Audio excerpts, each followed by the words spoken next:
Welcome to all. Am I audible to you, sir? Yeah, audible.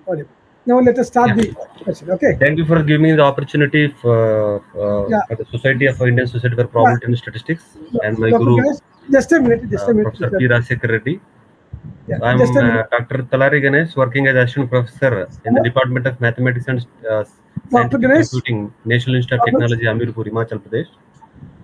I'm working from 2015 as assistant professor.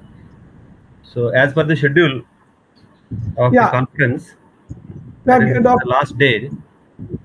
So as per the scheduled time, there are seven contributory talks in this session. So hope all participants have been attending their conferences and as per the schedule, and then they are presenting. They are ready to present the paper. So we'll go with the according to the list.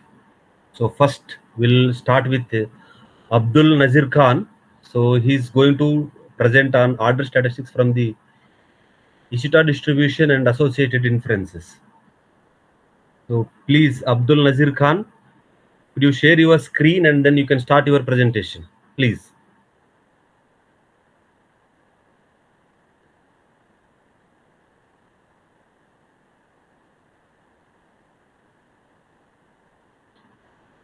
If Abdul Nazir Khan is not there, then we can go with for the next one.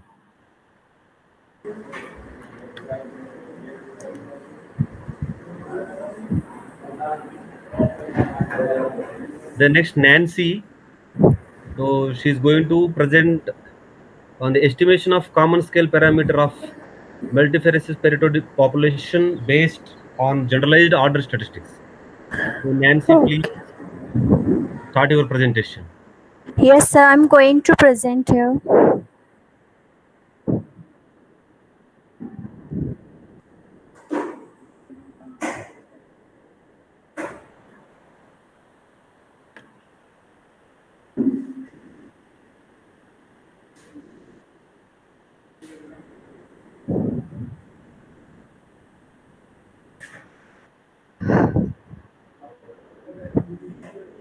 Am I audible, sir? Yeah. Okay. Good afternoon to everyone. This is Nancy Ghandelwal from Aligarh Muslim University. I am going to present here the topic entitled as Estimation of Common Scale Parameter of Multifarious Pareto Populations based on Generalized Order Statistic. This work is associated with Dr. Mohammad Arshad from IIT Indore.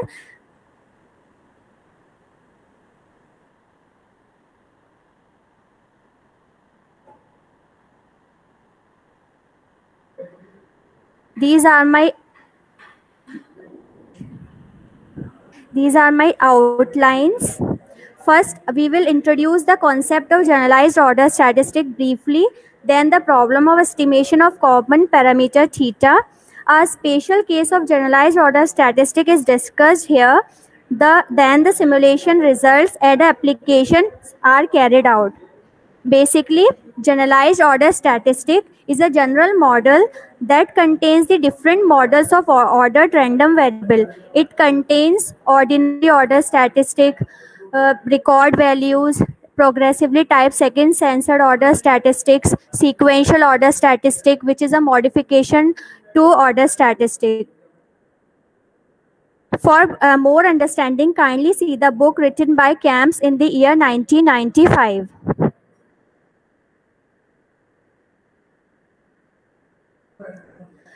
Following the Camps 1995, the joint density of a random variable given by equation 1.1, where m, gamma, and p are the model parameters. If m is equals to 0 and p is equals to 1, the equation 1.1 gives the joint PDF of n order statistic. If m is equals to ri and p is equals to rm plus 1, then this model reduces to joint PDF of n progressively typed second censored order statistic. If m is equals to -1 and p is equals to 1, then this model reduces to record values, nth is record values. And if m is equals to -1 and p is equals to 1, then this model reduces to pth record values. For detail, kindly see the table of CAMS 1995. Now the question arises why we have chosen the common scale problem. Here we will discuss the applicability of this problem to get in touch with real world. Suppose there are K cities C1, C2 and so on Ck in a state and the wages of daily wage workers are given. Assume that the wages of ith city follows Pareto distribution with parameter alpha I and theta I, where theta I represent the minimum wage of ith city. From the past experience, it may be known that minimum wages of K cities are equal but unknown. Then it may be a study of interest to estimate the common minimum wage theta of cities when alphas are unknown. This is the basic structure of my problem. I have taken K population. Each follows Pareto distribution with common scale theta and distinct shape parameter alpha 1, alpha 2 and so on alpha K. By using the equation 1.1, we obtain the joint probability density function of psi given by equation 1.2. Then we obtain the likelihood of theta and alphas given by equation 2.1. These are the MLEs of theta and alphas, where the MLE of theta is notified as capital V. As we know that xi1 follows Pareto distribution, that it implies that V, which is a MLE of theta, it also follows Pareto distribution with some distinct parameters. The estimated values and the variance of the V is given by equation 2.2 and 2.3 respectively. In the presence of known alphas, the UMV of theta can be given by theta head UMV. When the alphas are unknown, then the modified MLE is given by the equation given by theta head MMLE, which is obtained by using the idea of Ghosh and Rajampur. Now, in order to obtain the uniformly minimum variance unbiased estimator, we take some transformations. We know that V is itself a complete and sufficient statistic for theta, and Q1, Q2 and so on Qk is sufficient for theta. In order to check the completeness of Q1, Q2 and so on Qk, we will derive joint density of Q1, Q2 and so on Qk by using these lemmas, lemma 1 and the lemma 2. SQI can be represented in the form of UI. We obtain the distribution of UI, which is given by equation 2.4.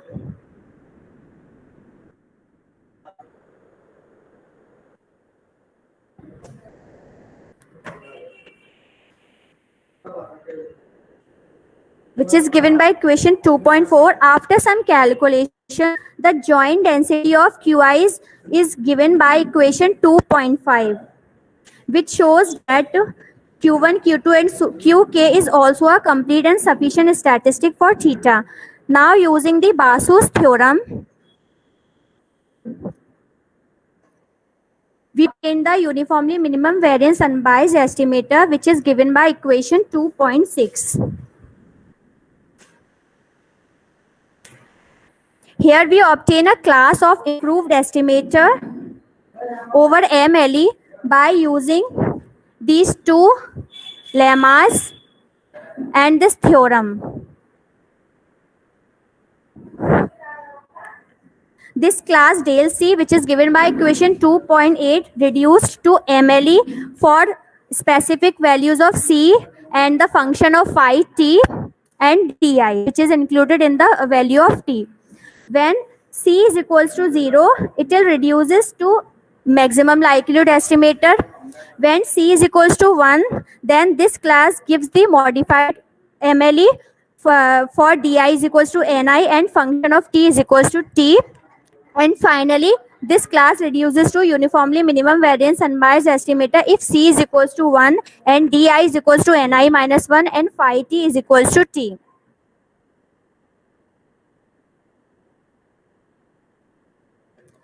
In order to give the simulation results, we have chosen a particular case of generalized order statistic, that is progressively type second censoring.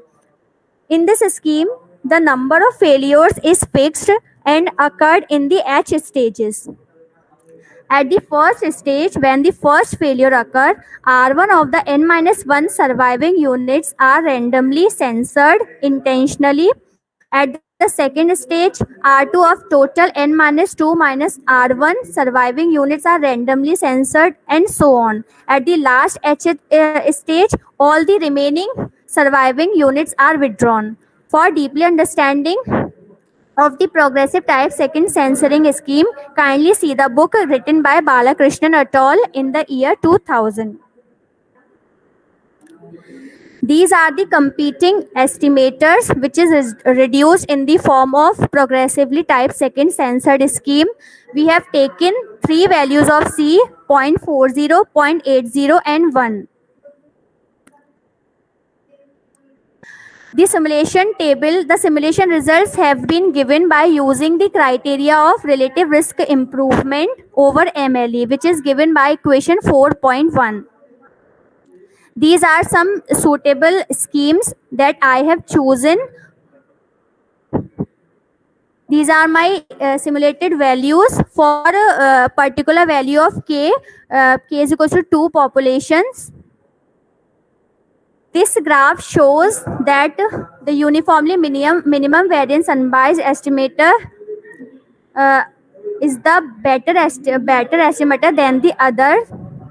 This is the real data, which is given by the book which is given by Lawless in 2011. This data reported an experimental data of failure times of two electrical insulations subjected to a stress of continuous increasing voltages. The failure times are notified by the type 1 and type 2 respectively. In this table, we have found that that type 1 and type 2 follows particular distribution, that is Pareto distribution, with distinct shape parameters and common scale parameters with some Ks distance and the p value.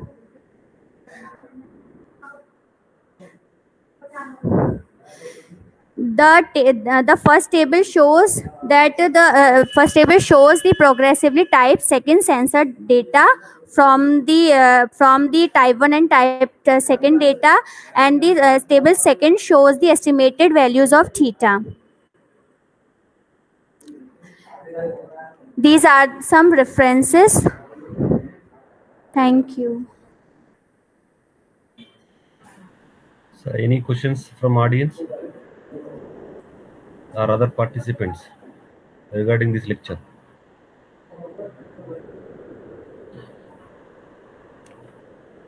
Okay. Thank you, Nancy, for your nice presentation. Okay, thank you, sir. Thank you. And then we'll go for further. So next presentation is Abdul Nazir Khan is presented here. He's going to present. Abdul Nazir Khan or some other contributor is going to present this paper, or else we'll go further. Okay then. So we'll go Aditi Kumari. Is she here?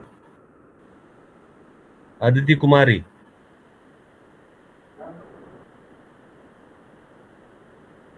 Okay. Then next, N. Mohan. Yes, sir. Yeah. Good afternoon, sir. Good afternoon. N. Mohan is going to present on the topic of analysis of survival methods for stock market in India's Nifty data during COVID-19. Yeah, this is somewhat going to some interest. So please, Mohan, you can start your presentation. Yes, sir. Good afternoon to one and all present here. Sir, I am audible? Yeah, you are. Okay. You can. Thank you, sir. I am Mohan, research scholar, Department of Mathematics, Ramakrishna Mission, Vivekananda College, Chennai. under guidance of Dr. Ramakrishnan and Dr. Pravanan. These are outline of my presentation: introduction, survival function, non-parametric method, and parametric method, semi-parametric. Restricted means survival time, application to the real-time data, and conclusions. Introduction. Survival analysis is widely used to do time to event data analysis. Survival data consists response variable that measure that during of time to specific event happen. There are many methods available: non-parametric, semi-parametric, and parametric method used to analyze surveil data. For surveil data, proportion of censoring is high. The estimation of means will not is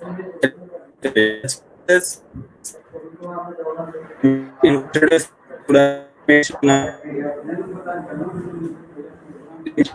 campaign. This is discussed the data is method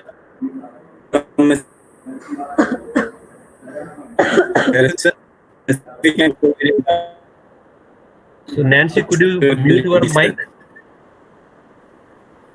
Nancy, could you mute your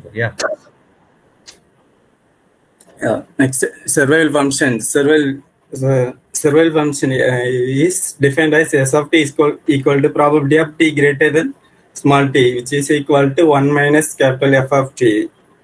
Hazard function is h of t equal to limit delta t tends to 0, probability of t less than or equal to t less than t plus del t, such that t greater than or equal to t less than by divided by del t. The relation between S of t and h of t, which is h of t equal to f of t divided by s of t. There is simple one-to-one corresponding between the hazard function is the survival function. H of t, capital H of t is called cumulative hazard function.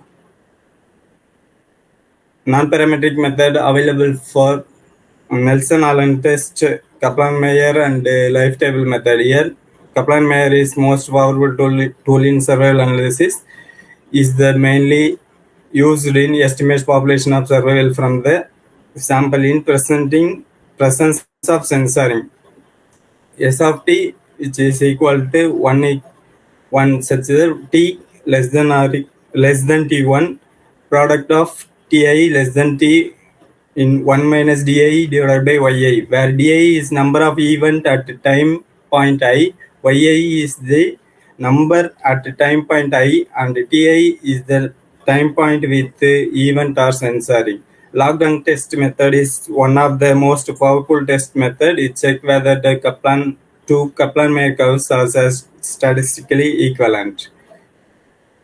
Next, Cox proportional hazard model, which is semi-parametric. The Cox model is expressed by hazard function denoted by h of t equal to h naught of t into e power summation I equal to 1 to p beta I xi. Here t represents survival time. H of t hazard function denoted by set of p covariates. Then the quantity of e power beta I is called hazard ratio. Hazard ratio is equal to 1, there is no effect. Hazard ratio less than 1 is the reduction in the hazard. Hazard rate greater than 1, increasing the hazard. Parametric model. While semi-parametric model focused on influence of covariate on hazard, fully parametric model can be calculate the distribution from the survival time. The parametric method or exponential variable log-normal log-logistic distribution discussed here. The performance models compared using Akaiga information criteria measure of goodness of its statistical models. Next is restricted mean survival time. The idea of restricted mean was developed demography by Irwin 1949. The RMST was defined by area under the curve survival function up to time tau. Mu tau equal to integral 0 to tau s of t into dt. The interpretation of RMS subject for tau, subject will survive mu tau on average. Restricted mean time lost is defined as 100% up to tau.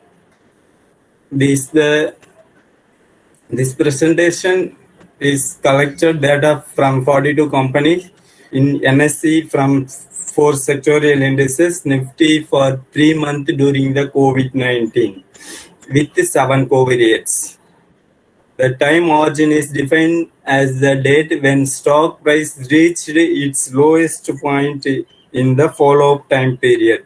The end point is the date price rises above 20% of the price for the first time. The number of days between those two dates is then the survival term of stocks. This data collected from these websites.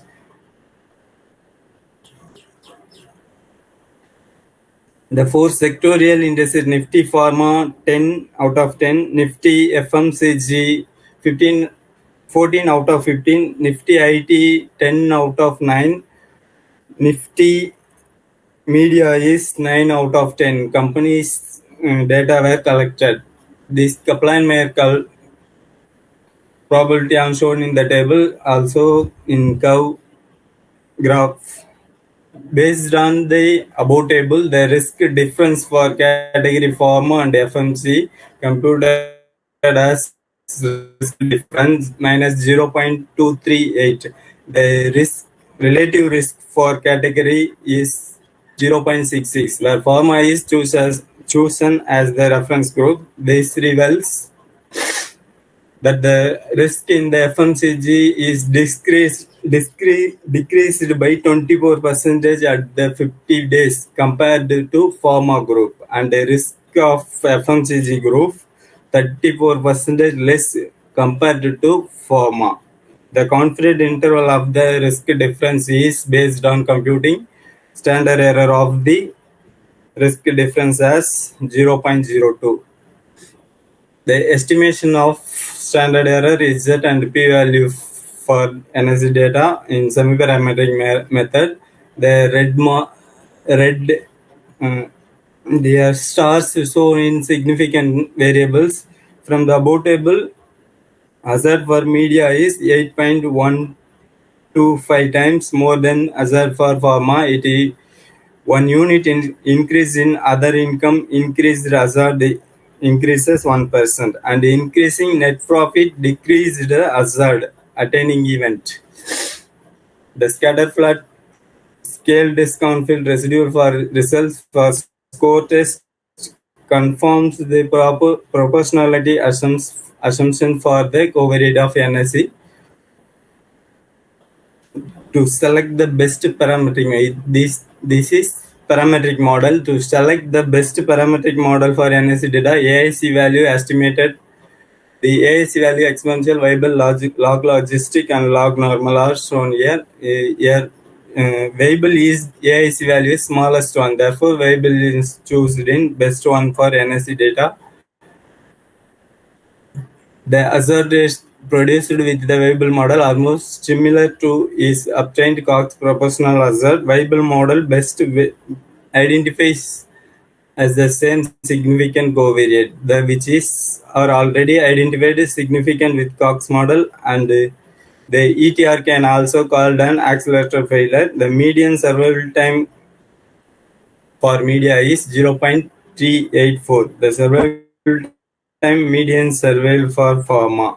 The plot of log survival time versus log of minus log km will linear parallel line if the model adequate. The figure confirms that model is adequacy.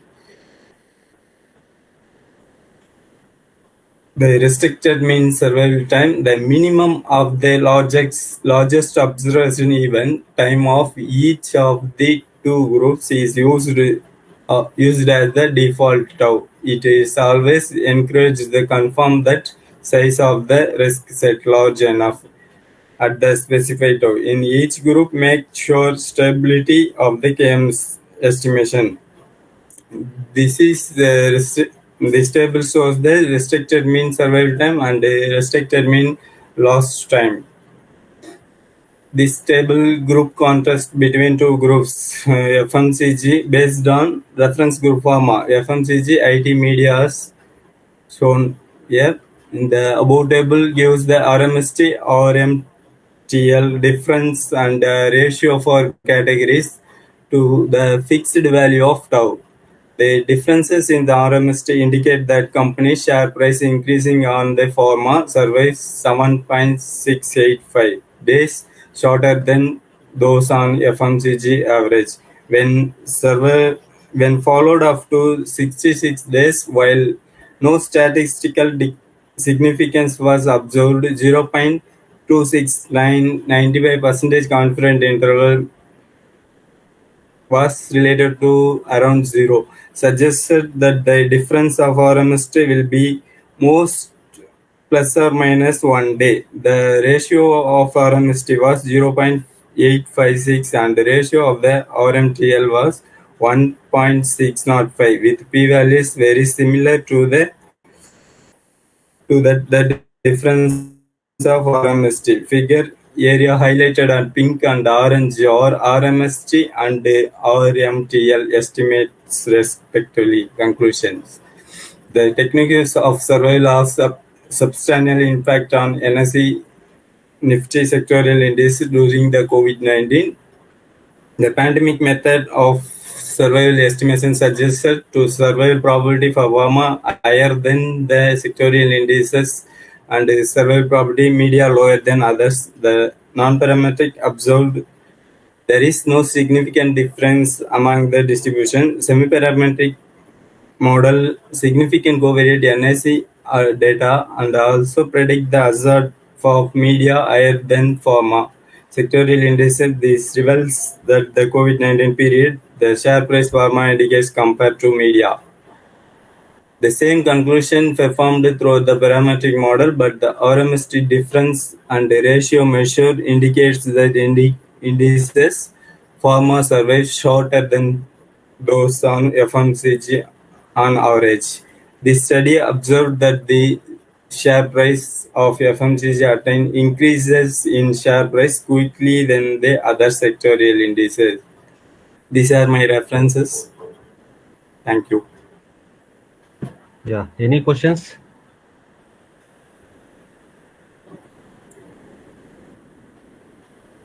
Okay. What is your contribution, Mr. Mohan, from this paper? In this COVID releasing time for first wave, sir, share price which how to performance in share price in sectorial indices. No, I'm asking what is your contribution, theoretical contribution, because you have applied the data. Yes, just to apply for models. Then what is your contribution? So you have to develop some models. Then you have to then you can take the data, and then you can show that this model is better performing than the existing ones. Like that, you have to compare. So you are just comparing. You are just applying the model and for the existing methods, and then you are concluding your remarks. Yes, sir. So next time you should go with some specific model of Yes, your sir. contribution, and then you can compare with the existing models. Then that will be good paper, and then it may be accepted in the peer review journals. Okay, sir. Thank you. Thank you, sir. And then next, DM Patel, is he here? As per the schedule, next participant is DM Patel.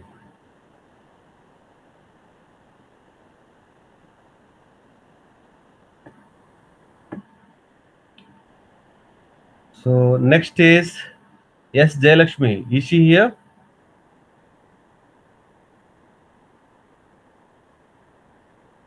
Yes, Jayalakshmi. Are you there? Earlier, she was in the group. She was in the group? I think she left, sir. Yeah.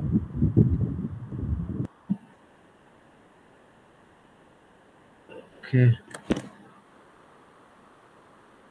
Jayalakshmi. No, sir. Not Jayalakshmi is not there. Then final Rahul.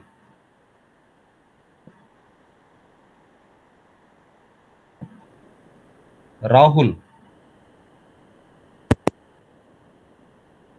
Now in this group, Abdul Nasser is in this group. Please. Yeah, Rahul is going to present new parameterization of stochastic conditional range models. So Rahul, please Yes, start your yes, presentation. yes, sir.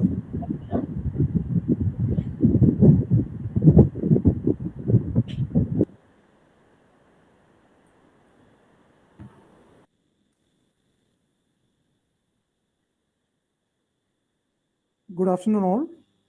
First of all, I thank the organizers of this conference and Indian Society for Probability and Statistics for giving me an opportunity to present my research work. The title of my presentation is New Parameterization of Stochastic Conditional Range Models. This is an ongoing research work. Let us begin with the outline of my talk.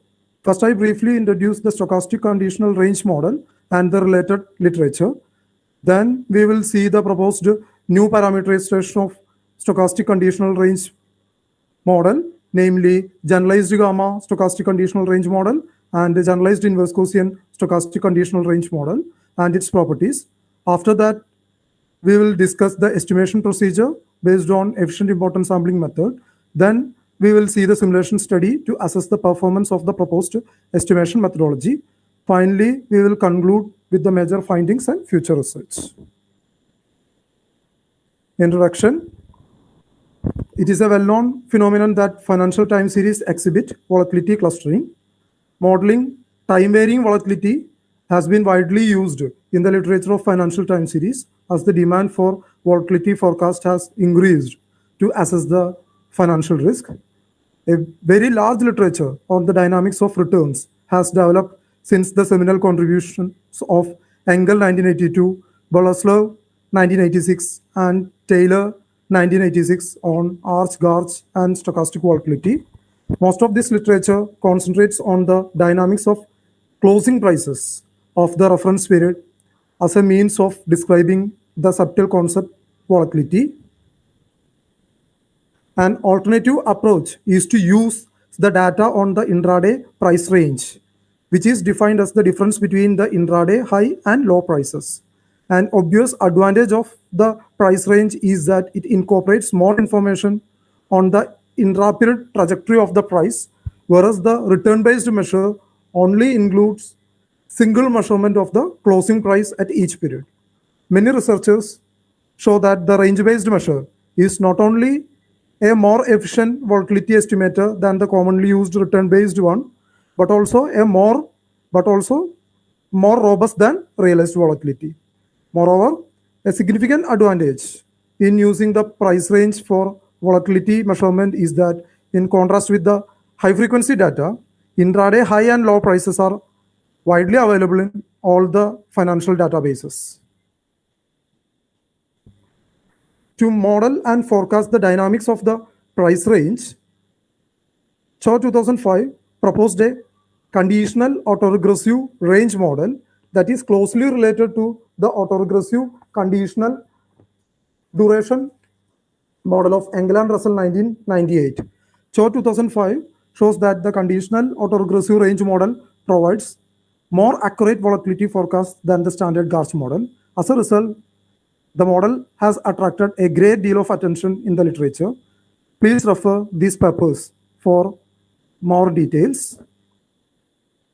Recently, motivated by the stochastic conditional duration model of Bowens and Verdas 2004, Galli 2014 introduced a latent variable-based variant of conditional autoregressive range model, the stochastic conditional range model.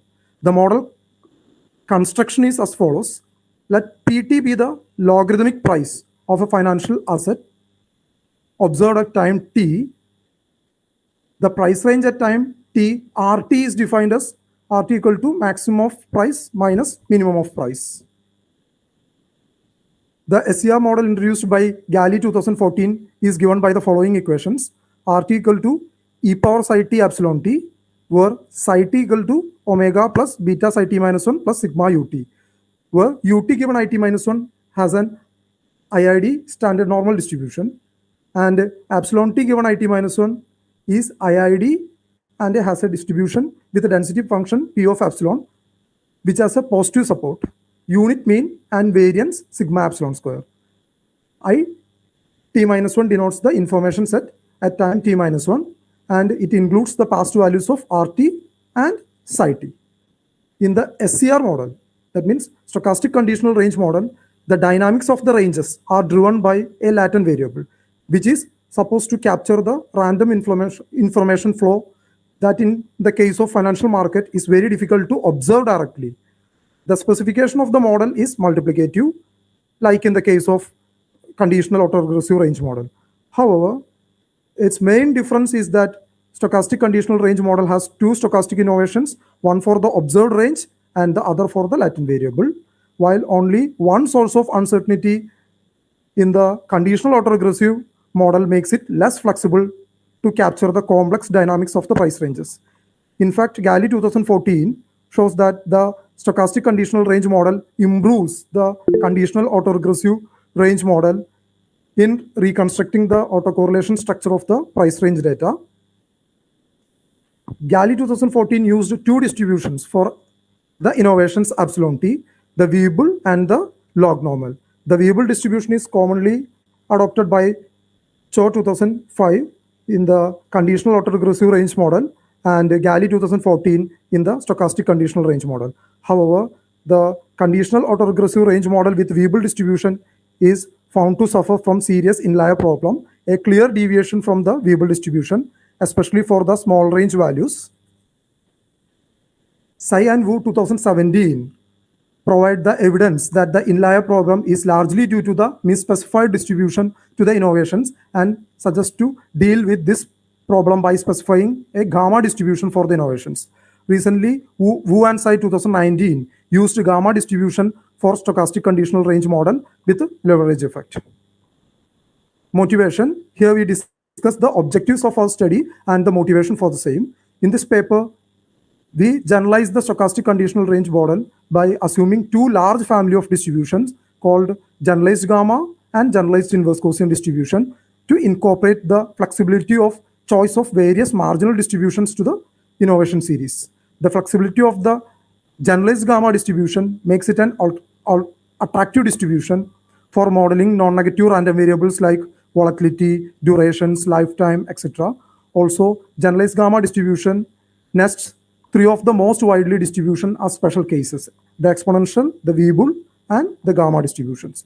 To make use of the flexibility of the generalized gamma distribution for volatility modeling, we extended the stochastic conditional range model using generalized gamma distribution for the innovations of the model. Similarly, one of the important distributions studied in the context of financial modeling is the inverse Gaussian distribution. In the case of financial time series, the sequence of log returns are assumed to be realizations of Brownian motion or Gaussian process. It is well known that the inverse Gaussian distribution arises as a first passage time distribution in any Gaussian process. These aspects motivated us to propose a new parameterization of stochastic conditional range model with a generalized inverse Gaussian distribution. Now we will move to our first proposed model, generalized gamma stochastic conditional range model, and discuss its properties. The proposed generalized gamma stochastic conditional range model is given in equation number 1, where ut given it minus 1 has an IID standard normal distribution and epsilon t given it minus 1 follows unit mean generalized gamma with a density function given in equation number 2, where phi is an expression like this. The distribution of RT results from mixing of the log normal distribution of e raised to psi t and the distribution of epsilon t. The condition mod beta less than 1 is necessary and sufficient to ensure the stationarity and ergodicity of the process psi t and hence for RT also. The conditional mean and variance of RT given the past are given in equation number 3 and 4.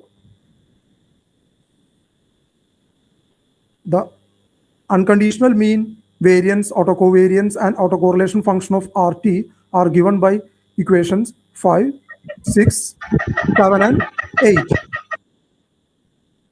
Now we move to the proposed second parameterization of stochastic conditional range model, namely generalized inverse Gaussian stochastic conditional range model. The model construction is same as generalized gamma stochastic conditional range model. The only difference here, we consider epsilon t follows generalized inverse Gaussian distribution with unit mean. The corresponding PDF of epsilon t is given in equation number 10. Similar to generalized gamma case, the conditional and unconditional mean and variance, autocovariance, autocorrelation functions are obtained.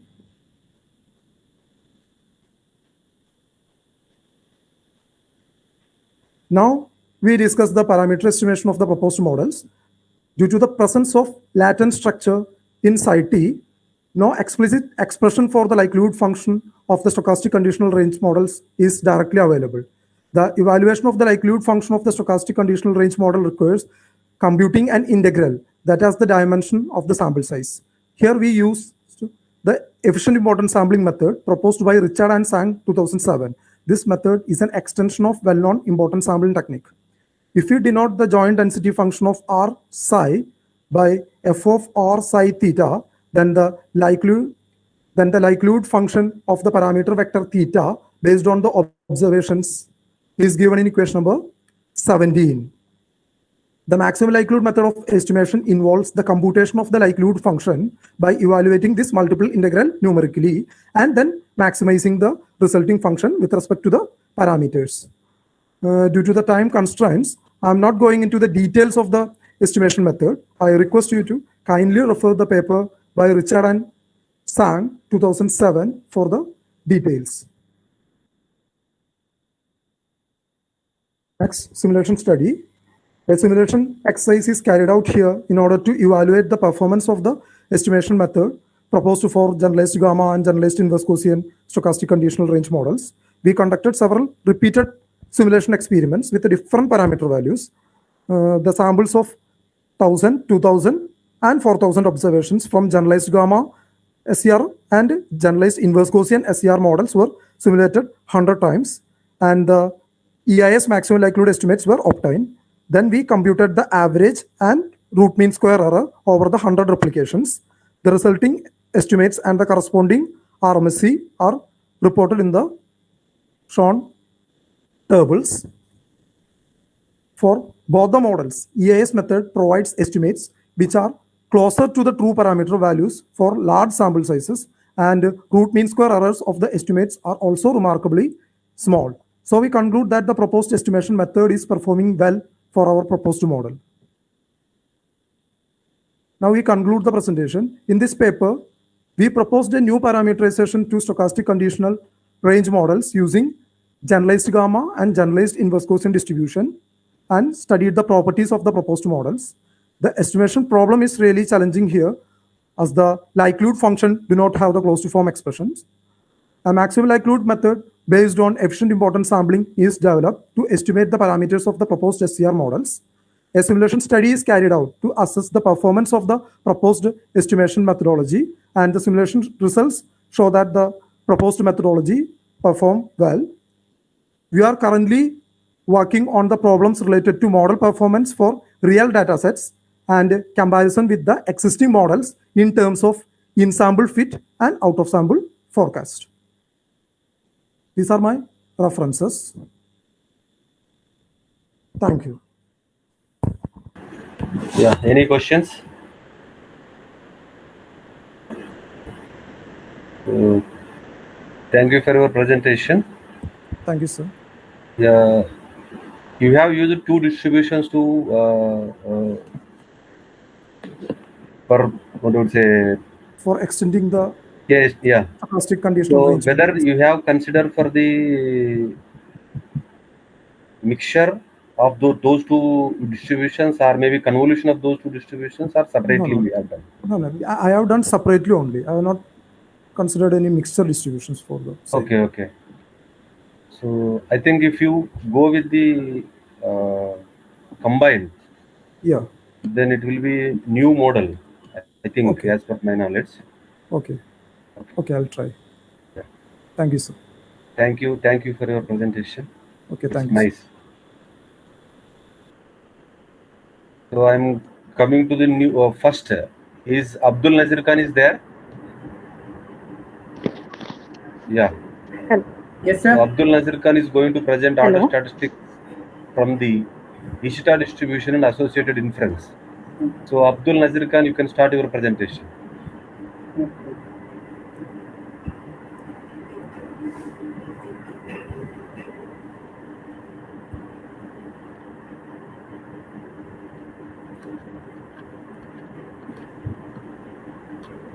Good afternoon, everyone. My name is Abdul Nasir Khan. I am going to start my presentation on order strategy from star distribution and associated inference. Make your presentation in slideshow mode. Yes, sir. Make your presentation in slideshow mode. Hello, Professor. Yes, ma'am. Hello. Okay. Okay, this.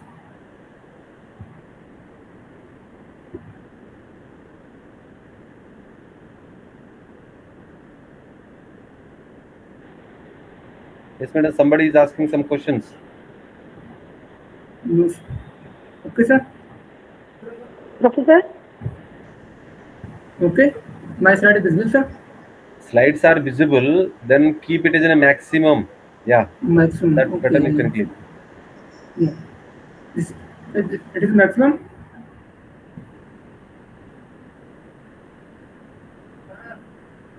Okay, sir. Please put it in full screen or slideshow mode. Slideshow.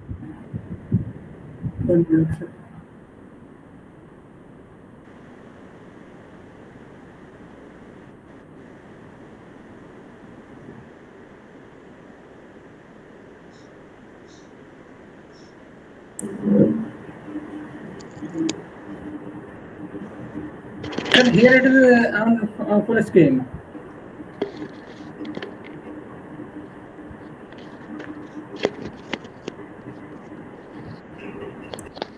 Yeah, Abdul Nazir, you can proceed as Yes, such. sir.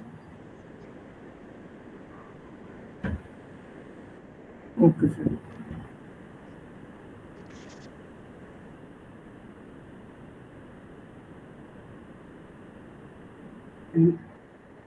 In this paper, we have obtained the exact expression and recurrence relation from star distribution,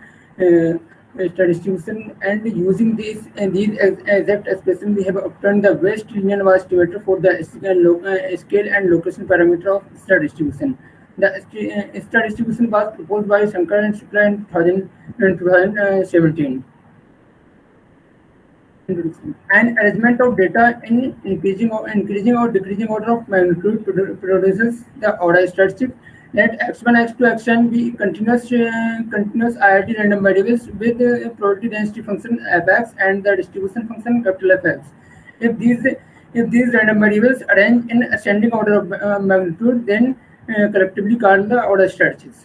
XR is called the rth order statistics, and X1n is called the minimum order statistics, and XNN is called the largest order statistics. Application of order statistics. In industry, a machine may run on 10 batteries and shut off when the fifth battery dies. We want to know the distribution of the fifth order statistics. Order statistics also used to estimate the value at risk in France, design and analysis of wireless communication system, estimation of L movements, goodness of test and reliability analysis, and the median filters are used in digital image analysis and so on. Distribution of order statistics. PDF of rth order statistics is given by equation 1.1, and the joint PDF of rth and sh order statistics is given by 1.2. A random variable x is said to follow the star distribution if its PDF is given by 1.3 and the distribution function is given by 1.4. And using equation 1.3 and 1.4, we get the characterizing equation which is given by 1.5. Using this characterizing equation, we grab the recurrence relation for single and product movements of order statistic from star distribution. These are the plots of order statistic from star distribution. Figure 1 and 2 represent the PDF of order statistics, and figure 3 and 4 represent the distribution function of order statistics from the star distribution. Theorem 2.1. In theorem 2.1, we grab the exact expression for movements of order statistics, which is given by equation 2.1. This is the proof of this theorem. Theorem 2.2 represent the recurrence relation for single movements of order statistic from star distribution, which is given by equation 2.3. This is the proof of this theorem. Relations for product movements. In theorem 3.1, we grab the exact expression for product movements of Rth and Sh order statistics from star distribution, which is given by equation 3.1. This is the proof of this theorem. We have taken the validity of the expression obtained in theorem 3.1 by using the result given by David and Nagaraja 2003.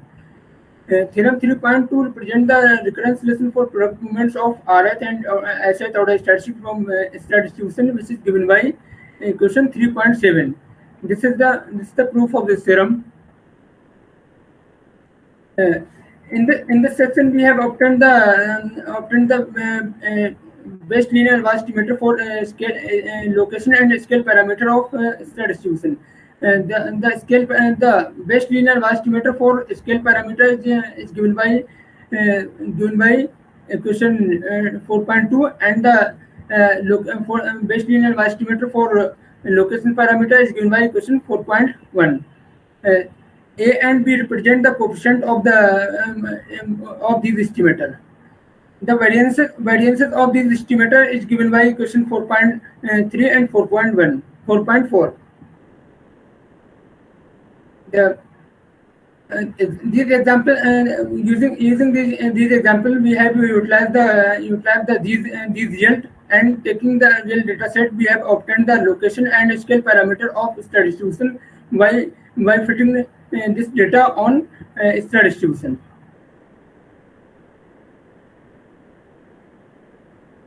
Numerical result. In table 1.1, we obtain we calculate the means of order statistic by using the value of parameter theta is equal to 1.5. These are the moments of Rh order statistics. Table 2. In this table, we have tabulated the values of variance of Rh order statistics from the star distribution by taking the value of parameter. These are the plots of variances of order statistics. We have seen that as the value of parameter increases, the variances and the value of the parameter increases, and then the variances of order statistic decreases. Table 3 represent the coefficient of location parameter, coefficient of blues of location parameter. Table 4 represent the coefficient of blues of scale parameter.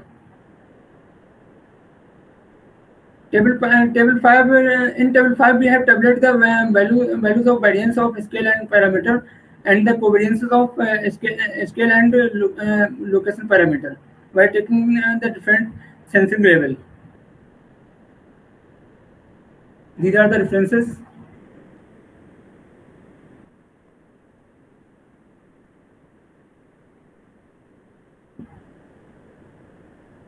Any questions from audience?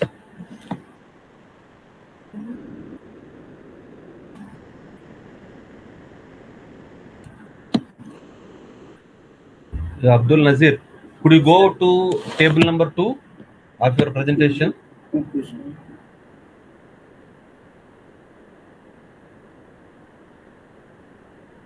Yeah.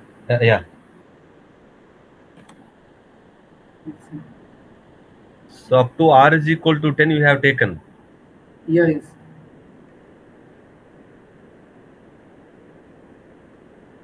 What represents the diagonal numbers here in your table? These are these are these are the moments of RS order structure. When we change the value of R and we take different values of different values of N. These are the means. Means, okay. Sorry, variances. Okay, okay. Okay, thank you. Okay. And then next, Aditi Kumar is there? Yes, sir. Yeah. So Aditi is going to present on the topic of tests of fit for the one-sided Levy distribution. Aditi, you can start your presentation. Ji sir.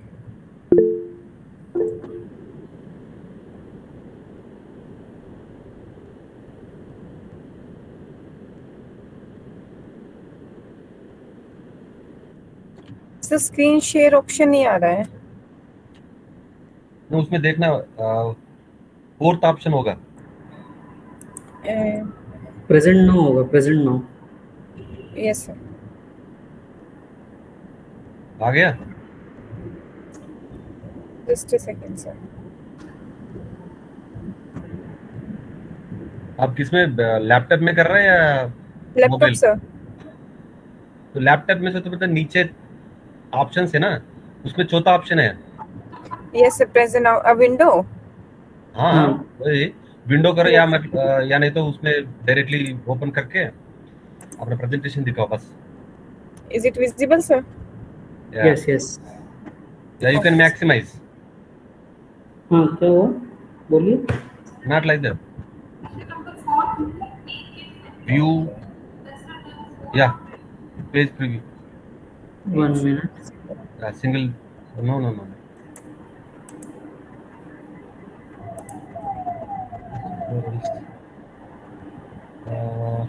Question number 4 पे कौन सा? अच्छा, वो greater than. Sorry. In question number yeah you can part A second start part Aditi. x Yes, greater sir. than. Good evening to one and all. I, Aditi Kumari, is here to present on the topic test of fit for the one-sided Levy distribution. This is a joint work with my supervisor, Dipesh Bhati. And the presentation is as follows. The schedule of the talk is as such. Levy distribution. A positive random variable is said to have a Levy distribution if with scale parameter sigma with the probability density function as given in the equation 1. And the one-sided Levy distribution is a special case of inverse gamma distribution which shape parameter 1 by 2 and the scale parameter 2 by sigma. The motivation of this work is that we don't have many tests available in the literature for Levy distribution, and only O'Reilly and the 1998 gave the Kramer von Mises Anderson and Riley test statistic for the Levy distribution. After that, Bharti and Sudesh proposed jackknife empirical likelihood and adjusted jackknife empirical likelihood test for the one-sided Levy distribution. For constructing the test statistic for Levy distribution, I have taken the new estimators of sigma, and the one estimator of sigma is the MLE, and the second estimator of sigma is given in the equation 3, which is the covariance of YZ is equal to the 2 by sigma. Using this equation, we have constructed another estimator of sigma, which we will use to propose our test statistic, where y is the inverse of the random variable x, and x is a random variable following Levy distribution with parameters 0 and sigma, and z is the log of y. So the new estimator which we have constructed using the equation 3 is given in equation 4, that is the sigma and hat is equal to 2 by s and yz, and another estimator which I have already told is the MLE of the sigma for Levy distribution. And for using these two estimators, I have constructed the test statistic taking the ratio of these variance estimators. And the test statistic is given in the equation 6, and the value, as both are the ratio of the variances, so we can expect under the null hypothesis, which is the Levy distribution, the variance ratio test Vn is expected to be close to 1. Based on the test statistic Vn, we have proposed the theorem and asymptotic null distribution of the Vn test statistic, and the theorem is as follows. Suppose Tn is a vector based on the mean and the variance, mean and covariance of the y and z, and under root n Tn minus xi is follows normal distribution with mean vector 0 and variance covariance matrix sigma, which is which converges in distribution to the normal, and the variance covariance matrix is the variance of u1, covariance of u1 u2, variance of u2 u1, and variance of u2 with the u1 as y1 minus mu y, u2 as y1 minus mu y into z1 minus mu z minus sigma yz, and the asymptotic null distribution of the Vn test statistic is as under root n Vn minus 2 mu y by sigma yz converges in distribution to normal with mean 0 and the variance in neta square. The value of neta square is computed further. Based on this Vn, we have constructed corollary. Under H naught if x follows the Levy distribution 0 sigma, then under root n Vn minus 1 converges in distribution to the normal with mean 0 and variance neta square. The value of the neta square is 1 by 2 sigma z square minus 2, and the calculation of this neta square variance for this asymptotic distribution is given in detail in our paper. Based on this variance ratio test, we have developed the test statistic, which is given in equation 7, Vn star. And for the Vn star, we have calculated the critical values, and critical values are as such. Critical values Vn star less than Cn alpha by 2 and Vn star greater than Cn 1 minus alpha by 2. As Levy distribution is both tail test, so we have to take both the critical values. For large samples, say n greater than 0, n greater than 2000, we reject the null hypothesis at significance level alpha. If the value of the test statistic is greater than z1 minus alpha by 2, that is the 100th 1 minus alpha by 2 percentile quantile of the standard normal distribution. Another test for testing the Levy distribution is based on the correlation, and the for constructing the correlation test, we have used the empirical distribution and empirical distribution function, and which is given in the equation 9. And based on this empirical distribution function and order statistics, we have constructed the two variables u and v as given in the equation 10. And using these two variables u and v, we have developed our test statistic, that is the correlation ratio, and which is given in the equation 11. For this correlation ratio test, we have as we know that the correlation correlation lies between minus 1 to 1, and under the null distribution, the Rn value of Rn is expected to be close to 1, and we will take only the one-sided critical values, because as the for correlation as our Levy distribution is with support, with positive support, is distributed or positive support, so it the value of the correlation can't be negative, so it is one-tailed. So we are taking the critical values for the right-tailed critical values. Based on these two tests, correlation ratio test and variance correlation test and variance ratio test, we have studied the simulation using the R software, and here is the some of the calculations based on these tests, and we have compared these two values of correlation and variance ratio test with the already existing jackknife empirical likelihood and adjusted jackknife empirical likelihood. For the under null hypothesis, for the various sample sizes n equal to 20, 30, 40, 50, and 100, the value of our test statistic is as follows.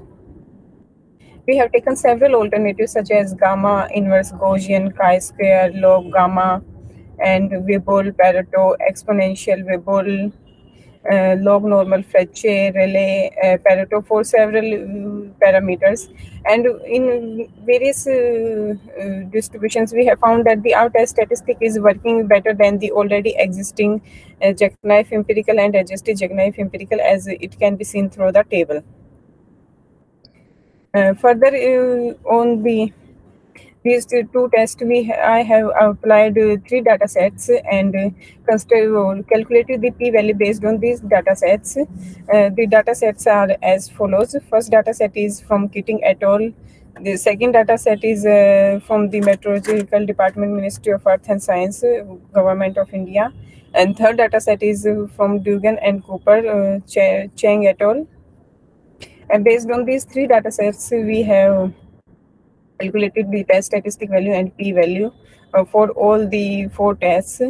As for the data set 1, we can see that the p-value is greater for the jackknife empirical and adjusted jackknife empirical. For the second data set, it's greater for the jackknife empirical and it's less than 0.05. So we can say that we say that we reject the null hypothesis. And for the data set third, the p-value is greater for the variance ratio test, that is 0.998. So for the data set 1 and first and third, we can say that we accept the null hypothesis. Here is the conclusion for the proposed data sets. For the proposed tests are useful for testing one-sided Levy distribution, and the Monte Carlo study has supported that our test is working better than the already existing tests. And we have already also applied the proposed test for the real world data sets for analysis. And one-sided Levy distribution random variable can be obtained by transforming the half normal random variable. Hence, we can construct a Shapiro-Wilk type test for testing the one-sided Levy distribution, which can one opt for future. Here are some references. Thank you for the patient hearing.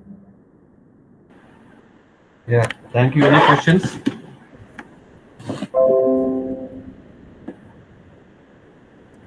Yeah, nice work, Aditi. You have done good work. Thank you, sir. Okay. Next, DM Patel. Are you here? Yes. Yeah. So DM Patel is going to present on the work of an inventory model for deteriorating items, inventory and deterioration with 3 tiered prices and stock dependent demand. So Patel sir, please proceed your presentation.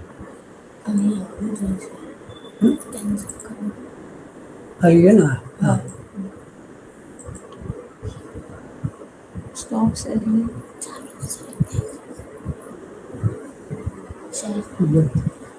Hello. Hello. Yeah, you can start. Yeah. Hello. Good evening. Good afternoon, all. Myself, DM Patel, belonging to Narmada College of Science and Commerce, Jadeshwar, Department of Commerce. I'm going to present a paper on an inventory model for deteriorating items, inventory different deterioration with 3 tiered prices and stock dependent demand. The most of the time, it is assumed that items can be stored indefinitely to meet the future demand. But many items are such that they either deteriorate or become obsolete in the course of time. Therefore, if the rate of deterioration is not sufficiently low, its impact on modeling of such an inventory system cannot be ignored. On the same, so many researchers have done their work, like Gare and Schrader considered inventory model with constant rate of deterioration. Howard and Philip extended the model by considering variable rate of deterioration. Shah and Jaiswal constructed an inventory model under fixed deterioration. And the related works are found in Nahmias, Rafat, Goyal N. Giri, Ruxen et al. Pricing strategy plays an important role in this study. Agrawal and Goyal discuss an inventory model with variable rate of decay with selling price dependent demand. Others are like Patra developed a deterministic inventory model when deterioration rate was time proportional. Maihami and Karimi had developed their work. Then Wang established a dynamic pricing model. Tasao et al. Developed an economic order quantity model for non-instantaneous deteriorating items with price-dependent demand and trade credit. Stock size of item also plays an important role in inventory model. Hill developed a RAM type demand stock level dependent inventory model. Salme and Jaber constructed a stock model for obtaining order quantity and total profit. Others are like Patel and Parekh developed an inventory model with variable selling price dependent demand order under shortages. Tang and Chang considered an economic production quantity model for deteriorating items with price and stock dependent demand. Patel and Sheikh developed an inventory model with stock and price dependent demand under time varying holding cost. Generally, the products are such that initially there is no deterioration. Deterioration starts after a certain time, and again after a certain time the rate of deterioration increases with time. Here we have used such a concept and developed a deteriorating items inventory models. For the same, we have used certain assumptions and notations. Notations are like for the development of the model, that dt, that is demand rate, is function of a price and inventory level ai minus rho I pi plus bit. Ai is greater than 0, b lies between 0 to 1, rho I is greater than 0. C is a purchasing cost per unit. Pi is selling price per unit in different intervals in a cycle. SR is a sales revenue. DC, that is deterioration cost. A, replenishment cost per order. HT, that is variable holding cost x plus YT. T, length of inventory cycle. IT, inventory level at any instant of time. Assumptions and notations are Q, that is order quantity. Theta, deterioration rate during T1 to T1 to T2, 0 to deterioration. Theta T is deterioration rate during T2 to T, and pi is total profit per unit time. Assumptions: the demand of the product is declining as a function of stock and different prices. Replenishment rate is infinite and instantaneous. Lead time is 0. Shortages are not allowed. Deteriorated units can neither be repaired nor replaced during cycle time. A single product is considered and holding cost is time dependent. The mathematical model and analysis. Here is the cycle time 0 to t is divided into 3 parts. From 0 to t1 there is no deterioration. And price is T1 to T2 and t1 to t2 the deterioration deterioration rate is theta, and t2 to t the deterioration rate is theta t. Now at time t is equal to 0, a lot size of q units enter the system. A cycle time is divided as 0 to t1, t1 to t2 and t2 to t. In period 0 to t1, there is no deterioration and price is p1. In period T1 to T2, deterioration rate is theta and price is P2. In period T2 to T, deterioration rate is theta T and price is P3, where P1 is greater than P2 greater than P3. At time T, inventory level becomes 0 due to demand N, partially due to deterioration.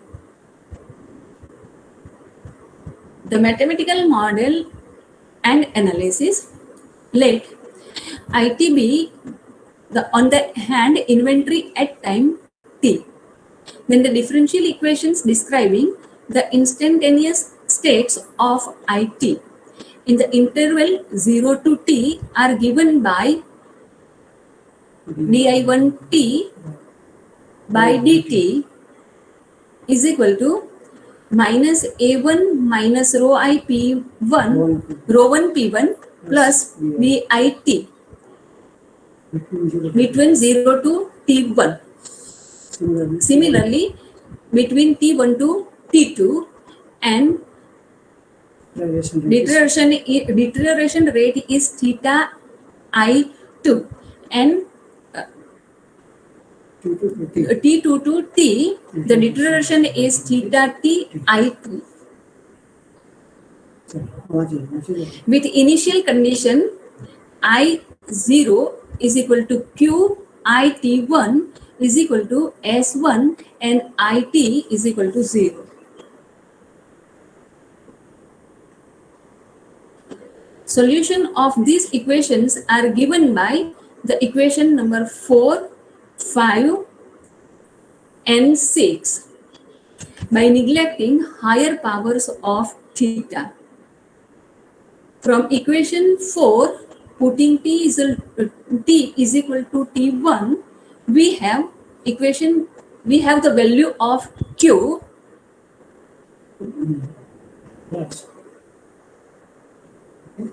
given by equation number 7. From equations 5 and 6, putting t is equal to t2, we have equation number 8 and 9. So from equation 8 and 9, we get the value of S1 through equation number 10. Putting value of S1 from equation 10 into equation 5, we have I2T. That is equation number 11.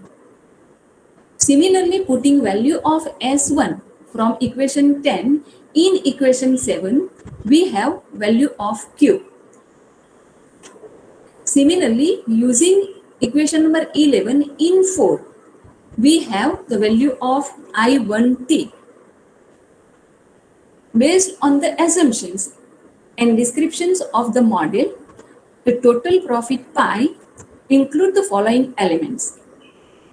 Ordering cost, OC, that is equal to A, HC, holding cost is 0 to T, X plus YT, IT dt is equal to 0 to T1, T1 to T2 and T2 to T. Deterioration cost is equal to C, T1 to T2,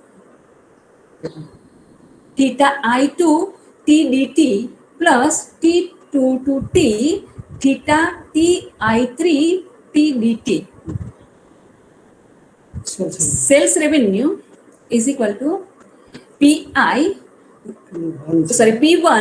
0 to T1, that is A1 minus rho 1 P1 plus BI1 T dt plus P2, T1 to T2, A2 minus rho 2 P2 plus BI2 T dt plus P3 T2 to T, A3 minus rho 3 P3 plus BI3 T dt.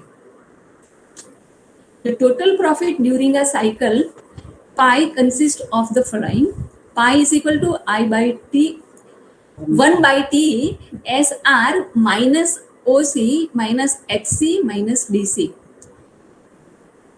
Substituting values from equation 14 to 17 in equation 18, the putting T1 is equal to V1T, T2 minus V2T, and T2 is equal to V2T, and values of S1 and Q from equation 10 and 12.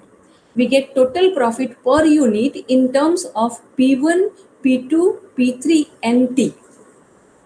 Taking derivatives with respect to P1, P2, P3, T, and equating it to 0 in equation 18 gives equation number 19. It satisfied the second order conditions, that is equation number 20. Let us take one numerical example. Considering A is equal to 100, A1 is equal to 500, A2 is equal to 490, A3 480, B is 0.05, C is 25, theta is 0.05, X is 5, Y is 0.05, row 1 is 4, row 2 4.5, row 3 5, V1 0.30, V2 0.50 in appropriate units. The optimal value of P1 63.29, P2 55.14, P3 48.73, T 0.55, profit is equal to 12,762, and optimum order quantity is 135.57. It can be presented through graph. Graphs of P1 and profit. Graphs of P1 and profit, graph of P2 and profit, and graph of P3 and profit. In this paper, we have developed an inventory model for prices and stock dependent demand under different deterioration rates.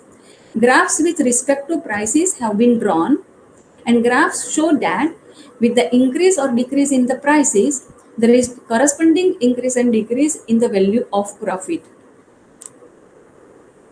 These are the references. अगर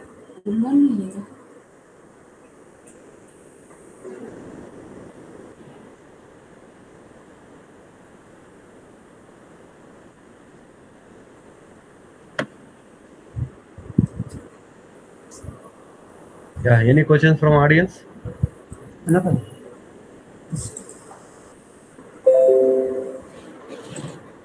Yes. Yeah, please, you can ask the question.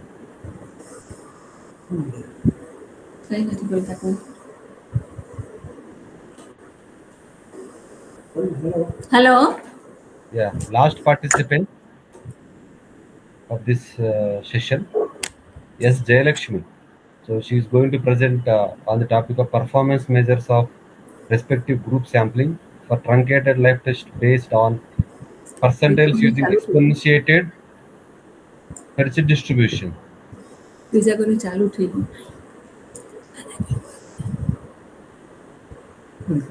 Daksa Patel, could you please mute your mic? Mic mute करवा दे. Good afternoon, sir. Am I audible? Yeah, please, madam, you can Yes, sir. start your presentation. Yes, sir. Yes, sir.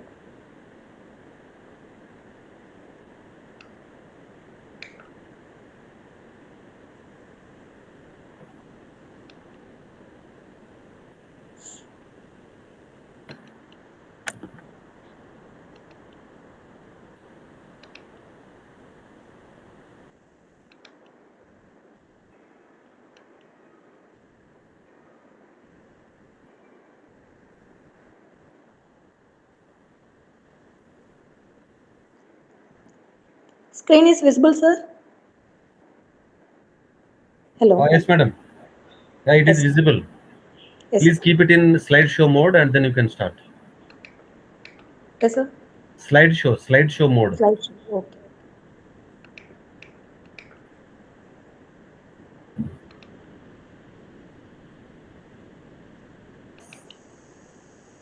Yes, sir. Hello. Can I start, sir? Can I start, sir? Second option you can select. Slide show second option from current slide. Second option. Yeah. Yes, sir. Why can't it will be maximum? Can I start, sir? Yeah, you can. Yes, sir.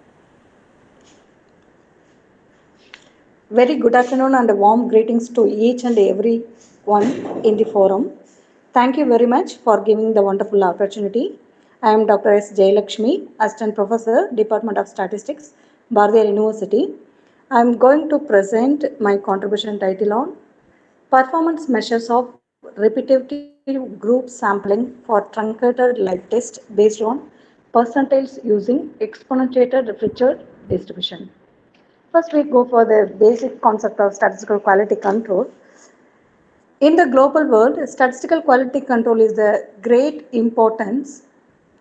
This is considered necessary to ascertain the visible operating characteristics values of the proposed plan. The statistical quality control is the term used to describe the set of statistical Slides are not tools. moving. Dr. Jayalakshmi, slides Yes, are sir. not. Slides are not moving. Okay, sir.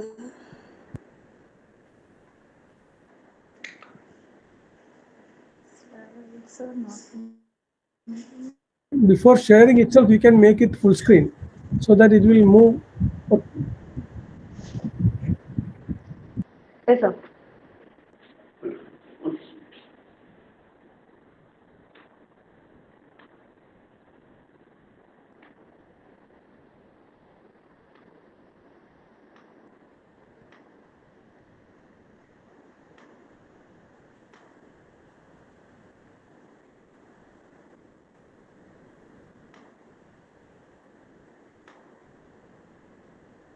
Now it is fine. Now it is fine. Yes, sir. Okay. Yes, sir. Thank you, sir. So, Yes, statistical quality control in terms used to describe the set of statistical tools used by the quality professionals. So, statistical quality control can be divided into three types of categories. Descriptive statistics. Here, descriptive statistics to describe the relationship and quality characteristics. Then, statistical process control. Process control is to determine the process should be continued and achieved the desired quality using control charts. Then statistical product control. Its product control is determine whether the decision of accept or reject a lot from the sample size. Then we go for the acceptance sampling plan. Then acceptance sampling plan, the main purpose of the acceptance sampling plan is to ensure that the lifetime of the product is according to the desired standard of the consumer or not. In case the life test shows that the mean life of the product is above the desired standard, the submitted lot is accepted, otherwise the same is rejected. The other advantages of acceptance sampling is it provides a strict inspection of an assembled product before it can be sent for the consumer use according to the desired standard. When the confident limit of the mean life is established, it becomes easierly to arrive at the definite decision as to whether the submitted lot may be accepted or rejected. It is therefore important to note that whatever the type of sampling plans may be a producers as well as the consumer is, are always attached with the sampling plans. Then acceptance sampling plans have two types of the major classifications. The first one is acceptance sampling on the basis of attributes, acceptance sampling on the basis of variables. Then products have variation in the lifetime even though they are produced by the same producer, the same machine and under the same manufacturing conditions. Therefore, both manufacturing and buyer of goods set certain standards that their product must meet. Producer wants to ensure himself that the manufacturing goods are according to the specification and do not contain a large number of defectives, and the consumer is announces that not to be paying for the substandard goods. If the quality characteristics regarding the lifetime of the product, the acceptance sampling plan becomes the life test plan. Then we go for the lifetime distribution. Lifetime distribution is nothing but a probability distribution of defined mathematical form. to serve as a population model for failure times arising from the wide range of product and failure mechanism. This distribution is completely specified by the parameter, namely shape, location, and scale. For life testing, the life testing of the component is the life time period during which the component retain its quality characteristics. Life tests help to assess the working life of product, system or component, its capabilities in order to form an idea of quality level. Obtaining such lifetime data may be very difficult for many product. Then we go for a time truncated life test. The difficulty in getting the life data is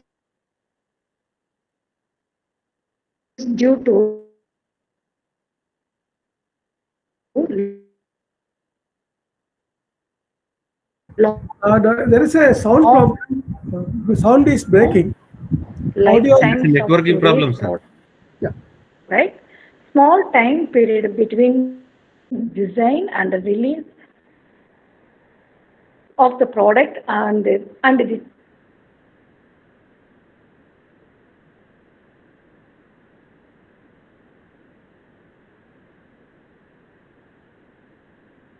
challenge of the testing product that are used continuously under normal conditions. In the situation, reliability test is truncated life test. The test is terminated if yes, sir? Sorry. Okay. It's okay. Now okay, sir? It's okay. Such reliability test is truncated life test. In this, the test is terminated generally. The lifetime of the product is expected to be longer, and it might be time consuming and yes, sir? Costly to wait until it fails. This demands the design of the truncated life test acceptance sampling plan. Then we go for the reliability concept. In certain situations, the experiment were carried out to verify whether the lifetime of the product may follow the life test experiment. The sampling technique used to sentence a statistical science, which play a key role in assessing the failure at times and the prediction of the life of human facility such as modern electronic computers, laptops, smartphones, air conditioner, inverters, so etc. So reliable equipment treated as a dependable one. When the statement is made to the effect that the particular equipment is reliable, we understand that these components will behave in similar manner of its expectations and perform its intended function in the expected manner when used under the certain normal or assumed conditions. So further, if the particular electronic components happens to fail unexpectedly, we believe that this chance failure. The reliabilities of the various components of the simple system or equipment dependent on technology of their product. The quality of the raw material used in their manufacture, the conditions or environment in which they operate. The reliability of the equipment is closely related to several uncertainty factors which affect the proper functioning, hence reduce the life equipments. So we go for the review of literature. First, Epstein 1954. Epstein 1954, the lifetime of the item follows the exponential distribution. For a study that has been carried out for the designing of single sampling plan for truncated life test under the different statistical distributions for lifetime. Then Cameron 1952 provides tables for constructing the operating characteristics of single sampling plan. Then Goods and Co. 1961 developed the reliability sampling plan based on Weibull distribution. Then Gupta 1962 has developed the plan based on the normal and log normal distribution. Then Gontham and Rosea 1998 has studied half logistic distribution for life test and developed the sampling plan. Then Then Baxley and et al. 2004 further designed the sampling plan, assumed the life test is truncated at pre-assigned the time to follow the Bourbon distribution. Then Aslam developed the reliability acceptance sampling for generalized exponential distribution item for known shape and shape parameter. Then Balakrishnan, Leo, Rao, 2007, 9, 10 developed in acceptance sampling plan based on percentile for the truncated life test. When the lifetime distribution is symmetric, the 50th percentile on the median is similar to mean life.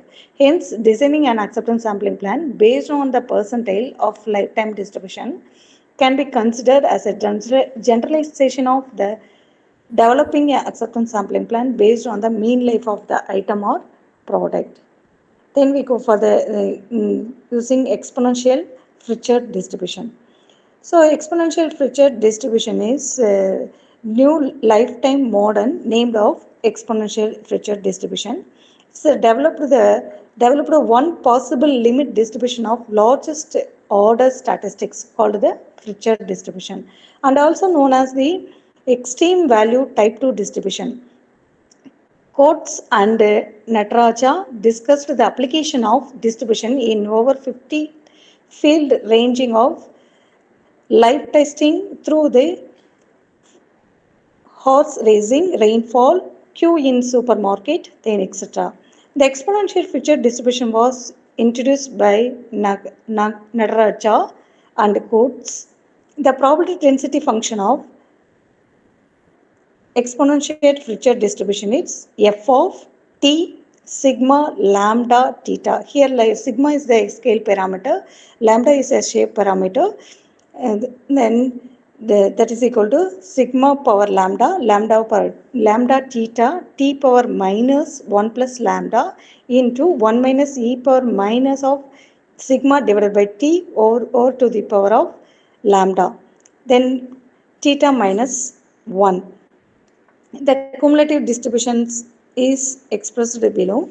Then sigma greater than or equal to 0 is a scale parameter. Then lambda greater than or equal to 0. And theta also greater than or equal to 0. When theta equal to 1, it is a particular case of standard Pritchard distribution. Then hazard function. Then hazard function for the exponential Pritchard distribution is given below. Then percentile estimator of any distribution is probability of t less than or equal to tq. T less than or equal to tq equal to q. Here tq is a percentile lifetime. Then replace the scale parameter, thus that is equal to sigma equal to tq divided by neta q. Then also dependent of alpha naught and lambda naught to build up the acceptance sampling plan for exponential Pritchard distribution as certain tq greater than or equal to tq naught. So tq is a percentile lifetime and tq naught is a specified percentile lifetime. Then go for the designing of repetitive group sampling plan under the lifetime distribution exponential Pritchard distribution. Then the exponential, the operating characteristics for designing of repetitive group sampling plan for lifetime distribution of exponential Pritchard distribution is, first we from a lot select a random sample of item and observe the number of non-conforming unit, then put the test for pre-assigned experimental time t naught. Then step 2, if d less than or equal to c1, accept the lot. So C1, C2 is a repetitive group sampling plan in acceptance number. Then if D greater than or equal to C2 is reject the lot. If step 3, if C1 less than or equal to D less than or equal to C2, again select the random sample from the lot until the lot is either accepted or rejected. Here the operating characteristics function. So the probability of acceptance of the repetitive group sampling plan is given below. So here L of P is a total probability function that is equal to P1 of P divided by P1 of P plus P2 of P. Here P1 of P, that is equal to the first acceptance sampling for acceptance of C1. See x equal to 0 to C1. Then NCX P power x 1 minus P power n minus x. Then P2 of P, that is equal to, here acceptance is C2. 1 minus summation of x equal to 0 to C2 NCX P power x 1 minus P power n minus x, where P is the failure probability before the time t. Given the specified 100th percentile lifetime of TQ naught is given below. Then numerical illustration. Suppose an experimenter is ready to adopt the specified sampling plan for the inspection of the laptop battery when the lifetime of this product follows the exponential feature distribution with theta equal to 2. So suppose the experimenter wants to run the experiment for 3000 hours. Further, the experimenting lab has to testers to 2 percentile lifetime of t 0.10, that is equal to 2000 hours. C1 equal to 0 and C2 equal to 2. Then alpha equal to 0.05. Then specified values, beta equal to 0.10. Then neta q equal to 0.580284 is find from the equation obtain the under percentile estimated of the ratio t by tq. So t 0.10, that is equal to 1.50 from table. The minimum sample size for the given information is obtained as sample size equal to 8. The respective probability of the acceptance value, sample size, then acceptance number, then t by tq, that is equal to ratio of percentile lifetime and specified lifetime, with P star equal to P star the probability function of 0.99 under the exponential feature distribution. Then construction of table. First we calculate then NQ for theta equal to 2 and Q equal to 0.10. Then set the availability of NQ, then acceptance number C1 equal to 0, then C2 equal to 2. Then ratio of T divided by TQ. The ratio values of 0.75, 0.80, 0.85, 0.90, then 1, 1.5, then 2, 2.5. Then find the smallest value of n satisfying the conditions for PA of P less than or equal to 1 minus P star. Here P star is the probability of rejecting the blood lot. Then next we obtain the value of n. Find the ratio of defective 0.10. That PA of P greater than or equal to 1 minus alpha, where alpha values is 0.05, that is equal to is given by. Then conclusion. The study established the repetitive group sampling plan for the truncated life test when the lifetime of the product follows exponential feature distribution. The distribution used in this paper is the lifetime distribution, which is widely applicable in the area of reliability studies and quality control. Percentiles gives more information regarding a lifetime distribution than the mean lifetime, the minimum sample size, probability of acceptance, and specified percentile ratio for various quality level are calculated. So necessary tables and numerical illustrations are also provided for the proposed sampling plan.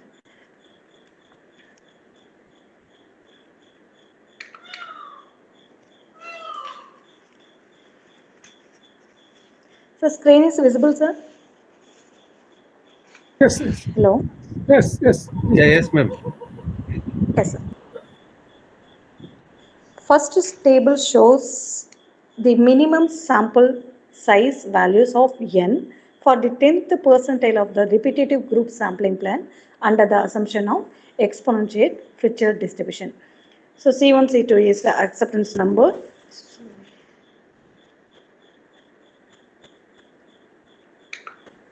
C1, C2 is acceptance number, then ratio of percentile value and specified value, then a probability function of 0.099.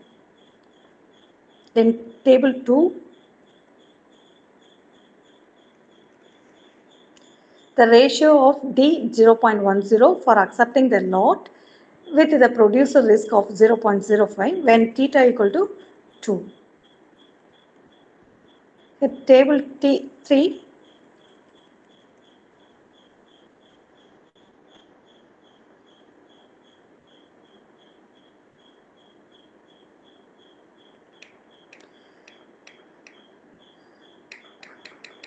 Table 3 shows operating characteristics values for the 10th percentiles of repetitive group sampling plans under the assumption of exponential feature distribution. Here's fixing the n, then specified values, then probability functions.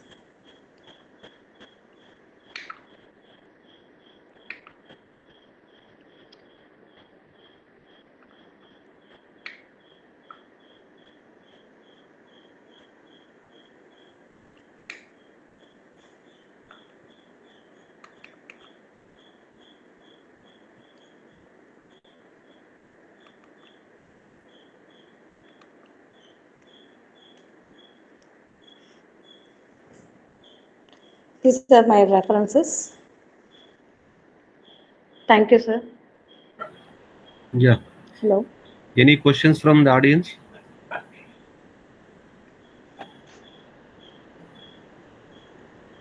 Sir, shall I ask? Yeah. Yes, sir. Madam, very good presentation. Thank you, sir. Do you have any comparison with the single sampling and repeated sampling? No, sir. Sir? Do you have comparison? Sir, your voice is not clear due to some technical Yes, sir, problem, I network. think. Do you compare the single sample?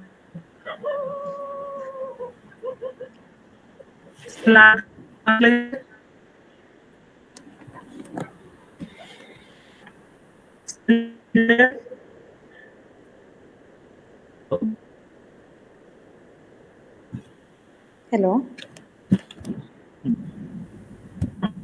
Is my voice is not clear? Sir, your voice is not clear. Srinivas Rao, sir. Okay. No. You can text through chat so that madam can answer.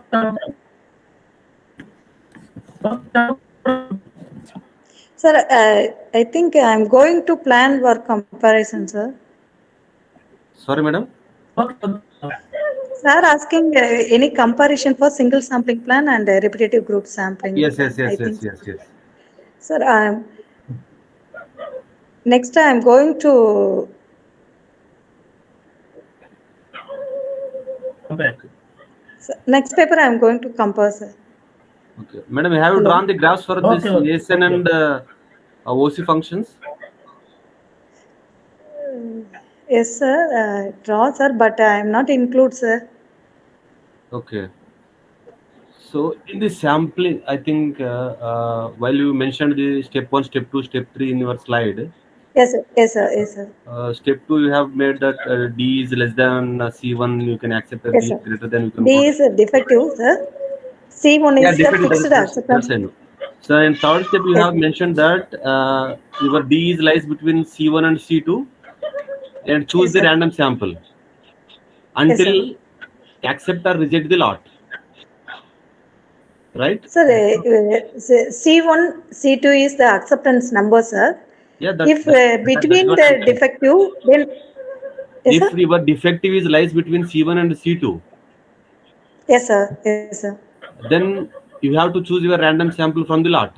Unless you can go unless either it is accept your entire lot or reject your entire. So my question is that what is your n there to make your accept choosing the random what sample? N number of samples. Yes, sir. First table we find the n, sir. No, how Sample you size. decide that n?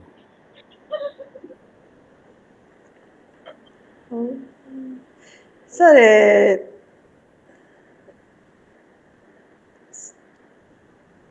how do you decide, sir? Sir, How first is you decide that number n is this much? so giving n. Either is it assumption or maybe some thumb rule is there or any theoretical background is there. That is what I'm asking. Sir, Yes, Yes, sir.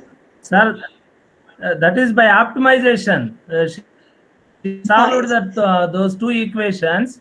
N C1 and C2 are obtained by simulation by solving those two equations. I think is it correct, madam? Yes, sir. Yes, sir. So, yeah, By C1, C2 is C1, solving C2 is That I know C1, C2 can be calculated from the equations which are proposed. And then my question is that how you can find the n? yeah. Whenever you decide the n, then only you can find the C1, C2.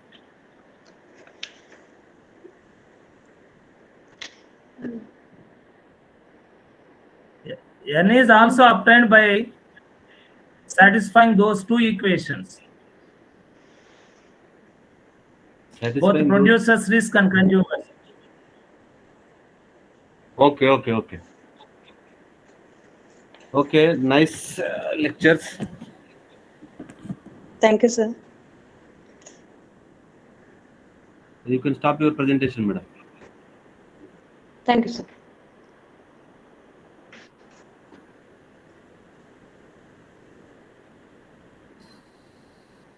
Satish sir, as per the schedule, everybody has presented in this session.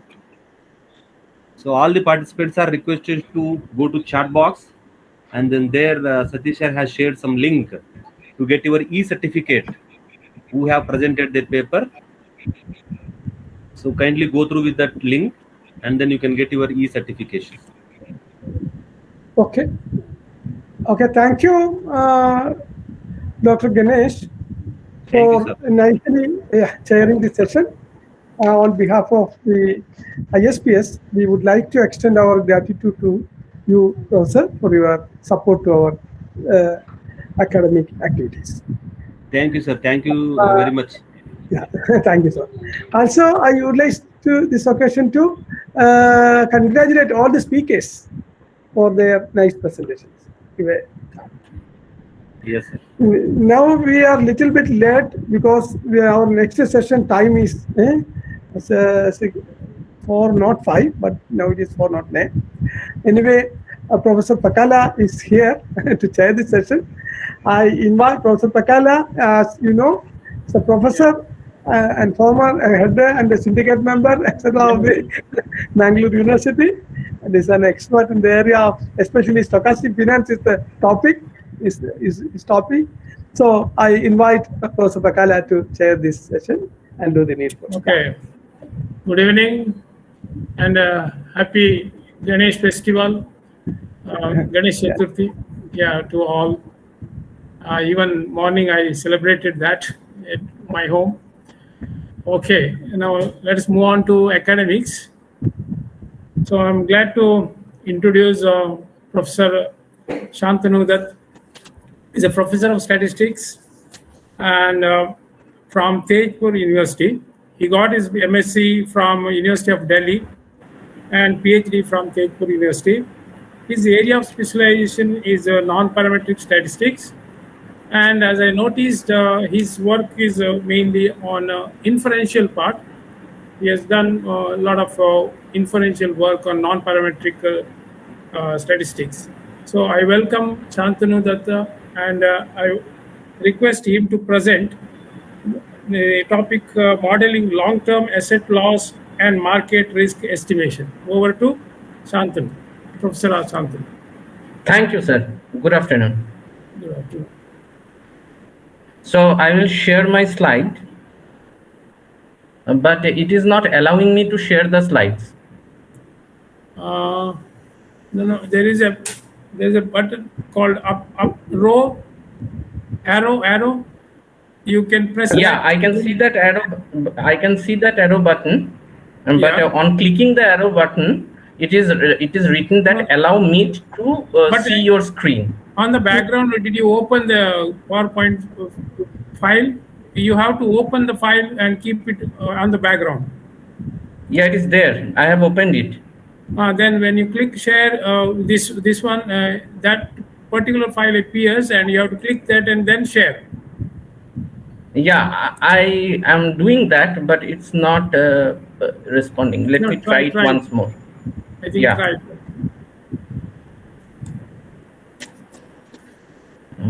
Full screen. Just 1 minute. Okay. Slides are important, yeah. So I will exit once and again maybe get in once. Yeah. May I do that? That is better. You just exit and then join. Okay.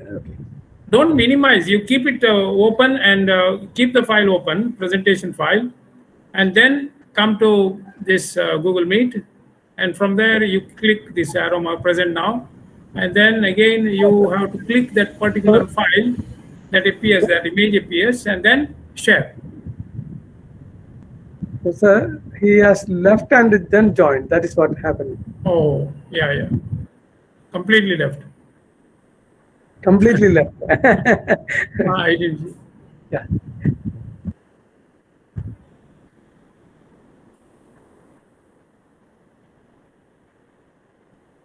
No, I have come back again, but the same problem is there. On clicking this arrow, allow Meet google.com to share your screen, but then there is no allow option. It is only blocking it. Select ISBS 1. Okay. Now it's there. Yes. Can you see the screen, please? No. Now Yes. It's coming. I think it's coming. It is. Yes, sir. Yes, sir. Now it is Yes. Then Let's make it come. full screen. Yeah. But Full screen.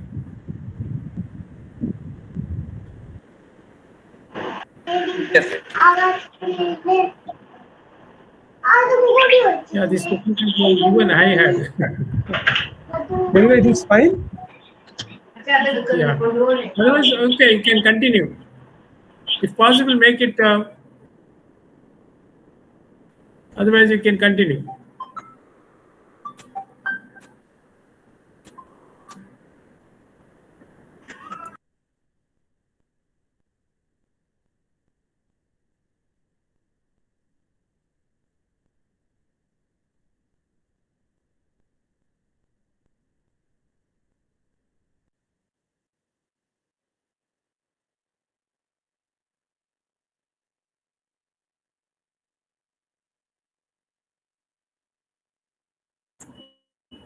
He's going to enter again.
Good afternoon.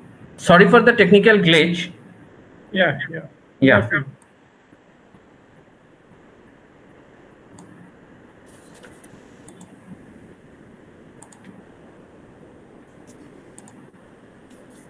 Yeah, I have shared. So thank you, Professor Papala, for the introduction, and I am grateful It's coming right now? Yeah, it's coming. It's Slightly, if it is full screen, is better. Otherwise, it's okay. You can continue. yeah. Possible. Yeah, thank you, Professor Pakar, Yeah. for the kind introduction. Oh. And many thanks to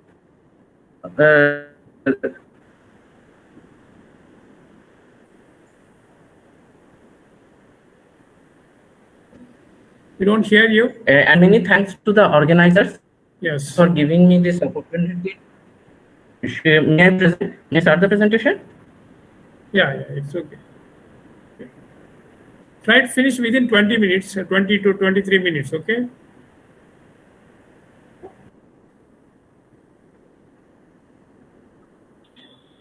Presentation is gone.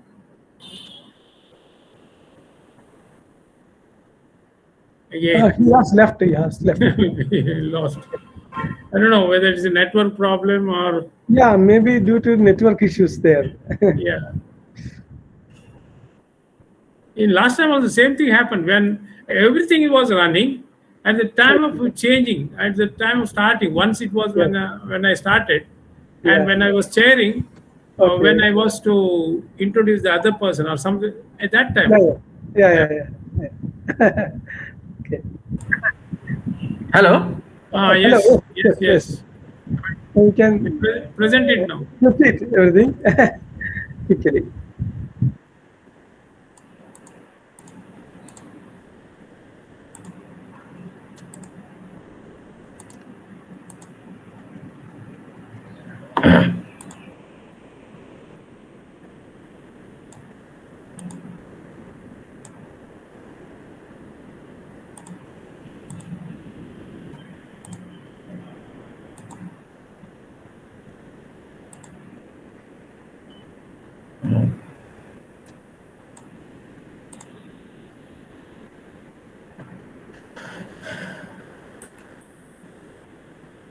Is it really a problem? Sorry for the glitch. But no. Otherwise, I'll do one thing. You can present it after 15 minutes. I will ask the first presenter to if who is that Anima Beg, whether she's ready. I'll ask. Yes. If you're ready, what I will do is you can present it now, and then later he will, after your talk, Shantanu can present it. Okay? Okay, sir. Okay. Now, could you present Anita? So she will be presenting on a replenishment model for decaying items with the entropy in a fuzzy environment under inflation. Okay, now you can present it. Okay? Yes, sir. Thank you. Okay.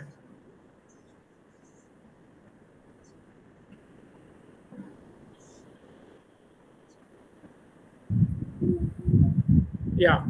Fine. Fine. You can continue. Okay, sir. A very good afternoon to all of you and happy Ganesh Chaturthi. Myself, Anima Bag. I'm going to present my paper, Replenishment Model for Decaying Items with Entropy in a Fuzzy Environment Under Inflation. Abstract of my paper is, in this paper, an optimal order quantity is determined to minimize the total cost of the inventory system of a business enterprise. Inflation is included in the inventory model for decaying items with infinite replenishment.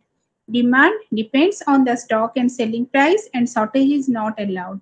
Entropy approach is introduced to measure the disorder in the inventory system for box-size purchasing units. Both crisp and fuzzy models are developed due to uncertainty in the environment. Optimal solution is achieved by cost minimization strategy using Mathematica 5.1 software. The effectiveness of the proposed model has been averred through empirical investigation, and sensitivity analysis has been accomplished to reduce managerial insights.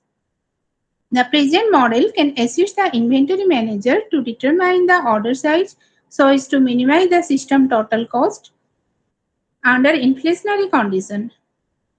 These are the different works done by different eminent authors in different time periods. And my paper is different from the other ones in the following ground. The demand pattern I have taken in my paper is power pattern, and it is stock and time dependent. The deterioration is present here. Replenishment is also there with effect of inflation, and entropy is also included in my model. These are notations that I have used in my research paper. Next, assumptions. The various assumptions I have taken in my model are: demand rate of items is stock and selling price dependent, that is D equal to S inverse alpha plus beta Q to the power tau, where S is the selling price, Q is the inventory or the stock. Next, second, rate of inflation K is constant, rate of replenishment is infinite, there is no backlogging of demand, the lead time is 0, holding cost and deterioration cost are time varying, no repair or replenishment occurs during a cycle time T. Then the mathematical model, the change in the inventory level at any instant of time T is represented by a function of the deteriorating rate, demand rate and inventory level, that is dit by dt plus theta it equal to minus t, where theta is the deterioration rate, it is the inventory at time t, and minus d, that is demand, decreases over time. The solution of equation 1 with initial condition it equal to 0 is given in equation 2, and at t equal to 0, the q value is determined in equation number 3. Then different costs are determined by the formulas that are already there in literature review. So the replenishment cost in 0 to h is RC is equal to determined in equation number 4. Purchase cost is determined in equation number 5. Holding cost is determined in equation number 6. Deterioration cost in 0 to h is determined in equation number 7. Next, entropy cost is determined.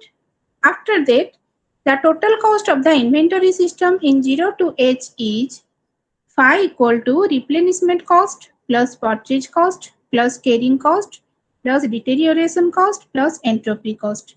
And by simplification, I have got the equation number 9. Now, my objective is to find out the value of Q and the total cost of the inventory system. So, the optimal solution for Q that will minimize the total cost can be obtained by solving the equation del phi by del Q equal to 0. That is equation number 10 is given here. Further, the convexity of the total cost function, the sufficient condition del 2 phi by del Q square greater than 0 is tested. Now the solution procedure. How the value of Q and total cost are determined in this paper. The solution procedure is described as follows. Step 1. The inventory parameters are assigned with values. With the assigned values of the inventory parameters, equation 10 is solved using Mathematica 5.1 to find the value of Q. The total cost is found out by using equation 9. For the sufficiency condition, convexity test is performed using equation 11. Now, fuzzy model. Due to environmental changes, the fuzzy model is applied here. In fuzzy model, the equation is given in equation number 12. Then graded mean integration method, sign distance method, and centroid method are applied for deposification. It is worked out like this. First, graded mean integration method is considered, and here first triangular fuzzification is given. The parameters h, that is holding cost, theta, that is rate of deterioration, and s, that is selling price. These three parameters are fuzzified. First, triangular fuzzification is used, and it is denoted as h curl equal to h1, h2, h3, theta curl equal to theta 1, theta 2, theta 3, and s curl equal to s1, s2, s3. Now, using graded mean integration method of deposification, the total cost is given in equation number 13.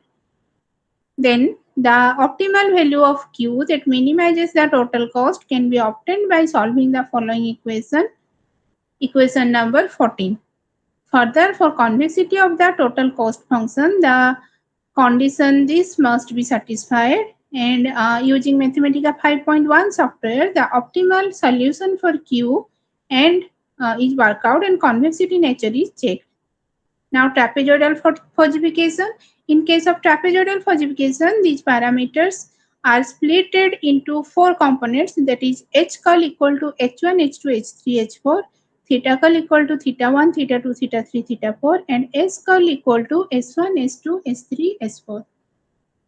Using graded mean integration method,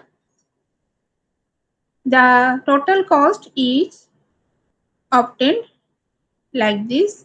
Then using the same optimization technique, the value of Q is also determined and total cost is also determined.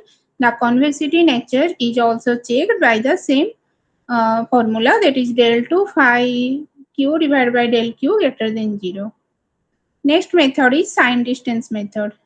In the same manner, in sign distance method, first triangular falsification is considered, then total cost is determined. After that, using the optimization technique, the value of Q and total cost are determined. Next, trapezoidal falsification is considered, and for this also the total cost and the value of Q are obtained and the convexity nature is checked. Next, centroid method. In centroid method, only triangular falsification is there. H, theta, and S are splitted into three components, H1, H2, H3, theta 1, theta 2, theta 3, and S1, S2, S3. Using centroid method, the total cost is determined, and following the same procedure, the value of Q and the total cost are determined. Now, empirical investigation.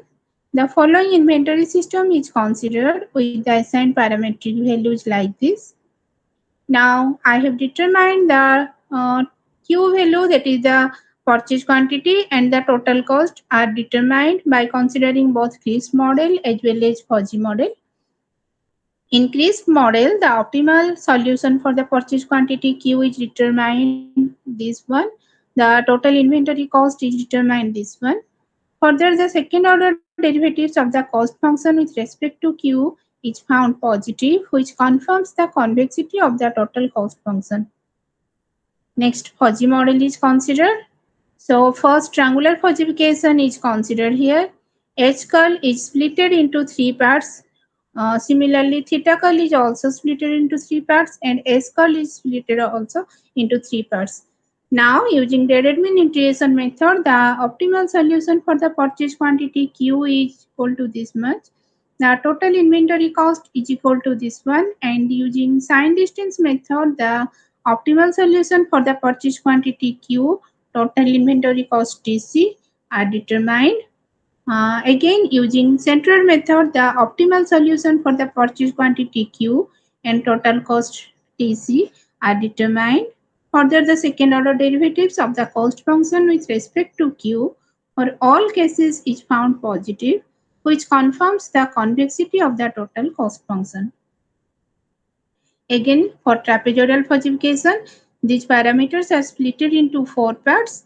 After that, using graded mean integration method, the optimal solution for Q and total cost are determined. Similarly, using sign distance method, the optimal solution for the purchase quantity Q and total cost are determined. And further, the second order derivatives of the cost function with respect to Q for all cases is found positive, which confirms the convexity of the total cost function. This is the tabular form in which all the values are placed. First, Crisp model is there, then order quantity Q is determined, total cost is determined. After Crisp model, fuzzy model is there. Fuzzy model, in case of fuzzy model, first triangular falsification is considered, and the deep-falsification methods are graded mean integration method, sign distance method, and centroid method. For all these three methods, the order quantity Q and total cost are determined. Again, for trapezoidal falsification, the graded mean integration method of deep-falsification and sign distance method of deep-falsification are considered, and the values of Q and total cost are calculated, which are placed here. In both Crisp model and fuzzy model, the order quantity and total cost are determined. Triangular and trapezoidal falsification are considered for the fluctuations in the inventory parameters, It is observed that in case of triangular falsification, the centroid method of defalsification fits well to minimize the system total cost. Similarly, in trapezoidal falsification, the sign distance method of defalsification fits well to minimize the system total cost. The results of sensitivity analysis exhibit the followings.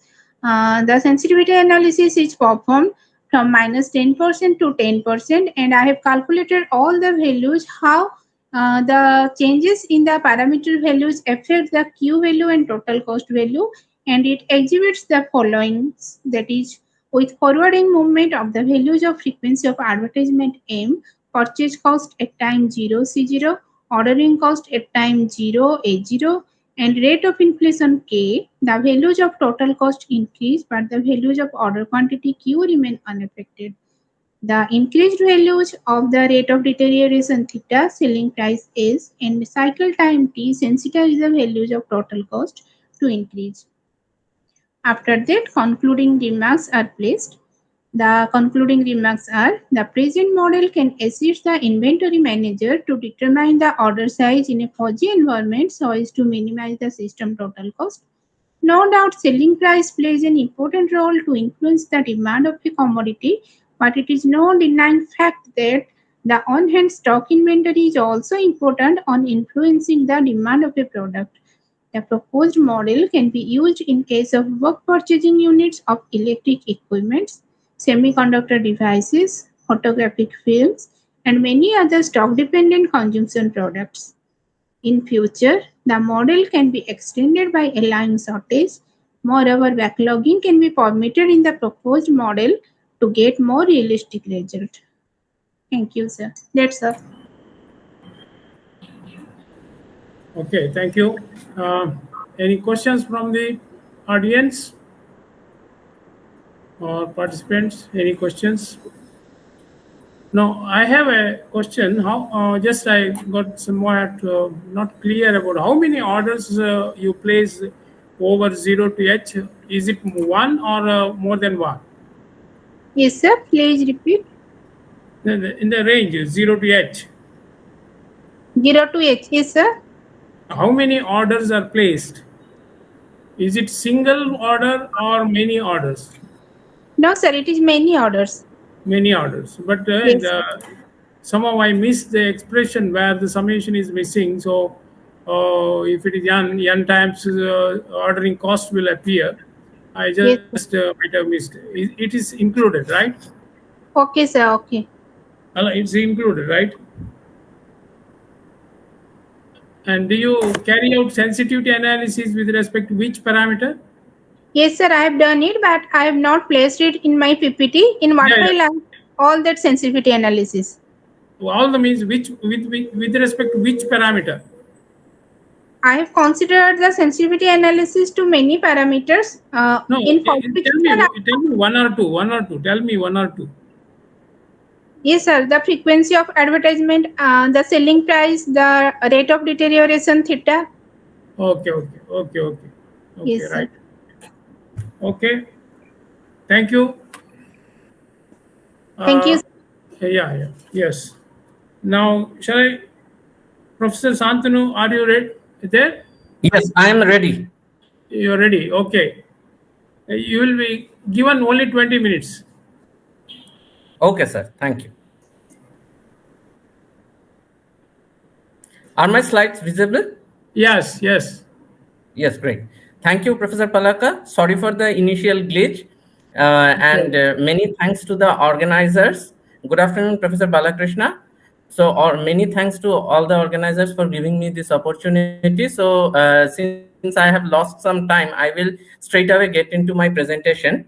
So, as Professor Palaka introduced me very kindly, and that I have been working for quite some time on non-parametric estimation with things like density estimation and distribution function estimation, then quantile estimation, and now their applications in finance. So this is one of the problems that I have been working for quite some time. And recently I'm working on this. It is still work in progress with one of PhD students. So here the goal is to model the long-term loss distributions, and subsequently their application in risk estimation. And this research is supported by the matrix scheme of SERP.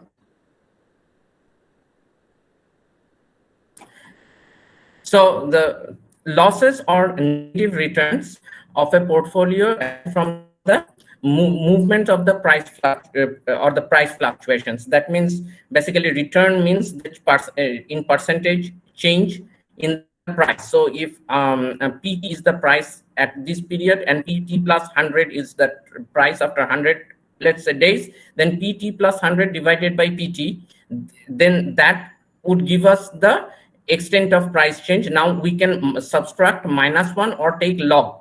So we generally in finance measure the price changes in logarithmic scale.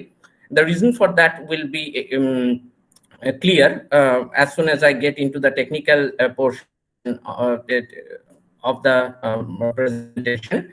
So here there has been a very seminal work by Kant in 2000, Professor Rama Kant in 2001. So there he has studied the empirical properties of loss or return data from different financial markets and over different time frames. So that paper is known as Stylized Facts of Asset Returns, and it was published in 2001. So one of the things that the remarkable observation from there was that in general, we cannot find out one probability distribution that fits well to all the loss data. And in fact, the shape and the properties of the statistical properties of the loss data varies from one time frame to another. Now by time frame, what do I mean? I mean the duration over which I am measuring the price fluctuation. For instance, if I'm observing the stock price after every day, so that is a day-to-day basis, that is daily price fluctuation. And if I am measuring the stock price after a month, then that is the monthly fluctuation. And if I am measuring from say 1st April to 31st March, so that is that price fluctuation over a time frame of 1 year. So if we look at even for the same asset, if we look at the returns recorded over shorter time frames, then they seem to have very different statistical properties than the price fluctuations over very large time frames. In fact, one of the most important and interesting distinguishing properties is that when we observe the price fluctuations over small time frames, say daily or intraday, say hourly basis, the price fluctuations, then the data seems to be very heavy-tailed. In fact, they resemble the observations from student T distribution with 4 degrees of freedom. So this is a very important observation that when we look at price fluctuation over small time frames, they seem to have higher kurtosis. They resemble that from heavy tail distribution. Whereas the phenomena that I will emphasize here in this presentation is something called aggregational Gaussianity. This is a term used by Ramakant, that as one goes from a smaller time frame to a wider time frame, so as you observe the price changes over, say, a quarterly or monthly or yearly time frames, then the distribution of the returns resembles more like the normal distribution. Okay, so this is a very interesting phenomena, that on smaller time frame they resemble that of heavy tail distributions, and on wider time frame, the wider the time frame becomes, the distribution becomes thin-tailed and becomes more like a normal curve. And there is no theoretical proof available up till now for this phenomena. This is an empirical observation. He calls it stylized fact, because this has been observed by crunching lot of data, by analyzing lot of data across different financial assets and from different markets, not just from one market or one asset. And so here is the first point, that as I mentioned, that suppose PT is the price of a financial asset at time t, and I am measuring the price change over a time frame delta. So then I will define my loss to be negative of the return. Now, what is my return? Return is the change in price. So PT plus delta by PT, and I'm measuring the change in logarithmic scale. And it's a standard practice in finance. For instance, the entire observations that Kant reported, they were based on returns computed in logarithmic scale only. And also, if you look at the works by Ruppert, so there also it is a reasonably standard practice in finance. So negative of the return is referred to as the loss.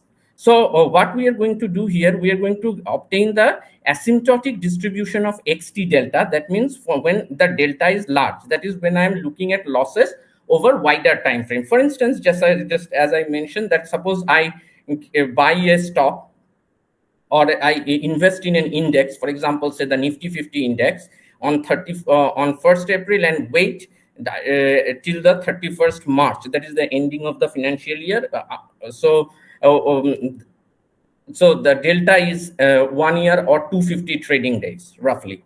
The extreme quantiles of the loss distributions are important in the case in the context of market risk estimation. This we will see. Next, as I mentioned, that the purpose of measuring the changes in price over in logarithmic scale has a distinct advantage. This is the following, that we are able to express these changes as the sum of a number of fine returns. So just to give an example, suppose my capital delta is one financial year. So, and my small deltas are the say 1 day, one trading day. Then when I am measuring the price change in the logarithmic scale, then the annual price fluctuation can be expressed as the sum of the 250 or the whatever is the number of trading days in that financial year, so that you can express the annual fluctuation as the sum of the daily fluctuations in this way. So this is a idea. So what happens is that when we are looking at the price change over a large time frame, we can express it as the sum of a large number of fluctuations over a small time frames. And as I mentioned, in Kant's paper, it was observed that these fluctuations, which he calls fine returns, which are fluctuations recorded over a very small period of times, they have very different statistical properties. For instance, they are observed to have finite variance, but not for the fourth order moments does not seem to be finite. So they're clearly heavy tail.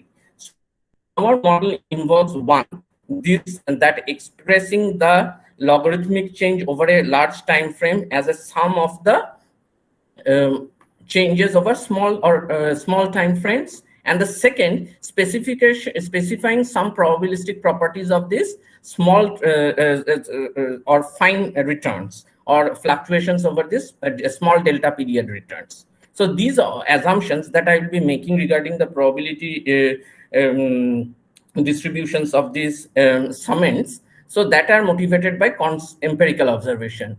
So these are some of the observations. So just to make the notation simple, I am making small delta equal to 1. So it's just like I said that I can think of capital delta as one financial year and a small delta as one trading day. So the total change in logarithmic scale over over the entire financial year is the sum of the daily fluctuations in logarithmic scale during that financial year.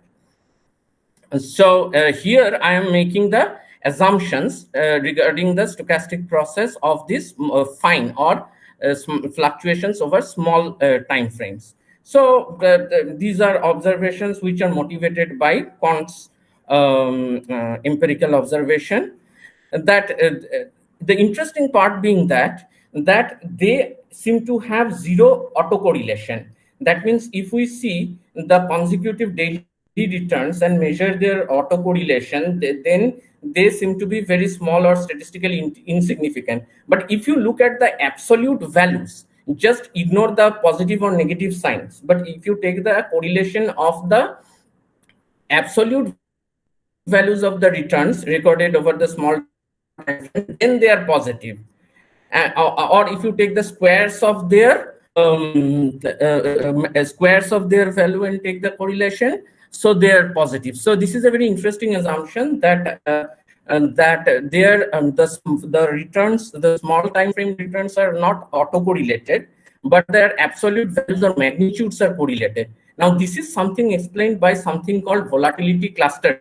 That means when there are periods in the market when you have large fluctuations, and then there are periods in the market where the magnitude of the fluctuations are small.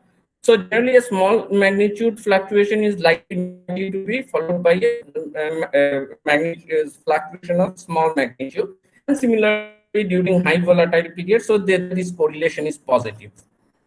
So this is a model, and now I have given some examples. Now when I define a model that is state some assumptions on a process, I have to make sure that indeed there are some processes which satisfy this. So these are some more of academic interest. I have given examples of such processes which satisfy this condition. So let me not get into it because the time limited. So these are some examples. And this slide is available with me. I will be happy to share if anyone is willing to look at these assumptions or examples in more detail. So let me go to the first result. So this is the one that is going to explain what Kant described as the aggregational Gaussian entity. So under the assumptions that I have mentioned, what we prove is that as delta becomes large, that is as m becomes large, m is the number of small fluctuations within the time frame delta. So as m goes to infinity means delta becoming large. So as m goes to infinity or delta becomes large, if I center it by the mean return and divide it by the square root of m times the variance of the daily fluctuations or the delta period fluctuations, then this converges in law to the normal distribution. So this kind of explains what Kant has observed, that although the xt's, the returns over small time frames, they seem to have heavier tail distribution, but the xt deltas, they resemble more normal distribution as delta becomes large. Of course, here one of the key assumption is that the assumption A. So here I am assuming the marginal distribution of the xt's has finite variance, but I am not assuming all moments exist. I am just assuming that moments slightly of higher order than 2 are finite. So I leave the window to accommodate time series which may have higher order moments, or to accommodate time series which Kant observed that they don't have finite variance, but not fourth order. Fourth order moment is not necessarily finite. So they will be accommodated under that assumption. So under this assumption, we have this result. So this explains the aggregate Gaussian. So this is very interesting. This is a very interesting result, which basically tells us that if we look at the returns or the losses over very large time frames, then the loss distribution resembles normal approximation will work well. So based on this, naturally, I have an estimate of the quantiles. So I can estimate the pth percentile of the marginal loss distribution xt delta for large delta, and under assumption 1 by this formula. So there is nothing special about it. It is just I'm using standard normal quantile and then adding the center and the scale. So here you see that here m is the number of fine returns. So just to give the example again, if I go back, suppose delta is 1 year, then m is the number of trading days within that year. So m times the daily return. So this is the average daily return, and then multiplied by the number of trading days, so that we can think, and that's way. So here you see the as m increases, the fluctuation m times variance of xt will also increase. So the variance increases linearly, in the sense that wider the delta, the more larger the value of m, the more will be the fluctuation m times variance of xt. So this gives us a quantile estimator. Now this is what I'm going to use. Now this is another interesting result that if I want to do bootstrap and estimate the sampling distribution of the loss xt delta by for large delta, instead of doing normal approximation, if I want to do the IID classical bootstrap approximation, resampling the fine losses, then also it will be a consistent estimator. That is, bootstrap estimate of the sampling distribution of xt delta for large delta will work, as well as the normal approximation. So this is more of academic interest. Now coming to the risk estimation part. So a risk measure in finance is essentially a sum functional of the marginal loss distribution. So obviously, I have distinguished F capital delta because, as we have just seen, that the marginal loss distribution can vary widely depending upon the time frame that we are measuring. So here I am looking at the problem of risk measurement when large time horizon, that is a long-term risk measurement when delta is large. And usually, what is the purpose of a risk measure? That it represents a loss of extreme nature, which has a very small chance of being exceeded. And they are used for a number of regulatory purposes. Initially, these concepts, the concept of value at risk, which is one of the most well-known risk measure, was introduced by the Basel Committee on Banking. But if you also look at the NSE, National Stock Exchange, how they compute the margin requirement for the future instruments, there also they use the concept of value at risk. So there they compute the value at risk daily. So that is a value at risk computation for a very small time frame. So each day they have a formula to compute the value at risk, and then based on the value at risk, they derive the amount of margin the traders have to keep deposit in order to trade a particular instrument. So these are that is why these extreme losses are of importance. So the value at risk, as I mentioned, now it is defined, the formal definition is like this. So it represents actually the minimum amount of money over a certain time horizon that I need to have in order to ensure that the portfolio return is non-negative with a high probability P. So that is what basically the formula is saying, and it turns out from this formula itself that this value at risk over a time period delta is actually the pth quantile of the marginal loss distribution over the same time frame delta.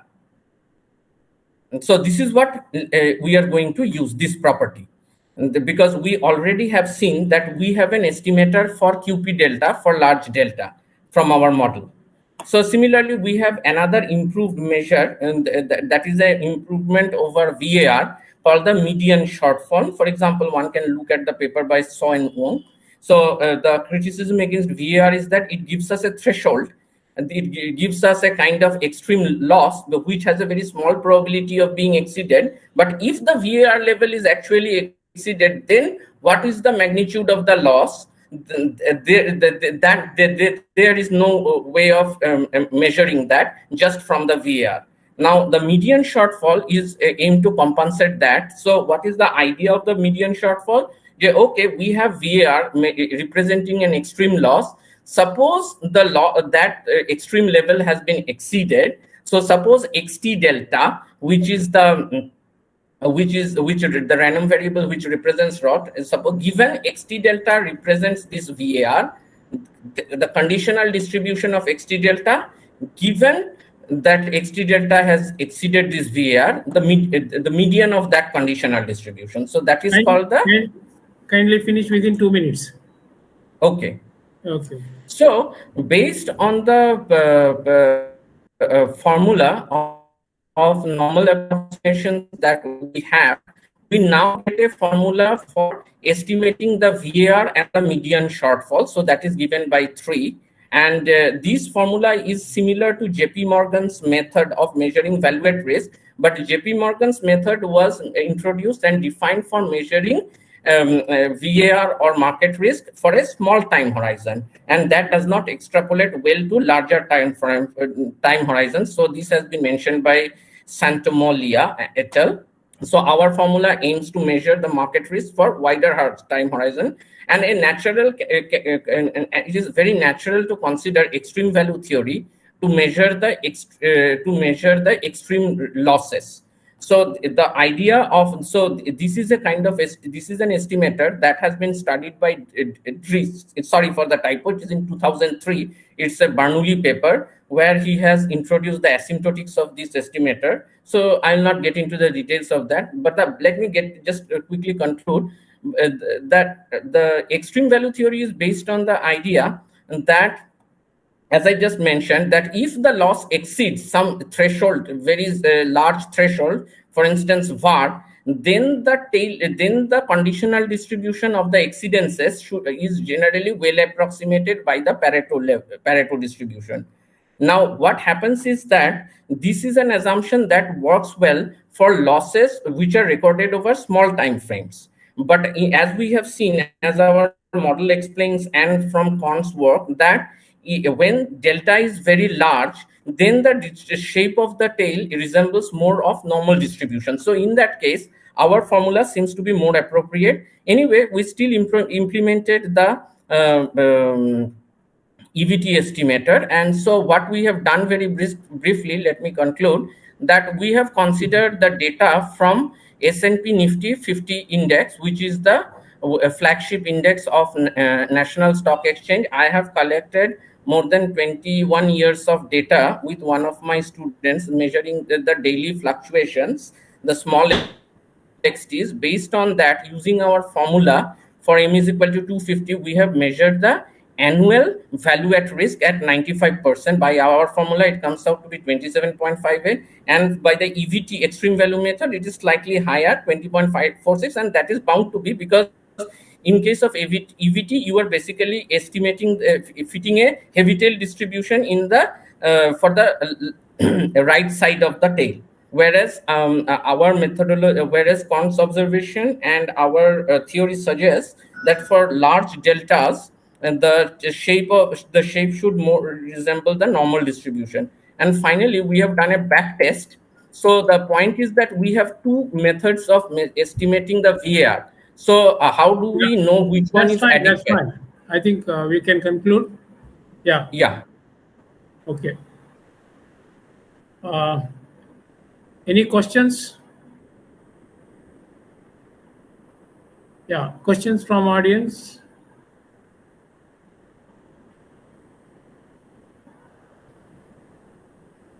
No, this is useful for extreme losses. Can it be used for some moderate losses? How adjustments has to be done? Yeah, so for moderate losses, you just need to look at this. Look at here, use P is equal to half. Yeah, P is equal to half or other values. Yeah. Yeah. Normally, you take P is equal to 0.05, right?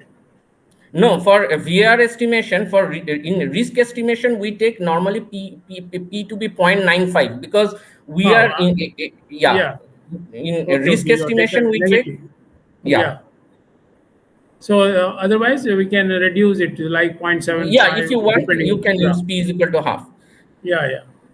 So if only one thing I have to summarize in one line, the main point is that if you are modeling losses over small time frames like daily losses or intraday losses, then extreme value theory works fine. And if you are measuring losses over very large time frames like annual losses or half yearly losses, then this normal approximation that we have derived, that seems to be more justified by the empirical observations of Kant. Yeah. Okay. Thank you. Thank you, sir. Yeah. Okay. Let me invite next speaker. Next speaker is Ananthakrishnan. Yes. Are you ready? Ananthakrishnan, yes. Yes, sir, I'm ready. Okay. Yeah. So you'll be speaking on design of in-house test method for assuming a packing quality of bottled spirit, right? Yes. Over to you. Yeah. So should I switch on my camera? 12 minutes. Okay. Yeah, should I switch on my camera or is it fine? No, camera is now in the presentation is important. Camera Okay, is okay. all right. Yeah. Okay, okay. Okay, so let me share my screen. Yeah, yeah. Sure.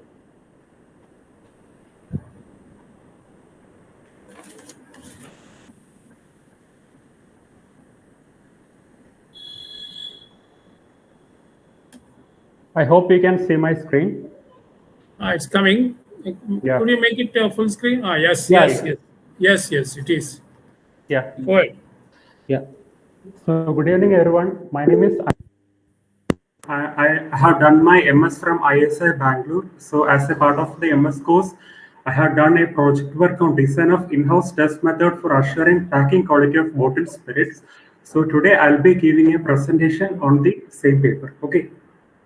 Yeah, so about the company. So United Spirits Limited or USL is an Indian alcoholic beverages company, and they used to produce or manufacture liquor bottles, and they used to transport from one place to another. So the company is said to transport it over 37 countries, and they sell around 10 million cases annually.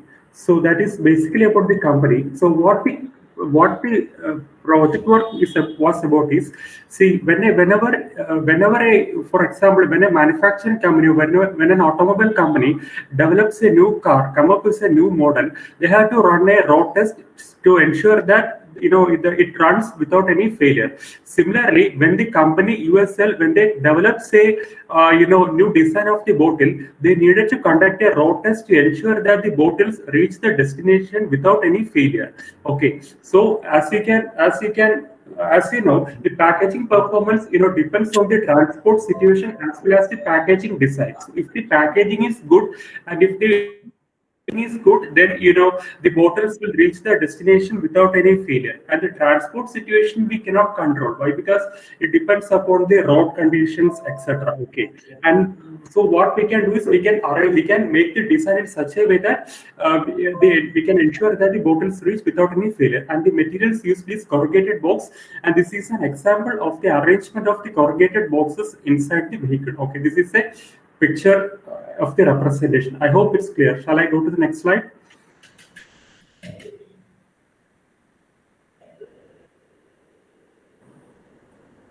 Hello? Yes, yes. Yeah, shall I proceed?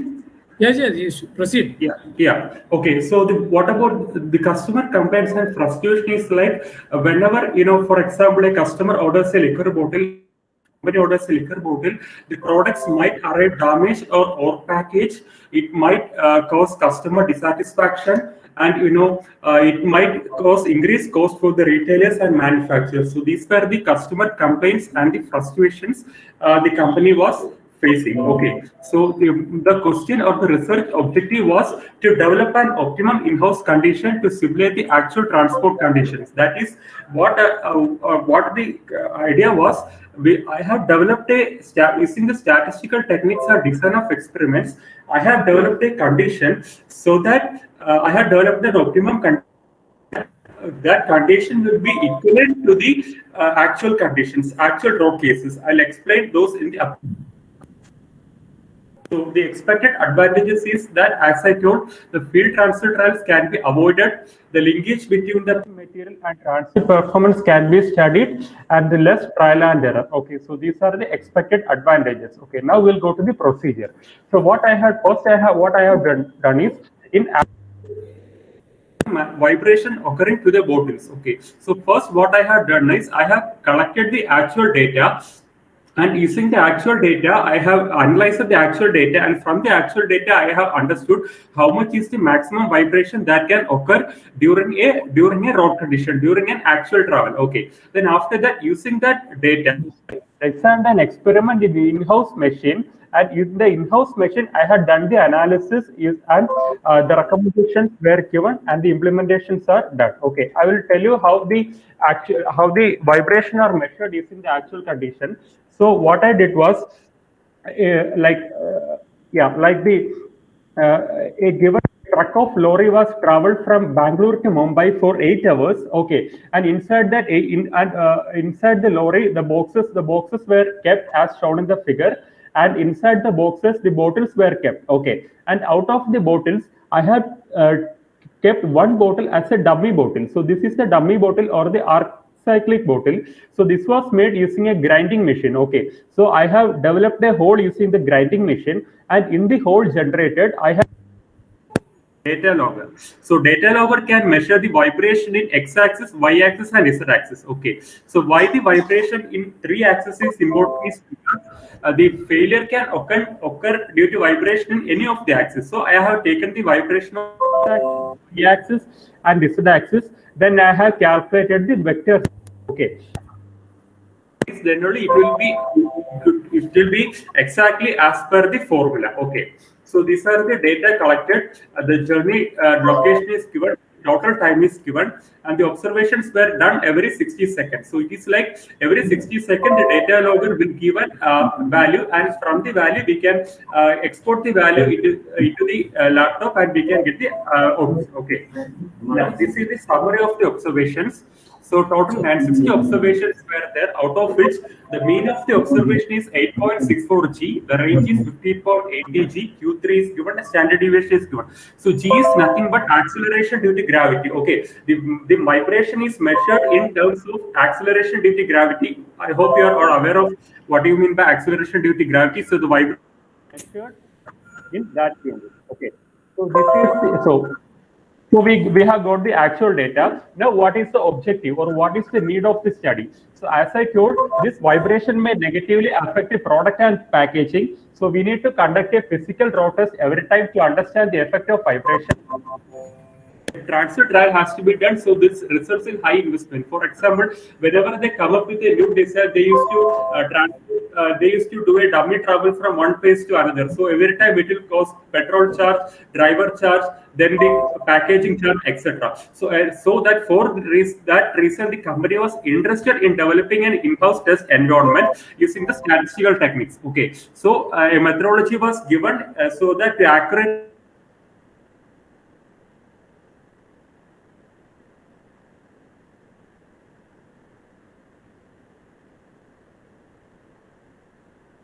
control the transportation of the product. So the movement of the vehicle is controlled by okay, but in some cases like a bump effect cannot be studied. Okay.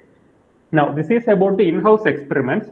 So, in-house experiments, the objective is that, so we have to develop the test house condition so that will give at least minimum of the above vibration. So, we have the data from the actual road vibration. So, we need to simulate that in the vibrating machine so that we need to ensure that at least minimum or quarter value of the vibration is developed. Okay, so we have decided to conduct the full factorial experiment with 3 levels and 3 factors with 2 levels. Okay, low level and the higher level, and it is replicated 5 times. So 8 into 5, it will maximum it will be 40 experiments, and as I told, the response was the maximum vector sum. Why maximum vector sum is nothing but the vibration. So maximum vibration means better our result is. Okay, so this is the factors and levels: RPM, test box, and test bottle. So I will tell you how we calculated the level of RPM, level 1 and level 2. So I will explain about the position of test box and test bottle.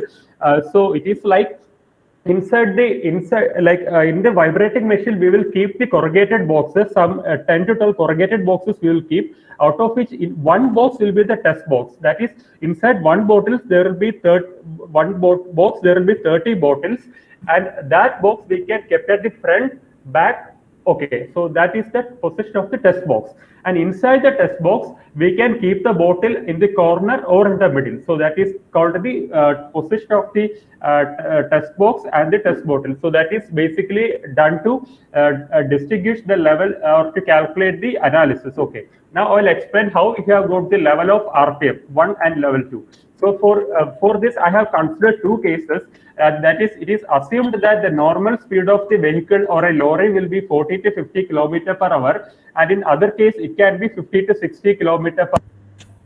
Okay, then after that what I have done is I have calculated the RPM of the tire using a diameter of the tire of the vehicle using a scale, and using the formula I have calculated the RPM using the formula pi into pi 2 pi r. Then I have calculated the RPM of the cam. Okay, then it is divided and so that it was scaled to 170. I mean, since the time is 12 to 14 minutes, I haven't explained the formula or the calculation. Okay, so this is how we got the level 1 and level 2, and this is how the experiment was conducted. So as I told, 8 experiments were conducted by the 2 levels of RPM, 2 levels of test box, and the 2 levels of test bottle. Okay, now the Taguchi system was used. Why Taguchi system was used means, as you know, here we need to be, if better the vibration means, we can tell that it is able to simulate maximum of the rod conditions. So the larger is the better, and the signal to noise ratio table was used, and the ANOVA table was done. And the, as you told, in the design of experiment, 2 important concepts are main effects plot and the interaction plot of the SN ratio and means. That was also calculated. Okay, so this is the ANOVA table. So as you can see, RPM test, I have taken the 3 factors, then the 3 interactions and the residual. Okay, I mean 2-factor interactions. The 3 A dot B dot C interaction is kept aside. And you can see that the p-values for RPM and test box are less than 0.5, and hence those are significant. Okay, and now the mean plot for SN ratios and mean effect plot was done. So here you can see that signal to noise ratio. I'm explaining about the left plot. So here it is showing that larger is the better. So you can see that 240 RPM when the RPM is 240, and when the test box is back, and when the test bottle is at the middle, it is giving the higher value. Okay, and from the interaction plot also, you can, from that condition, you can see that in 2 cases it is same, and in other cases it is varying. Okay, using the color, like the corner is given and the RPM you can get, and the test box position and the RPM you can get the same condition, that is 240 back as well as middle. Okay, so okay, just 1 minute, just 1 minute left. Okay, yeah, sure. Okay, yeah. Okay, and this is the plot for means. Here you can see that the 240 RPM is the best, and back, and the test box is should be back, and the test bottle is not of significance. Why? Because the line is always parallel to the x-axis. Similarly, the interaction plot also gives the same output. Okay, and for signal, as a result, as I told, for signal ratio, the larger is the better, and the optimum condition is 240 RPM, test box at back, and test bottle at middle. And the mean value got is 10G, and the predicted values is given. Okay, the values will be between 7 to 15, and then the experiment is conducted using the optimum condition, and this is the result. So here you can see that all the values are between the limits that we have got in the previous result. Okay, and this is the interpretation and conclusion. 3/4 of the actual condition were developed, and our rod picture could be reproduced, and the average achieved could be greater than 3rd quartile. Okay, and this is the project work, and this is the references by, I had done the project work under Professor UH, and this is the mic. So any questions you can ask. Yeah. Any questions? Questions from audience? Professor Santanu is there because his microphone is disturbing. So could you make it mute? Professor Santanu. Can you hear me now? Professor Santanu, please mute your microphone. Okay. Just a minute. Yeah, it is disturbing. Okay, thank you, Ananta Krishnam. Sir. Okay, if there are no questions, let us move on to next speaker. Yeah, sure. Thank you. Okay. Next speaker is Sandeep Parida. Yes, sir. Yeah.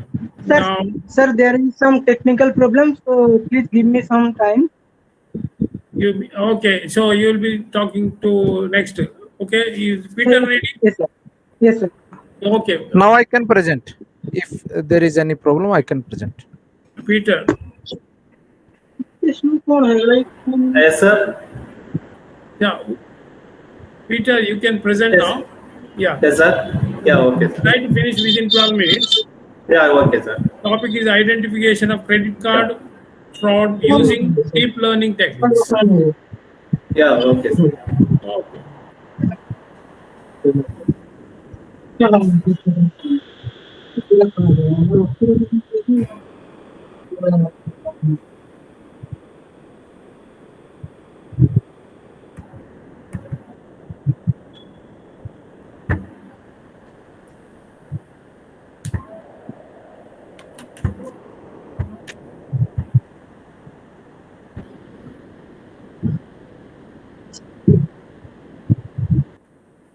Present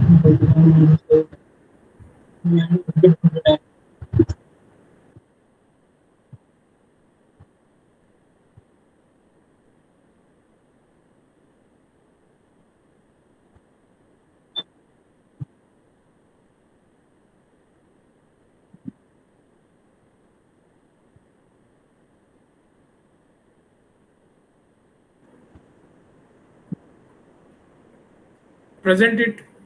Present your. Yeah. Presentation is coming. Yeah, yeah. Proceed.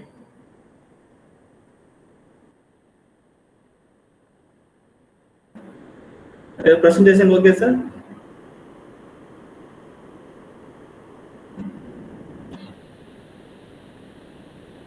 Yeah, it's appearing. You can proceed. Proceed.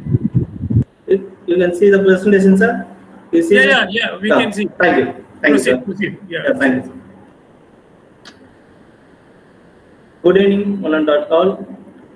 Today I discuss about my research work with credit card fraud detection and identification for using deep learning approaches.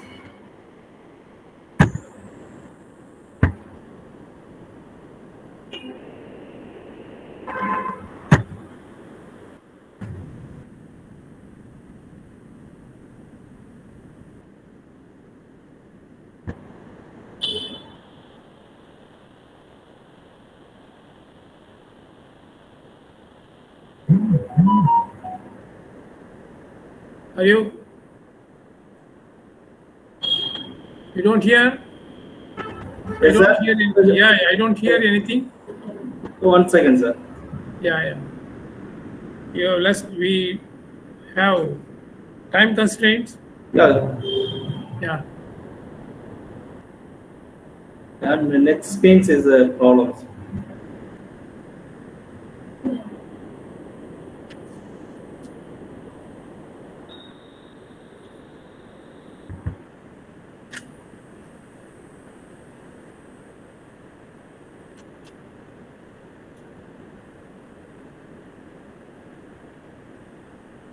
What happened?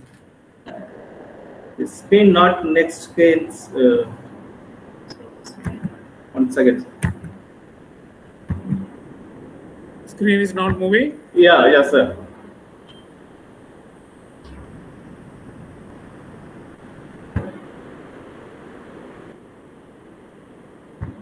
Then maybe you can. You see the next screen, sir? Yes. It is coming. Introduction. Okay, Yes. sir. Yeah. Thank you, sir. Introduction. The master mispresent is the wide term for respiration and exertion submitted by the including charge card or the honors installment at the time point might to be purchase something without paying for it or to pull out cash from record without consent.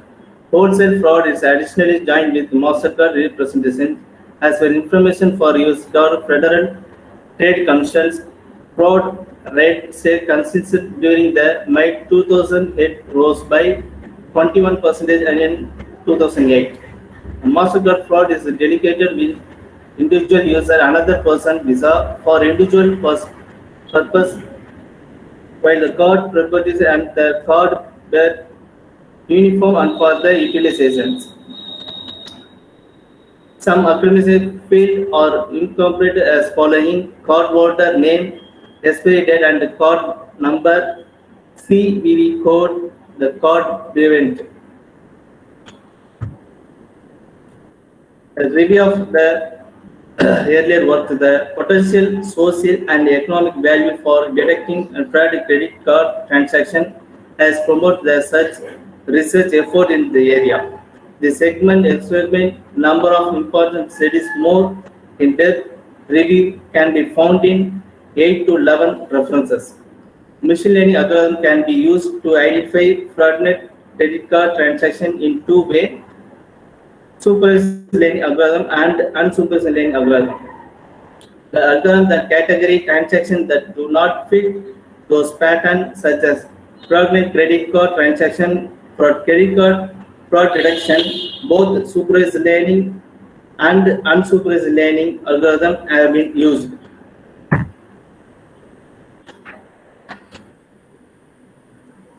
Methodology. This work is the proposed methodology or utilizes dismissing extraction in the search thought framework, dismissing algorithm, artificial intelligence calculation like logical regression, decision tree, and random forest are considered to see which one fit the best and can be used utilized with thought or declare to dismiss extraction exchange.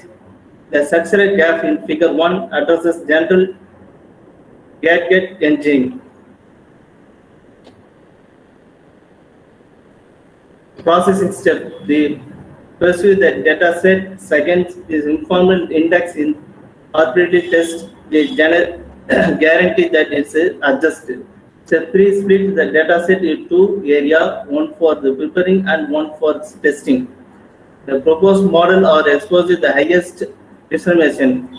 Stage 5 decide the effectiveness, the different calculation, exercise, and the exact measurement were resolved. Finally, they track down the most effective calculation for a given data set. This is the system architecture, the diagrams. Two-factor OR use the create function, success probability PR, failure probability 1 minus PR. The basic probability equation are used this work, but due time deadline they are not mentioned in this slide. Decision tree. To design the if you insert the hub into at least two sub hubs, choice tree utilize and assignment the calculation, the humility of the subsequent sub hub improve with the development of suburb.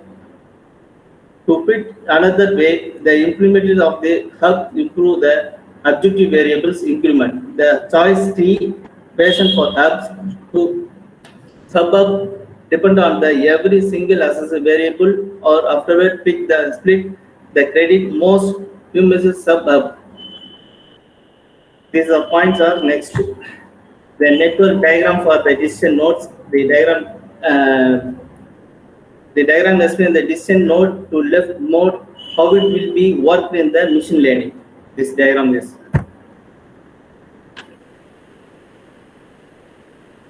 Random forest was the use the interpreter.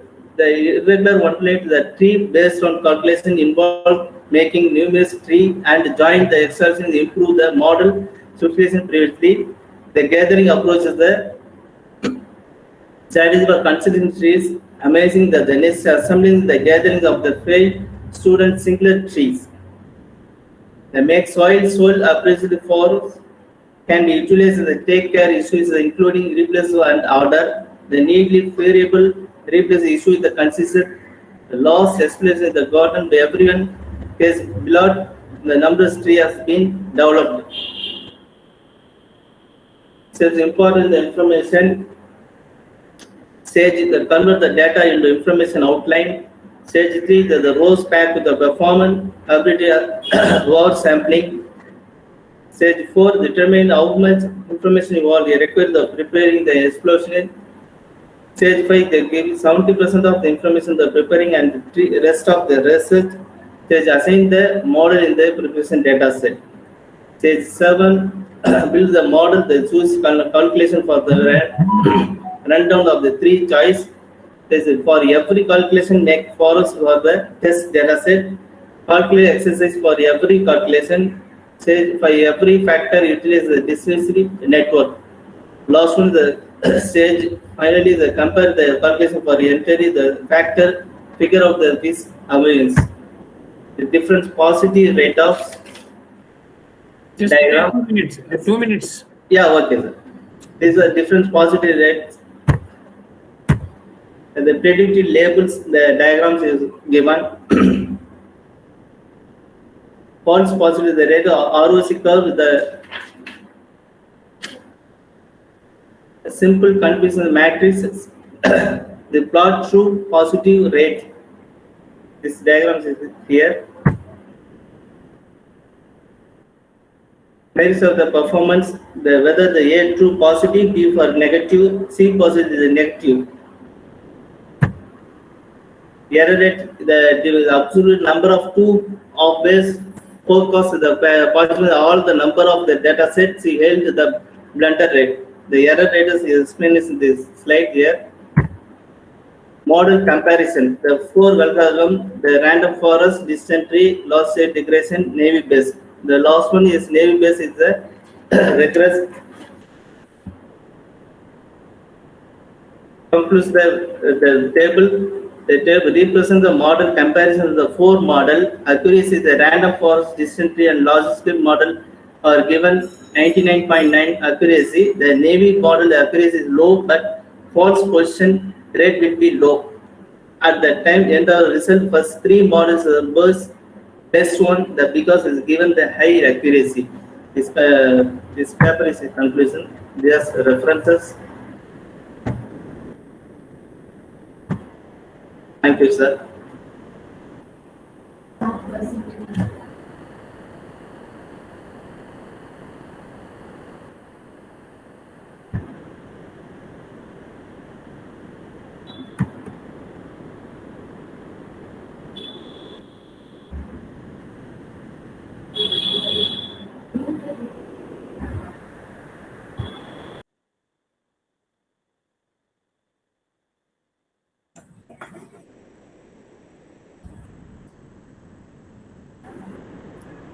Yes, sir. Excuse me, That's sir, it. your mic is off.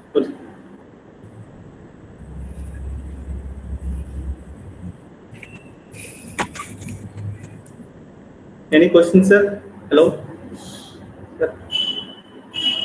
Professor Pakala, your mic is muted. Oh, thank you. Yes, sir. I didn't realize. Okay, no questions. Yes. Oh, okay, no questions. Okay, thank you, sir. Let us move on to the next speaker. Maybe I will call Jitendra Kumar. After that, last speaker is Sandeep. Okay. Okay. Jitendra Kumar, are you ready? Yeah, I'm ready. Yeah. Please present it. You will have only 12 minutes. Okay.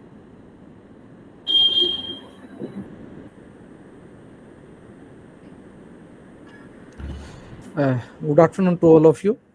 Today I will discuss the stochastic modeling of the blast furnace in the steel plant. Could you make it full screen? Sure, sir. Sure. Presentation, yeah. Is it okay, sir? It's not full screen. Could you make it? Is it PowerPoint slide or? It's PowerPoint, sir. Yeah, make it presentation mode. Yeah. Click there. Okay. This is the roadmap of my presentation. First one, I discuss the introduction, a brief motive of this study. After that, literature review and layout of the steel plant. After that, the system descriptions, modeling of the blast furnace system. After that, assumption and notation which we have used in our manuscript. Then analysis of this model. After that, the numerical analysis is also carried out. Finally, what we found in this manuscript after this study, and last section is related to the references. Actually, India had second rank in the steel production, but the demand of the steel due to its usage in the different areas of our day-to-day life, you can say that, like a construction of the bridge, road, building, railways, and many more.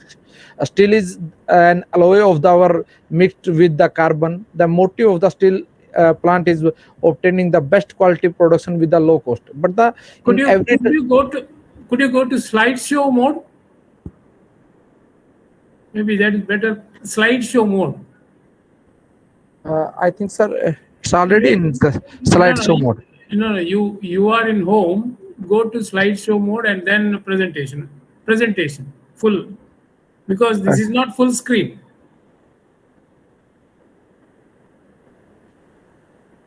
Or in the bottom you have the presentation.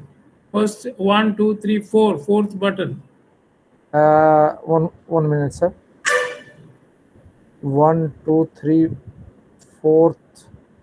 You are You can show the using cursor. Bring the yeah, I am cursor. using cursor. Yeah, Yeah, bring it then. this one.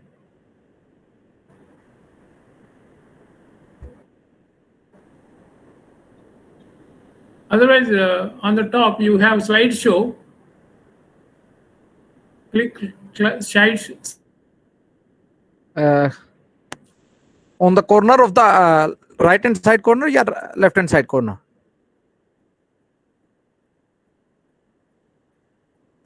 Sir, on taskbar, On there taskbar is middle. after home, insert, then design, and then fourth number is slide show. You click that. Yeah. Orange taskbar में जाइए sir. It's not full screen. Full screen, yeah, I got it.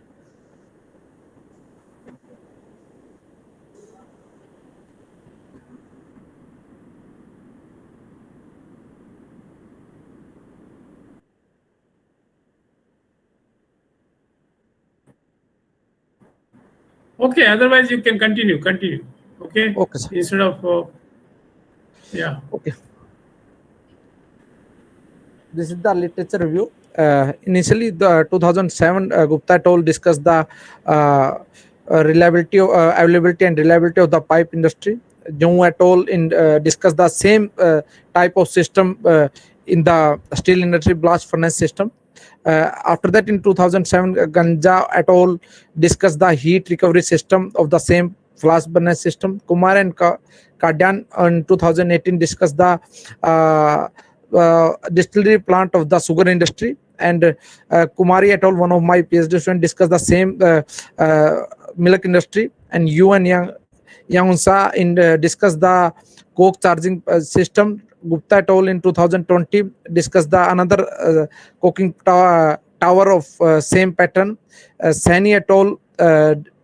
Discussed in 2020 availability analysis of the coking system of the steel plant. Barak in 2021 discussed the reliability analysis of the milk plant. But these authors in 2017, 19, and 20 does not consider the redundancy in their unit. But redundancy is the one of the important technique by which we can enhance the availability, reliability, and profit of the any manufacturing system. This is the layout of the steel plant. Initially, the coking system. This system is connected with the another senator system. Coking system produces the coke, and senator system is producing by using the 7 subsystems. It is producing the iron ore pellets, both by the mixing of both the plants. Then we have the limestone, and using the limestone as a raw material for the blast furnace system, using the 4 subsystem like skip car, furnace, gas cleaner, and hot glass slave. These by the mixing the coke and iron ore pellets, they using this one is like a limestone as a raw material, and they produce using the blast furnace system the pig iron. And after that, pig iron ore, one of the another subsystem, it is producing the liquid steel.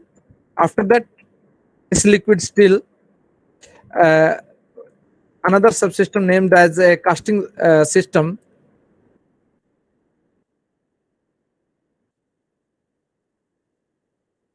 and it is makes the steel slabs like slabs and cutting for the different shapes, and finally using the utensils, and after that we make the utensils. This is the layout of steel plant in one of the city of the Haryana named as Hisar, and producing the steel by the Jindal manufactured. And today we will discuss the this blast furnace system. We will focus on this subsystem. All the subsystem of the blast furnace system are connected in Slides are moving. Yeah. Slide show. It's moving. Yes. Now it's all right. Yes. Okay. You got it. Yeah. Okay. All the four subsystems are connected in the series system. First system is a skip car. It is containing the two units. One is active unit. Another one is in the cold standby. Furnace system is consisting the single unit, and the gas cleaner is containing the two units. One is operating and another one is in the cold standby. The hot gas stove is containing the three identical units. All are connected in the parallel configuration, but it is the whole furnace system is all the subsystem are connected in the series.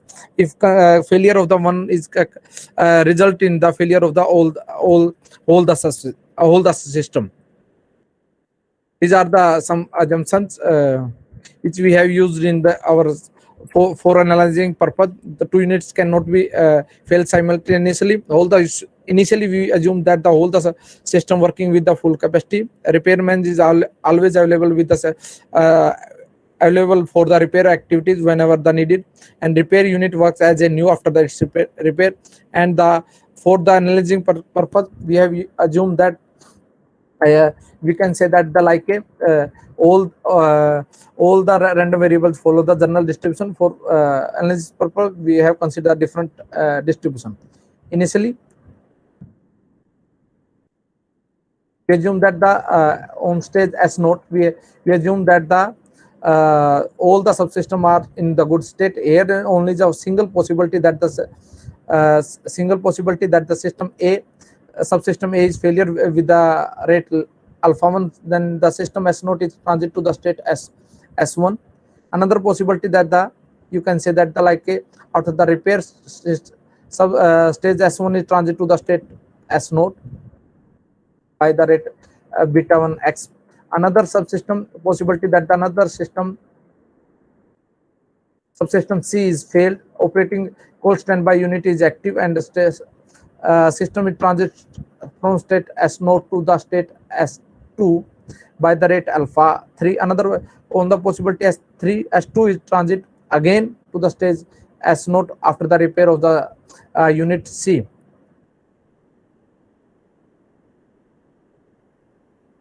Another possibility that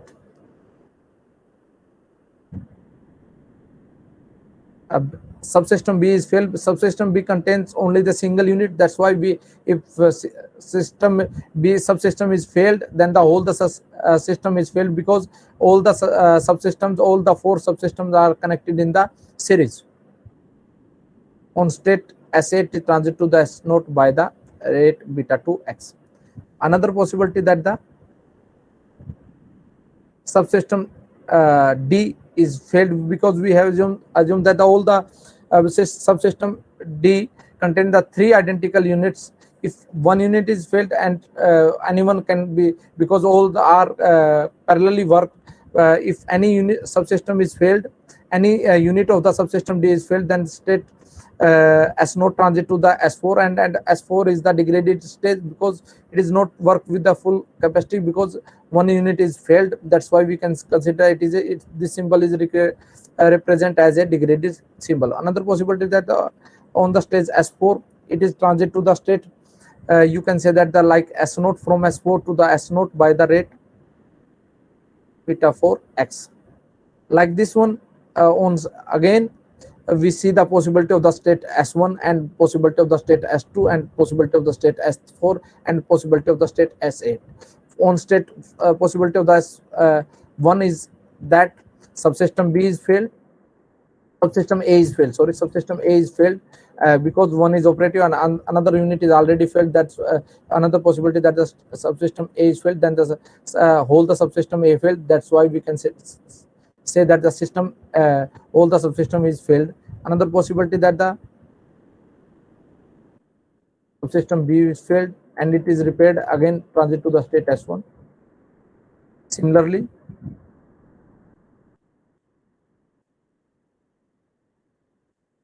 subsystem C is failed, again we can see here subsystem D is failed. Like this one, it's covered whole the process, and it will contain 19 stages of the whole process, and the subsystem is covered in this process, and stage S6 goes for up to 27 stages. It whole process is covered into the 20 start from the S node to the and up to the 27, and return back to the S node into the 28 stages. These are the assumptions. These are the notation which we have used in our manuscript for the analysis purpose. These are the set of the difference equations. Your slides are not moving. Oh, sorry. Ah, yes. This is the set of difference equations. Now it's moving. Yeah, and these are the initial conditions and boundary condition. Using the Laplace transformation, we solved all these set of equations from 1 to 28 with the combination of the initial condition and boundary condition. We found the another set of the equations like this one. For the analysis purpose, we have assumed that the Weibull distribution, because we all know that it is a two-shaped binomial distribution, Weibull distribution. Where we all know that if the scale k are the shape parameter, alpha and beta are the scale parameter. If k takes the value 1, it converts into the exponential distribution. If k takes the value greater than 1, it converts into the Rayleigh distribution. Like this one. For profit purpose, we have assumed that the well-known formula for the profit, the revenue minus the expenditure. Here is the revenue represented by the availability of the availability of the flash furnace system for use. You can say that it is a AV, and CR is what? CR is simply a total repair cost of the blast furnace system, and the profit is revenue minus the cost, and cost is revenue is indicated by the I, J, K, L, M, N, O. It is P naught is the availability time, and we find the availability and minus the cost of the total cost of the flash furnace system. Yeah, you have 1 minute. Okay. I will conclude. I try to conclude. Okay, sure. A well-known result, availability, when time is increasing, it is found that the availability is decreasing, and the 1 unit change in the availability, 1 unit in the subsystem A and subsystem B. Here is subsystem B, and here is a change in 1 unit to subsystem C, subsystem D. We found that in the whole process and availability, and in the case of the profit, subsystem B is more sensitive, because subsystem B is contained the single unit. That's why we can say the change in the values. You can say that the 0.95, all values are near similar, but values for this subsystem is much far as comparison to the other subsystem. Same result represented by the graphical behavior, and same values for the same trend, not the same values, same trend for the profit also. This is the impact of the repair rates. Due to the time constraints, I am forwarding my slides. Yeah. Try to. Okay. This is the comparison of the distributions of Rayleigh, Weibull, and exponential. Finally, we found that the subsystem for the increase the availability and profit of the steel industry, particularly in the case of the blast furnace system, subsystem B may pay highly attention towards the furnace, that is the subsystem B, to control the failure of the rate. In the case of the random variable, Rayleigh distribution has the more values as comparison to the other. These are the references section. Okay, thank you, Jiten Kumar. Any questions from audience? Quick questions. We'll go for 1 or 2 questions. Okay, there is no question, so let's thank Jiten Kumar for your nice presentation. Thank you, sir. Thank you. But I found that the 7th slide is too much clustered, so you can make subdivisions of the subsystems Sure, in a sure, sir. I will try next time. yeah, I will try. Okay. different slides, so Sure, that sir. it will be more clear, because even for you also it is clumsy. Okay, So yes, yes, sir. at Thank you, least sir. for presentation purpose, the subsystem can be put in the different slides. Okay. Thank you, sir. Thank you, Professor. Okay. Okay. Okay. Thank you. Okay. The last speaker, Sandeep Parida. So factors affecting procurement of food grains by Food Corporation of India. Okay. Would you present now? Sandeep Parida. The last speaker.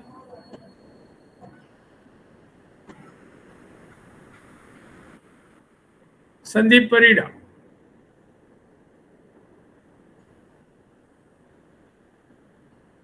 Sandeep Parida.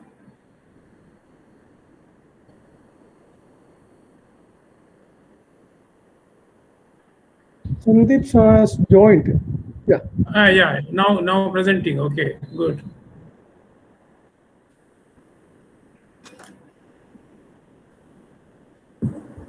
Namaskar, Poonam Singh.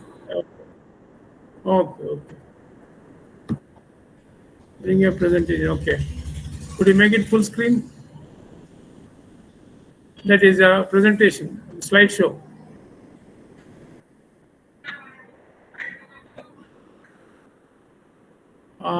Because of time constraint, please take only 10 minutes.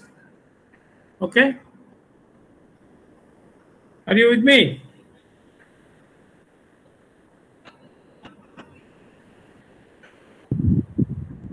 Sandeep.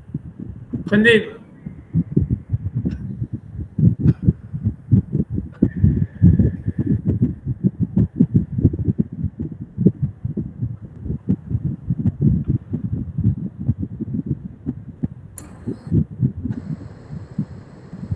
Sandeep, you are mute. Unmute your microphone.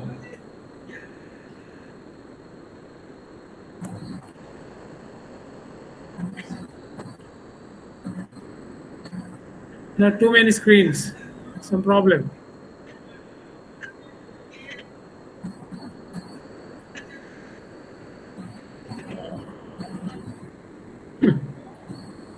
To stop sharing and restart. Yeah, now it is off. You can make it full screen.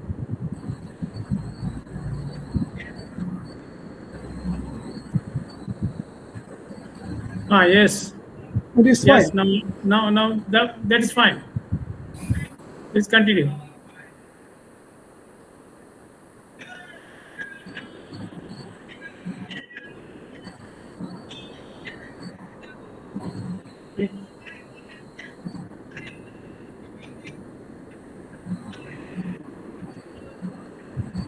Sandeep, we can't hear you. Sandeep. Hello. Now we can hear. Come on. Yeah. Yeah. Start. This is my introduction, and as the food grain procurement is the one of the annual post-harvest activities undertaken by Government of India, and the Food Corporation of India is the nodal agency responsible for procurement, storage, and distribution of food grains across the country. And Agricultural Production Market Committee, that is abbreviated as APMC, is the market yard where all this procurement work is done. And now, the slide are visible. Hello? Yeah, yes, it is visible. Can continue. So objective of the study is to study the diversity that occurs from one state to another state during the procurement of food grains, and to find the factors which affects the procurement of paddy and wheat across the country, and to examine the significant difference in procurement between high serving area and low serving area. And these are the table, and from this table, succeed.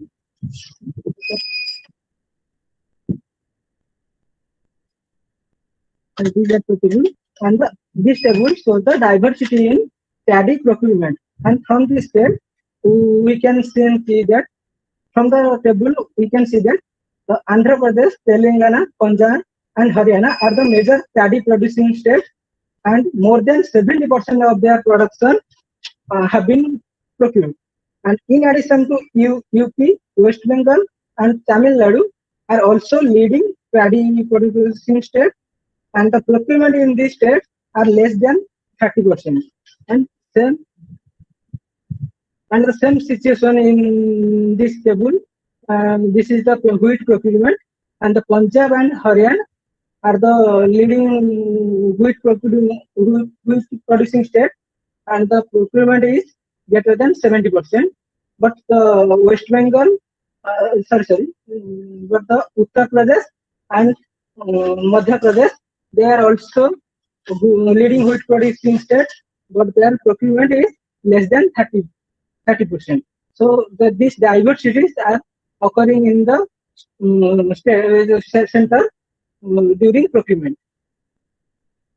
And the methodology from the past study reveals that following factors are mainly responsible for procurement of food grains, particularly rice and wheat.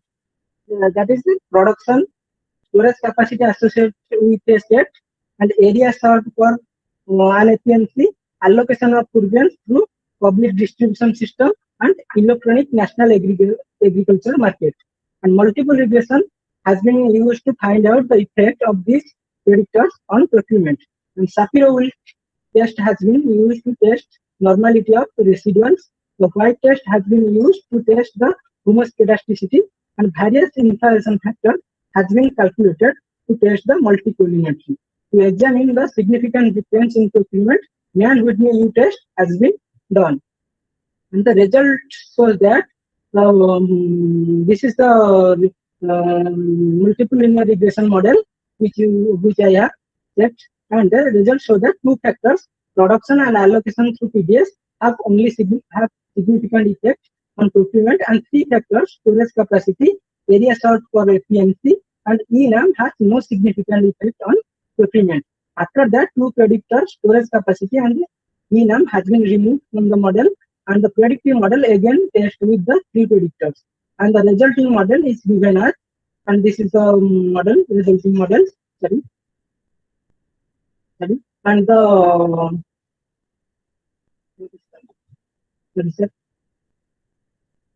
and the R square is 0.74, that is 74% of variation of the response variable are explained by predictors, and the adjusted R square is 0.68. And from the model, we observe that production has positive and significant effect on procurement, allocation through PDS has negative and significant effect on procurement, area solved APMC has negative but insignificant effect on procurement. And this is the regression table, and all VIFs are less than 2.5, so there is no multicollinearity concern, and the p-value of the ANOVA table, which is also less than 0.05. And the goodness of it, the overall regression is right there, and the p-value is less than 0.05. So we accept the null hypothesis. We reject the null hypothesis, and that the all coefficients are equal. That is, the given linear regression model provides a better fit than the model without independent variable. And the y-intercept is y-intercept a p-value greater than 0.05, but we did not put the y-intercept as 0. And the Shapiro-Wilk test p-value as 0.6 something, and since the p-value is greater than 0.05, we accept the null hypothesis that the residuals are normally distributed, and the white test p-value is 0.75 with f 0.2 or something. So it is assumed that the variance is homogeneous, and since all predictors are VIF smaller than 2.5, so we assume that there is no multicollinearity concern. And this is the Mann-Whitney U test. And to examine the significant difference in procurement between low serving area and high serving area states, Mann-Whitney U test has been used. First, using Z-score, the states are divided into two groups. One is high area serving groups, and another is low serving areas group. And 8 states are in high serving areas, and 7 states are in low serving area group. And these are the two hypotheses. The null hypothesis is that there is no significant difference in procurement between these two groups, and the alternative hypothesis is that there is significant difference in procurement between these two groups. And from the test, we found that p-value is 0.9551, and which is greater than 0.05. So we retain the hypothesis that there is no significant difference in procurement between these two groups. Theoretically, long distance should affect the procurement due to transportation difficulty, but this result shows that there is no significant difference. There may be two reasons: that farmers have no other option to sell their produce, or if they are available, then they are being paid below the MSP, which conclude that farmers are fully dependent on APMC. And this is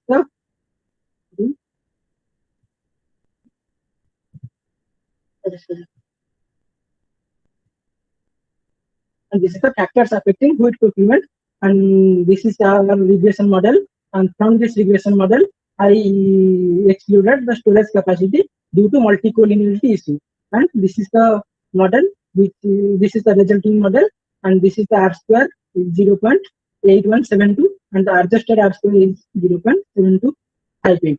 And from this model, it is observed that production has a positive and significant effect on procurement.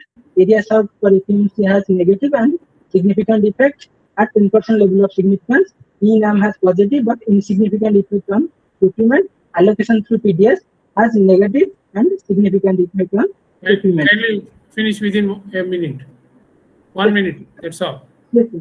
And this is the goodness of it, and this is the regression label, and this is the conclusion. And from the above model, it is observed that the production has positive and significant effect on the paddy and wheat procurement.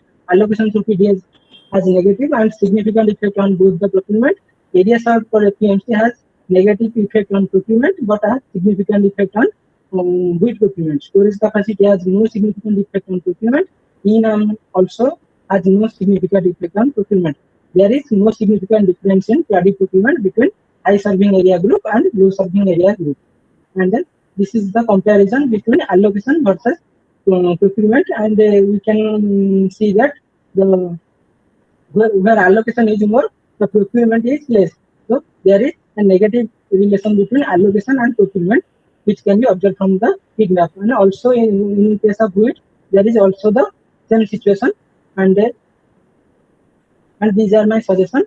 Government should bring more market under regulation in poor serving state. Government can engage private corporates in procurement system to reduce the dependence of farmers on APMC. The paddy which are procured from Punjab and Haryana are moved to the other states like UP, Bihar, Assam, etc. for distribution under PDS. While these states have sufficient production, so government should improve procurement system and storage facility and procure more food grains from these states. And there is another way to procure food grains through primary agriculture cooperative society, that is abbreviated as PACS, which is the smallest cooperative credit institution in India. States like Bihar and Odisha are procuring food grains through PACS. Since it is worked on Panchayat level, farmers will be more familiar to sell their produce to it. Okay. These are references. Okay. Any questions? Any questions from audience? Now, I just saw your p-value in one place. It was a 0.9551. I was really surprised for this particular p-value is very rare unless your data is such a correlate, strongly correlated or something which is some other reason. So you don't get p-value here p-value. Look at the data and find out the reason. Is there any reason for that? You can easily make out why this p-value is so high. Yes, sir. For that, this is the I am also confusing this distribution for your normal distribution, but it have some outliers. So I used the non-parametric test, non-Whitney test, and this is a high p-value. Okay. Right. Any other questions? So otherwise, I thank all the speakers. There was some little bit of problem. Sometimes it happens in these electronic gadgets. However, we could finish within the time, I suppose. Professor Satish, I suppose we have done it within time period. So I thank all the speakers, and also I thank organizers, especially Professor Satish Kumar and his team, who have provided us a very good platform. And I'm really surprised that all the 4 parallel sessions, and we are managing with that. And all the presentations like today and even earlier I chaired, all speakers were present, and they were very much within the time frame they have finished it. So I thank, and also I thank this opportunity. It's a nice opportunity. Usually we meet, we have offline, and this online experience is something different, and we have very good experience also. Thank you. Thank you, Professor, for sharing this session in a nice way. And also, we would like to express our thanks to each one of the speakers, and in particular, Professor Datta, this invited speaker of this session. Thank you for your nice words, and thank you, Professor. Thank you, Professor. Thank you so much. Thank you, Professor. Okay. Now let us move to the next session, because the time is, in fact, you are. Don't waste any even a minute. Yeah. So the next session on design of experiments. Sir, to chair this session. Sir, just one small query. Yeah. Sir, this presentation certificate, can we download? Yeah, no, Professor. Here in this situation, here you have to submit a Google form that I have given in the chat box already. Okay. Okay. You can just submit the Google form. Yeah, that's it. Okay. And the chairs will be given in another way.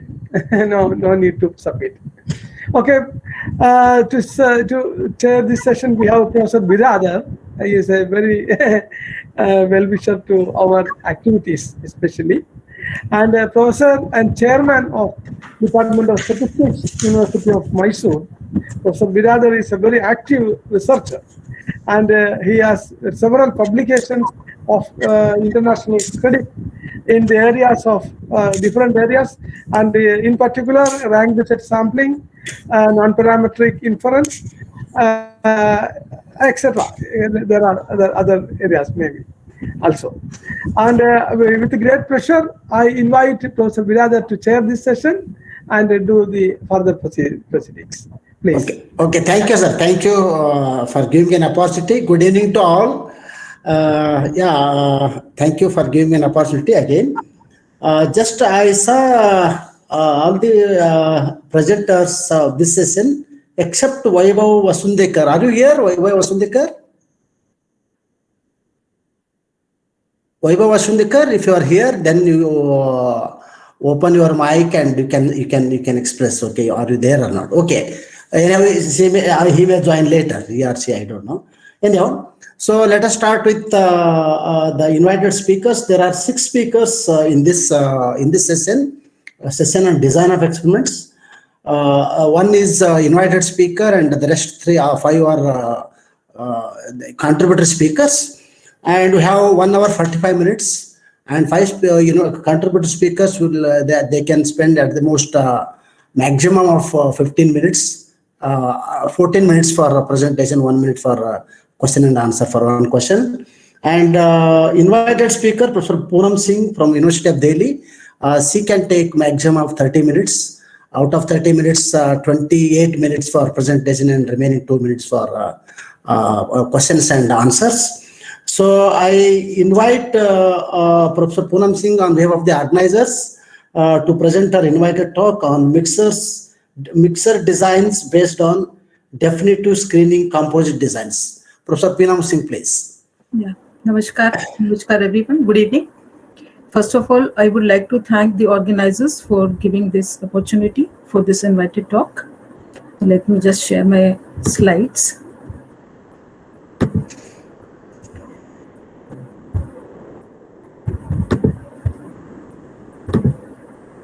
So is my slides visible? No, madam, no. No? Yeah, it is now. Now, yeah, okay. Make it full screen if possible. Make a presentation more better. Yes, I'll just go to the full screen.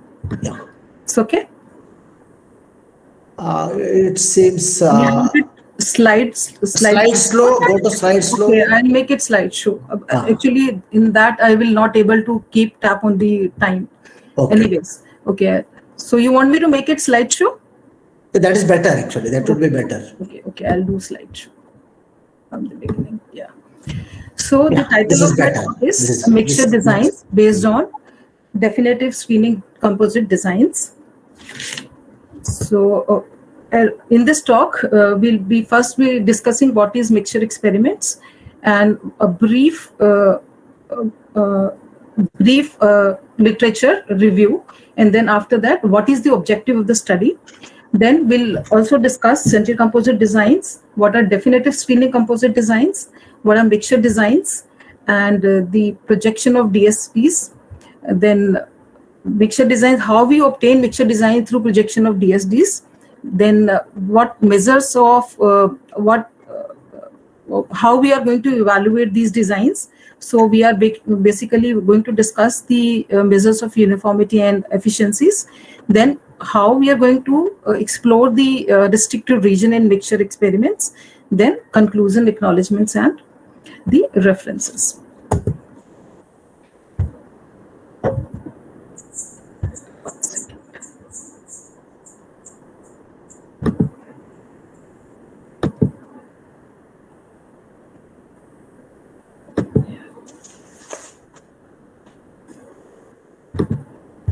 So experiments with mixtures involve blending of two or more ingredients or components to form end products. Examples include cake formulation, blending of gasoline, mixing different ingredients.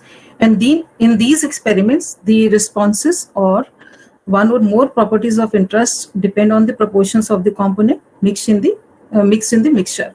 For example, cake formulation, there we mix flour, we mix egg, water, milk, baking powder, etc.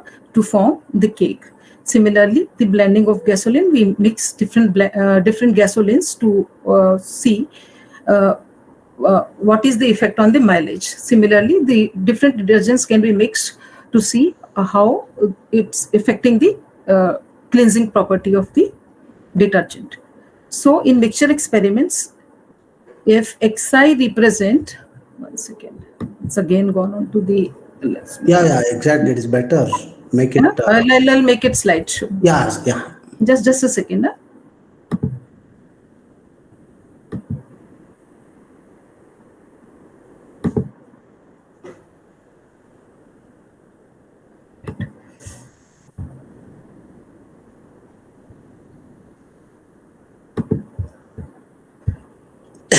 I'll make a slideshow. Yeah. It's okay now? Yeah, this is fine. Yeah. So if Xi represents the proportion of the ith component in a Q component mixture, then the experimental region reduces to a Q minus 1 dimensional simplex SQ minus 1, which is given by this SQ minus 1 equal to X1, X2, all points X, where summation Xi equal to 1, Xi greater than equal to 0. This means when we have two components, it's a straight line. When we have three components, it's an equilateral triangle, and so on. So in practice, apart from these constraints like summation Xi equal to 1 and Xi lying between 0 and 1 being proportion, there are additional constraints which are placed on some or all of the Xi's in the form of Li less than equal to Xi less than equal to Ui in the form of lower bound and upper bounds, which are written here in equation number 2. And the focus of the design and modeling needs to be restricted within the sub-region if we have lower and upper bounds on the mixture proportions, component proportions. One of the most commonly used model for experiments with mixtures is the quadratic model given by Sheffe in 1958. This is the model. So here we do not have beta naught term here. This model is obtained by using the proportionality constraint and summation xi equal to 1 from the usual response surface model. And this model is suitable for the well-behaved systems. Another quadratic model that is used for mixtures, which is given by Derek and Waller in 1985. And this is the model. This model is appropriate for the system that are prevalent in industrial or agricultural experimentations, where the response function is the effect of additivity of the mixture components on the response function. So this is the work which is done in this direction because of the constraints on the mixture component proportions. The usual response surface designs cannot be applied in mixture experiments. So in 2001, Box and Howe, they constructed design for mixture experiments by the method of projection, and they projected standard 2-level factorial designs to form mixture experiments, mixture designs. And Prescott also constructed designs. So Prescott and Box and Howe, they projected standard 2-level factorial and central composite designs to construct mixture designs. And they also established that the orthogonal blocking and the rotatability property of the generating designs are retained in the projected designs. So these designs are suitable for mixture experiments. In one of our paper in 2003, we used projections of well-known 3-level response surface designs to obtain mixture designs for 3 to 5 component mixtures. And the 4 family of 3-level designs which were considered for this purpose was central composite design of Box and Wilson 1951, the Box-Benken design of Box and Benken 1960, small composite design of Draper and Lee 1990, and the augmented pair design of Morris 2000. In 2005, in another paper, we have constructed some efficient mixture designs through projection of minimal point second-order response surface designs. In both these papers, we have constructed designs for unconstrained mixture experiments. That means where there are only usual constraints in the form of summation xi equal to 1 and 0 less than equal to xi less than equal to 1. Also for the restricted regions, where we have lower and upper bounds. In 2018, we have constructed 4 classes of mixture designs by projecting definitive screening designs of John and Neshim 2011, Zhao et al. 2012, Nguyen Stilano 2012, Foy and Lin 2013, and we have fitted model number 2, that is the Derek and Waller's quadratic model. We could not able to fit the Sheffey's quadratic model for using these designs because the number of design points were not sufficient to fit the Sheffey's quadratic model. In this work, we have constructed mixture designs which are based on the projection of definitive screening composite designs and central composite designs. The CDs used here are obtained by combining the 2-level factorials or frictional factorials with definitive screening designs given by these 4 given in these 4 papers by John and Neshim, Zhao et al., Nguyen and Stalino, Foy and Lin. Further, we have also proposed a method to construct designs for constrained mixture experiments, and this method is also illustrated through examples. For both constrained and unconstrained mixture experiments, the 2 models, Sheffey's quadratic model and Derek and Waller quadratic model, are fitted to the constructed designs, and then the designs are evaluated on the basis of D and G efficiency criteria, and also on the basis of uniformity method. So this is the objective of the paper work. So what is a central composite design? A central composite design consists of 3 portions. The first portion consists of cube points where xi can take value -1 or 1.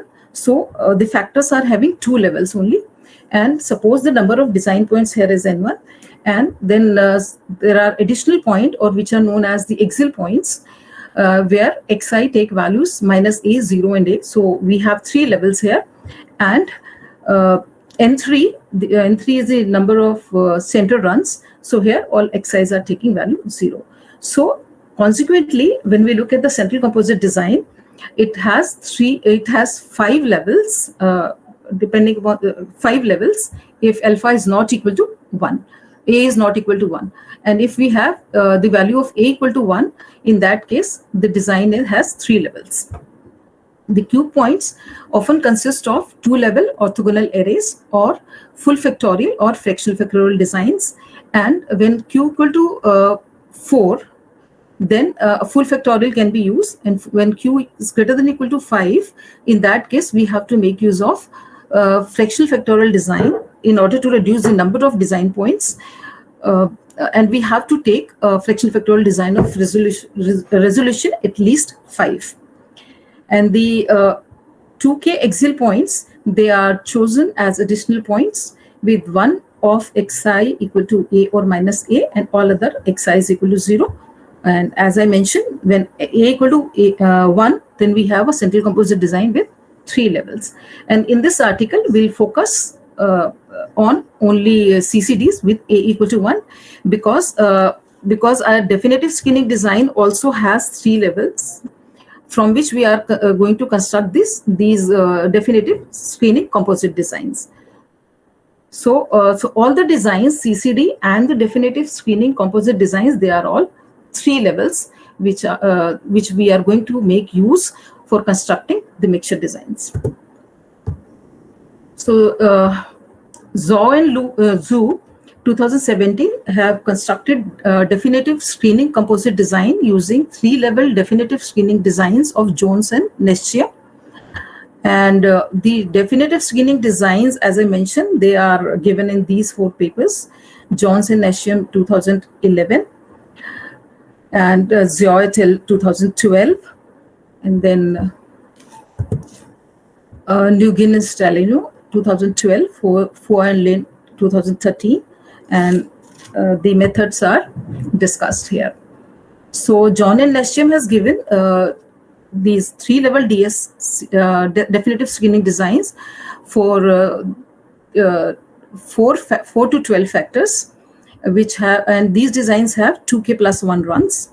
And for odd number of factors, the designs are not column orthogonal. So they have suggested that in order to obtain the definitive screening designs for odd number of factors, orthogonal designs for odd number of factors, one can obtain them from the even number of factors by deleting one column and at the expense of extra 2 runs. So we get extra 2 runs when we obtain the DSD for odd number of factors from the even number of factors. And Zhou et al., they have given an alternative approach to construct definitive screening designs using confidence matrices. For even Q, the confidence matrix Cij is defined as Cii equal to 0 for all I and Cij equal to plus minus 1 when I is not equal to j. It is said to be a confidence matrix of order Q if it satisfies the equality C transpose C equal to Q minus 1 IQ. And they have suggested that the definitive screening design can be obtained by stacking the confidence matrix as written here. Okay.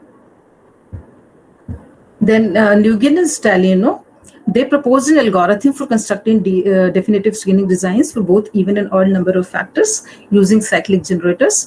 And the generating vectors are provided by them. They are used to construct the core of the normalized confidence matrix, where S is the matrix which is left by removing the first row and the first column of the C. That means when we write down the matrix C in such a form that the first row and the first column is all ones, with elements all equal to 1 in that case, and then we remove the first row and the first column, then this core of the matrix is obtained. Fo and Lin suggested a systematic approach for constructing definitive screening designs for any number of run size.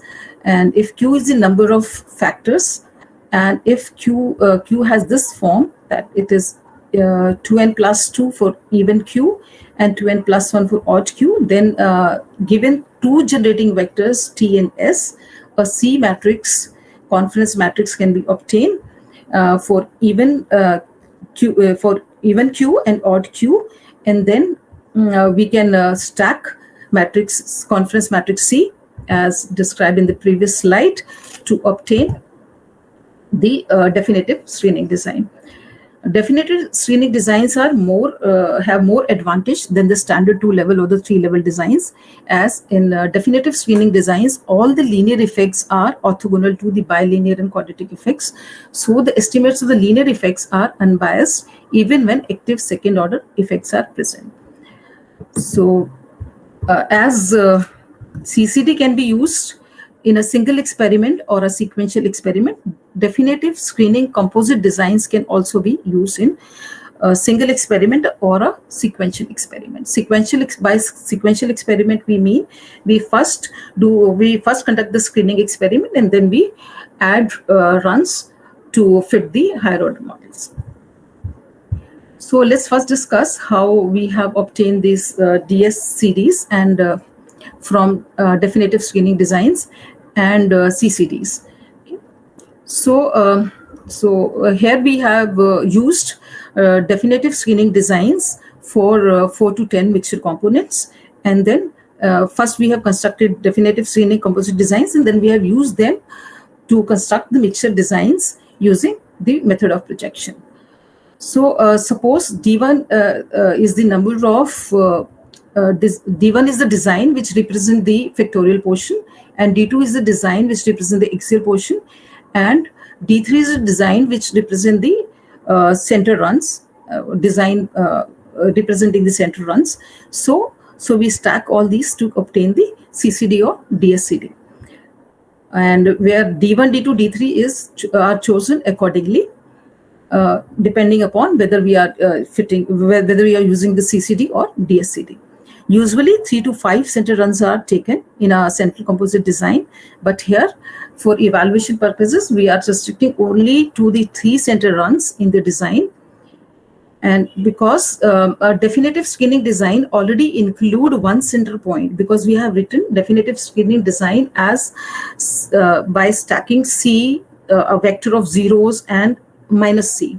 So this definitive screening designs already include 1 center points. So we take only 2 additional center points for a DSCD, so that this central composite design and definitive screening composite designs have same number of design points in order to compare them. So, and we denote our designs, the definitive screening composite designs, by D1, D2, D3, D4 respectively. Model 1 in Q components, it has Q into Q plus 1 by 2 parameters. So we want a design which contains a minimum of these many distinct points apart from the center run, and the central composite design contains 2Q axial points, and the DSDs also contains 2Q points excluding the 1 center run. If we exclude the 1 center run, then they also has 2Q points. So the number of points required in factorial portion of the factorial portion or the design D1 must have a minimum of Q into Q minus 3 upon 2 runs. So in CCD, when Q equal to 4, full factorial is used, and as I have mentioned earlier, and when Q is greater than or equal to 5, we use fractional factorial design of resolution at least 5. So if suppose the fraction factorial design containing 2 to the power r runs is used in design D1, then 2 to the power r has to be greater than or equal to Q into Q minus 3 upon 2. And so using this, we can see that when Q equal to 5, R must be greater than or equal to 3. That means at least 8 runs should be there. And similarly, when Q equal to 6, 7, 8, 9, 10, the R must be greater than or equal to 4, 4, 5, 5, 6 respectively. So if 2 to the power Q minus T is the fractional factorial design that is used in the factorial portion of the design, in that case, my T should be less than or equal to 2, 2, 3, 3, 4, 4, for Q equal to 5, 6, 7, 8, 9, 10 respectively. And similarly, we can choose the maximum value of T, which gives the fractional factorial design of resolution 5 or more.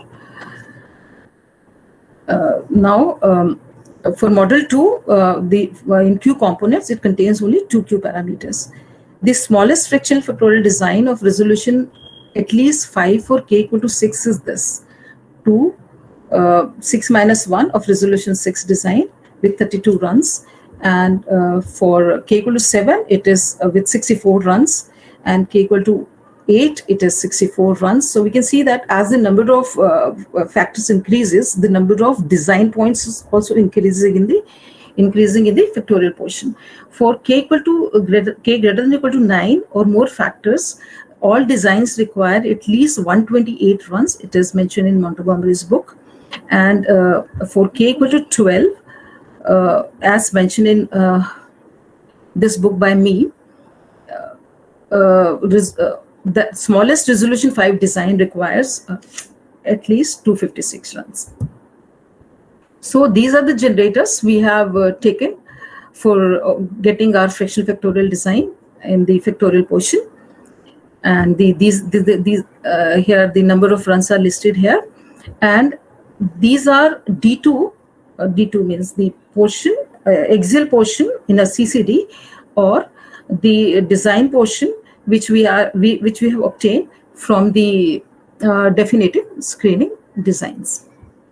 So we take the factorial portion, then we take the axial points or the points from the definitive screening designs, and then we add certain center runs to obtain our design. So what is the method how we obtain the mixture designs? Through projection.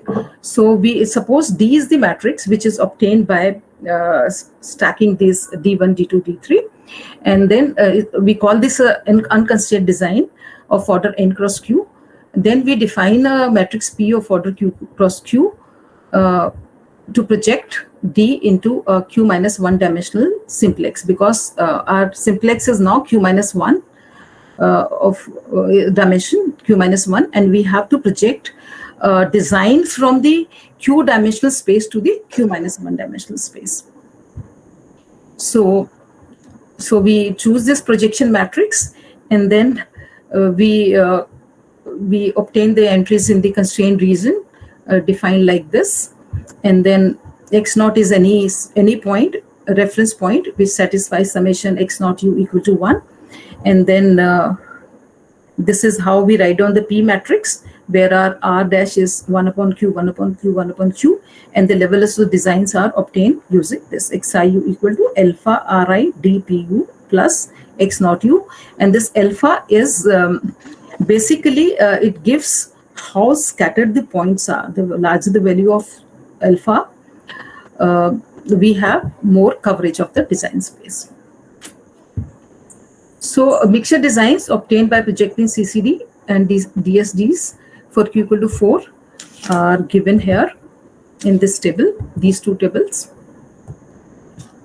In order to evaluate these designs, as I mentioned, we make use of two criteria, the efficiencies and the uniformity criteria.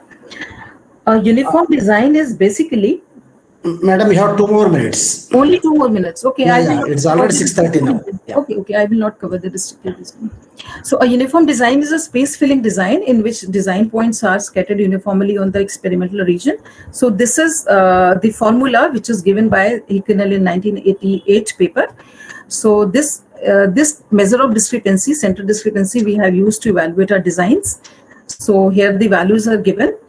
And on comparing the uniformity measures of the constructed designs, we observe that the designs which are based on definitive screening composite designs, they are better in terms of discrepancy because their value is lower as compared to CCD. Then we have also made use of D efficiency and G efficiency to evaluate our designs, and these are the formulas. And we have, for purpose of comparing the different designs, we also define efficiency ratios where efficiency ratio is defined as D efficiency DI divided by D efficiency of CCD. Okay, so these are the values of D efficiencies and G efficiencies which we obtain. We can clearly see that all the designs are good enough because the value of G efficiencies are greater than 50%.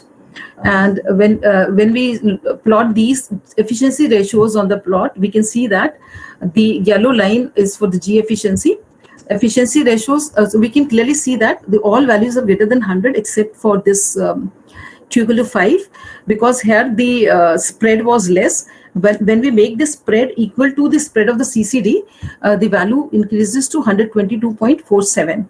So all the designs are better than CCD, the designs obtained by using CCD. Similarly, we fit the model, second model, and these are the efficiencies obtained, G efficiencies and D and G efficiencies obtained.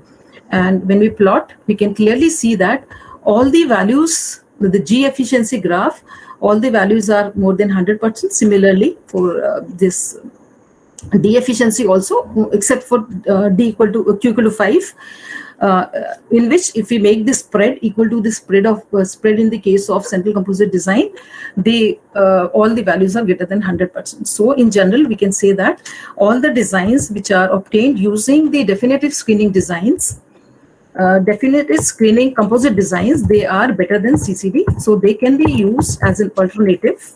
Okay, that's fine. So they can be used as an alternative to CCD. Okay. Further, the mixture designs based on definitive screening composite designs can be used for obtaining efficient mixture designs for constrained mixture spaces as well, which I was not able to discuss because of the time constraint. Yeah. And we have also seen that as the number of components increases, the number of runs in the factorial portion increases. So we need to look for ways through which we can reduce the number of design points in the factorial portion. So there are certain methods which we can make use of. Thank you. And this work was funded by, so I would like to thank the Institute of Eminence, University of Delhi also for providing the fund for this research. And I also like to thank my collaborator, Professor Vandana Sareen Walia, Kirodimal College, University of Delhi. These are the references. Thank you. Okay, madam. Thank you. Any question? One question, maximum one question. I think I have taken two. No, I think I've completed on time. Yeah, this is, okay, no problem. So if there are no questions, then I thank the speaker, Professor Poonam Singh. Madam, it was nice presentation. Thank you. Thank you on behalf of the organizers. Thank you. Now, now I call upon next speaker, Srishti Kumari. Srishti Kumari, are you here? Yes, sir. Good evening. Yeah. So you can take maximum 13 minutes. So she will present on a study on neutrosopic completely randomized design. On behalf of the organizers, I invite you, Srishti Kumari. Go ahead. Thank you so much, sir. Sir, are you able to see my PPT? No, your PPT is not visible now. Yes, sir. Is it visible now? No, now I think, okay, it's coming. Make a slideshow. That is fine. Yes, sir. It is fine now. Yes, sir. So, good evening, everyone. Respected chairperson, Biradar sir, and respected organizer, with due respect, I would like to start my presentation. So my name is Srishti Kumari. I am a research scholar from Christ University, Bangalore. The title of my article is a study on neutrosopic completely randomized design. This work is I have done in collaboration with my supervisor and one of the scholar. So introduction, the term fuzzy refers to the things which are not clear or are vague. In the real world, many a times we encounter a situation where we cannot determine whether the state is true or false. So by abandoning the rigid idea of true or false, Mr. Lofty redefined how we think about logic. Also, he is known as father of fuzzy logic. Fuzzy logic is a model of reasoning that utilizes relative truth values to make decision and statement. This type of logic utilized to capture human thinking in machines. Today, most consumer products uses some form of fuzzy logic. And a common example that I can think of is our automatic washing machine. Also to note that the fuzzy logic is not the final solution to represent human knowledge about the world, rather it is just a foundation. Factors like uncertainty, imprecision, vagueness, incompleteness are integral to human thinking. Imprecision of human system can be due to imperfection of knowledge that one receives from the external world. Imperfection leads to a doubt about the value of the variable, but one has to take a decision about the actual system. So it is expected to develop a system which handles the indeterminacy. Hence the concept of neutral-Sophie arises. Neutral-Sophie. So neutral refers to the neutral and Sophie refers to the knowledge. So neutral-Sophie refers to knowledge of neutral thought. It is a branch of philosophy introduced by Florentine in 1995. It studies the origin, nature, scope of neutralities as well as their interactions with different ideational spectra. It has three states. Unlike our traditional logic, we have a truth, we have a falsehood, and an indeterminacy. It lays basis for the neutral-Sophic logic, neutral-Sophic probability, neutral-Sophic set, and the neutral-Sophic statistics, etc. Neutral-Sophic logic represents a mathematical model of uncertainty, vagueness, ambiguity, etc. Basically, it is a non-classical logic. There are different methods of neutral-Sophic study. For example, we have mathematization, generalization, complementarity, etc. Neutral-Sophic studies has a wide application. It is used in the field of or the areas like data-driven and the decision-making problems, including data mining, e-learning, image processing. Also in the areas like agricultural, manufacturing, artificial intelligence, where we require a reasoning which is closer to human mind. I can give you a couple of examples on neutral-Sophie. We can, for example, when we are talking about product control and inspecting item whether are defective or not, we may sometimes encounter an item which cannot be categorized discretely either on the defective or a non-defective side. So in that cases, that item become a indeterminacy. The other example that I can think of is while tossing a coin or in a binomial experiment, we can when we are conducting an experiment, the trial may not result into either a false or a success or a failure, but it has another side that is called indeterminacy. Next is an experiment. An experiment is a device or a test of or a series of tests in which a purposeful changes are made to the input variable so that one can observe and identify reasons for the change in the output variable. There are two types of experiments, absolute and comparative.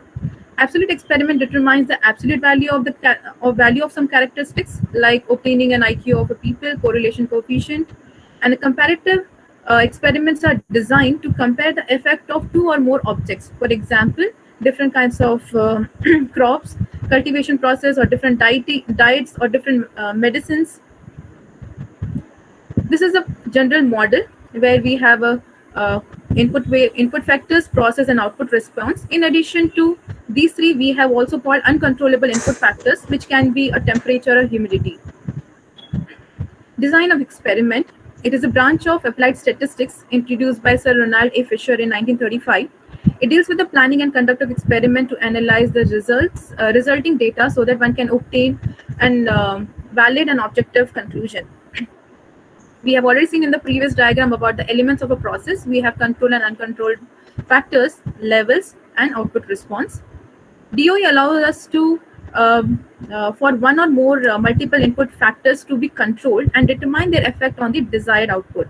So by controlling the multiple inputs at the same time, we may also find the important interaction that may be missed while experimenting with one factor at a time.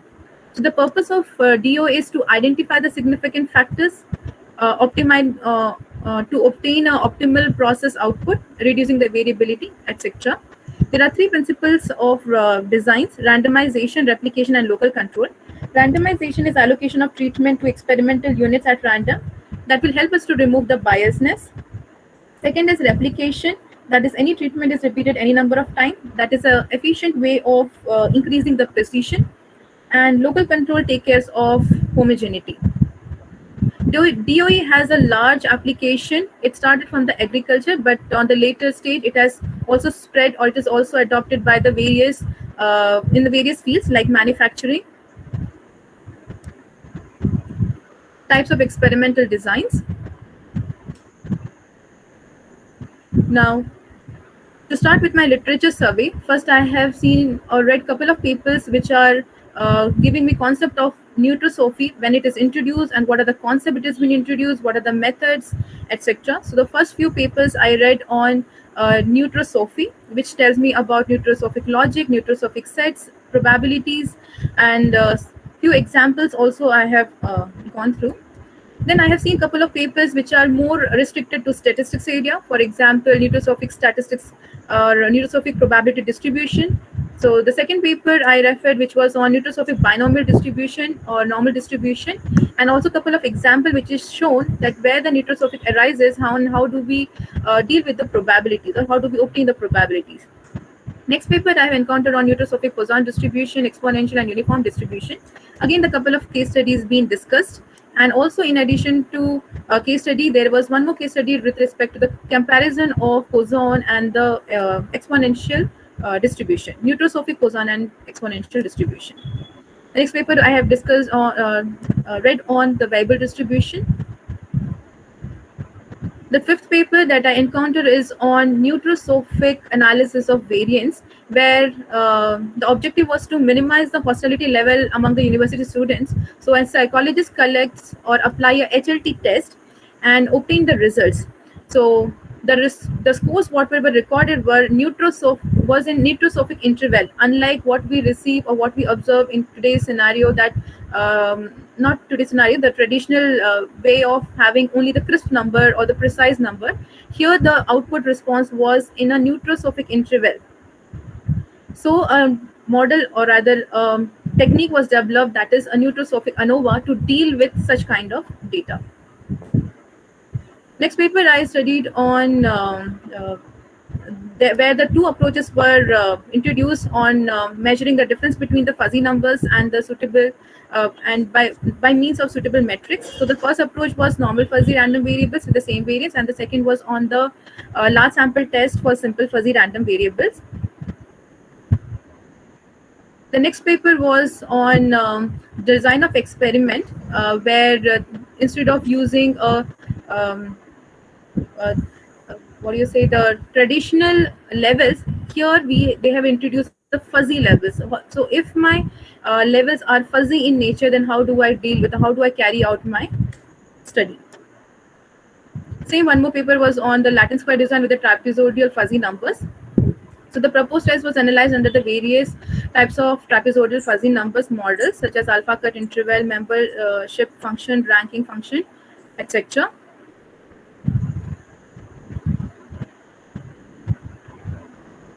Yeah.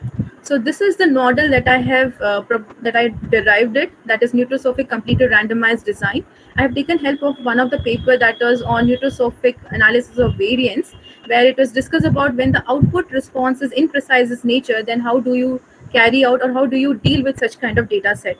So based on that paper, I have proposed to derive this model, but I have extended my study to two types of case studies, where I am discussing about the when the output response is imprecise its nature, how do we carry out the study, and also if my sample size is imprecise its nature, then how do we carry out the study. So this model helped me to deal with both the case studies. So this is a test statistic, and this is how the nucleosophic ANOVA table look like.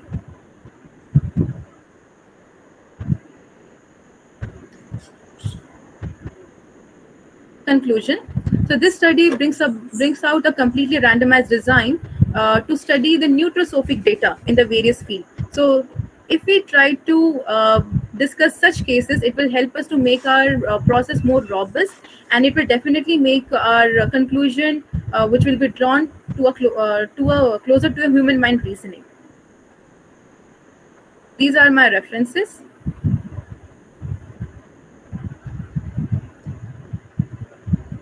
Okay, fine. These are the two textbooks that I have referred.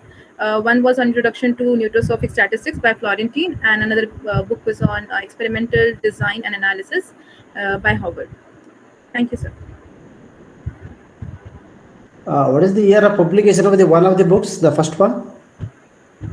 Sir, I think it was in 2000. So it is a recent one, sir. Post One is 2000. 2018, another one is not mentioned. Yes, sir, I will mention, sir. But it is post, I think it is 2005 or so, sir. I'll just find out then. Okay. Yes. So any questions from the audience?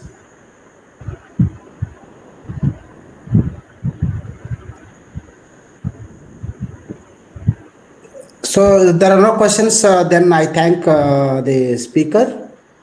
Srishti, this should have been presented some results on those papers you mentioned. It was just like a progress than what you read actually. So instead of that, you should have presented some results from those papers. That would have been much better. Anyhow, so with this comment, now I invite the next speaker. It seems Vaibhav Vasundhara is not here. Vasundekar is not here. I invite the next speaker, Anita Mehta. Anita Mehta, she will speak on construction of group divisible designs from self-complementary BIBD designs. Anita Mehta. Thank you, sir. Yes, sir. I'm here. Yeah, go ahead. You present your. Okay, sir.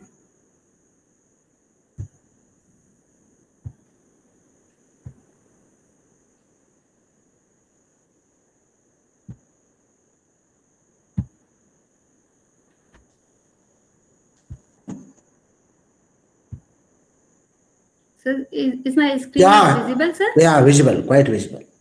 Okay, sir.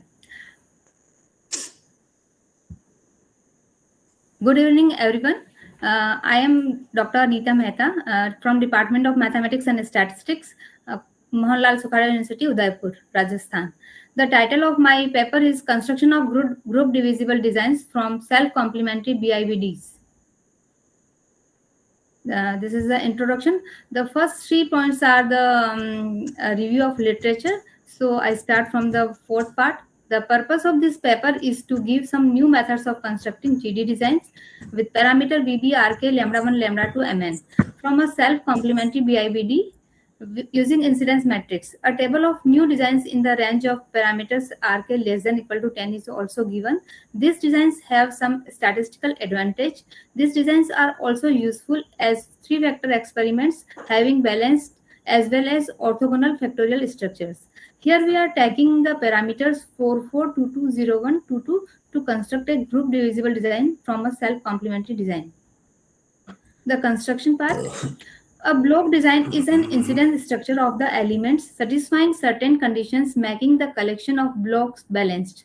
A block design usually refers to a balanced incomplete block designs if all pairs of treatments occur together within a block and equal number of times in lambda blocks. Its generalization is known as T design. A T design is an incidence structure of points and blocks with the properties that that there are V points. Each block is incident with K points, and any T points are incident with lambda common blocks, and here T, V, K, lambda are non-negative. When T is unspecified, it is usually assumed to be 2, which means that each pair of elements is found in the same number of blocks and the design is pairwise balanced. For T is equal to 1, each elements occur in the same number of blocks known as replication, which is denoted by R, and the design is said to be regular. Any design balanced up to T is also balanced in all lower values of T, though with different lambda values. A pairwise balanced design is also regular at T is equal to 1. When balancing requirements fails, a design may still be partially balanced if the T subsets can be divided into n classes, each with its own different lambda values. A block design in which all the blocks have the same size but smaller than the number of treatment is called uniform or proper. And incomplete block designs with V treatment, B blocks, each of size k such that each of the treatment is replicated R times and each pair of treatments occur once and only once in the same block. VB, RK, lambda are the parameters of the incomplete block design, where lambda is the number of blocks in which any pair of treatment occurs together or number of times any two treatments occur together in a block. As we know that BIBD may not fit well to many experimental situations because it requires a large number of replication. So to overcome these difficulties, PBIBD designs were introduced. So a partially balanced incomplete block design is based on association scheme. A PBIBD based on a GD scheme is called GD design, that is group divisible design. A nested group divisible design is an arrangement of V treatments into B blocks such that each treatment is replicated exactly R times. Each block contains K less than V treatments.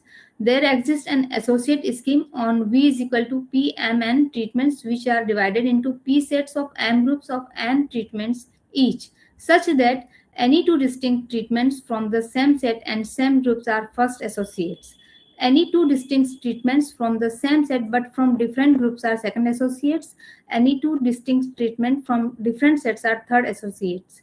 Any two treatments which are ith associates occurs together in lambda I blocks, where I takes value 1, 2, 3. So for association scheme, V is equal to PMN. Here we are treatment, and this will be equal to P into M into N. Here P is the number of sets from 1 to P, and each set have M groups, and each M groups have 1 to N treatments. This is a diagram of first association scheme where V treatments is divided into P sets. And here we see that from the second set, first group, we have treatment from first group, we have treatment number 2 and 7. So the treatment number 2 and 7 comes from the both come from the same group. So so treatment from same set and same group are first associate. So now any two distinct treatment from same set but different group are second associates. So second associates, we have same sets. So here the first set is divided into 1 to M group, and we are taking treatment 2 from the first group and treatment 7 from the second group of first set. So this is called second association scheme. And in next diagram, here we show that the treatment treatment from set 1 and set 2 treatment from group 2 and group M, and group 2 is belong to from set 1, and group treatment 7 is belong to group M from of same to second set is here. So the two distinct treatments from different sets are third associates. This is our association scheme. So the present association scheme can be arranged in a PM into N array. So where ASTI denotes the tiered treatment of the asset group in the ith set. This representation is helpful in proving the theorem stated later. So let Ni be the number of treatment which are ith associates of any particular treatment theta. Then it holds that N1 is equal to N minus 1, N2 is equal to N into N minus 1, and N3 is equal to Mn into P minus 1. Here N1 shows the number of treatment which are first associate, and N2 shows the number of treatments which are second associate, and N3 shows the number of treatment they are third associates. In a nested group divisible designs, the parameters are V star, B star, R star, lambda 1 star, lambda 2 star, lambda 3 star, Mn, and P. If lambda 1 star is equal to lambda 2 star or lambda 2 star is equal to lambda 3 star, the design reduces to a GD design on combining the first and the second, or the second and the third associate classes. The following notations are we are using in this paper. IS denote the identity matrix of order S, J S cross T, and 0 S cross T denotes the matrix of order S and T whose all elements are unity for J, and 0 for 0 S cross T. And N is the incidence matrix of a group divisible design with parameter VB, RK, lambda 1, lambda 2, Mn. The definition of other terms along with GD design discussed here are from Raghav Rao, 1971. So incidence matrix is a logical matrix that shows the relationship between two classes of objects, usually called an incidence relation. It always gives incidence structure of ith treatment in jth block. So an incidence matrix N is equal to Nij V cross B. So Nij elements takes value 1 and 0. 1 if the ith treatments occur in the jth block, otherwise it is 0. So incidence matrix is the matrix of 0 and 1. Construction using self-complementary GD design.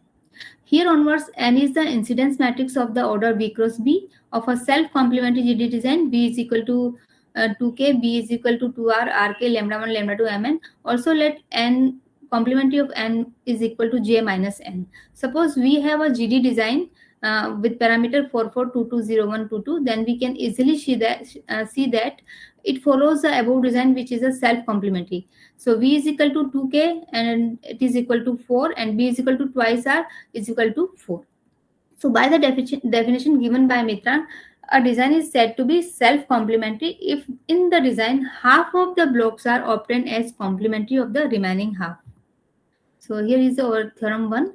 The existence of a self-complementary GD design implies the existence of a nested GD design with parameters V star, B star, K star, R star, and lambda 1 star, lambda 2 star, and lambda 3 stars. So let N be the incidence matrix of our original GD design and J be the all one matrix of appropriate order, then M is the incidence matrix of the above nested GD designs. If we take parameter 44220122, then we get the 2020 1010 894 design. So theorem 2, if N is the incidence matrix of a self-complementary GD design and N bar is J minus N, then the pattern structure M is the incidence structure of the nested GD design with the parameter V star 4B, B star 4B, R star 3R, K star 3K, lambda 1 3, star 3 lambda, and so on. So proof is if we take parameters 64230132, then we get design 24 16 6 9 0 3 2 32 and 4. So and it is obvious that the above design is nested GD design obtained from self-complementary design whose half of the blocks are complementary of the remaining half. Theorem 3. The existence of a self-complementary GD design implies the existence of a nested GD design with parameter 6V, 6B, 5R, 5K, 5 lambda 1, 5 lambda 2, 2R, and MNP is equal to 6. So from the following pattern of incidence matrix of a nested GD design, M, we take parameter 44220122, then we get the following nested GD designs with parameter 24 24 10 10 05 4 2 2 and 6, which is also a self-complementary designs. A series of self-complementary GD designs can be developed for 40 minus 1 where t is greater than equal to 1 is a prime or a prime power. There exists a GD design V is equal to 2m, B is equal to 40, R is equal to 2t, K is equal to m, lambda 1 is equal to 0, lambda 2 is equal to t, mn is equal to 2. The application of theorem 1 through theorem 3 to the above series yields the following nested GD designs respectively. The design is given here. So in Cletworthy's 1973 440 GD designs, some new GD designs with RK less than 10 are tabulated. Such plans can be used to produce a large number of nested GD designs through three theorems presented here, which are also self-complementary designs. So here are the nested GD designs with the RK is equal to less than 10 shown in the table. And these are the references. Thank you. So, thank you. Any question from the audience? So, if there are no questions, then I thank I thank the speaker, Anita Mehta. Now I request Sayanthani Karmarkar, correct? Am I right? Yeah, I don't know how to pronounce. Yeah. Okay, I request her to present her presentation on behalf of the organizers. The title of the topic is Partially Balanced T Designs. Yeah, go ahead.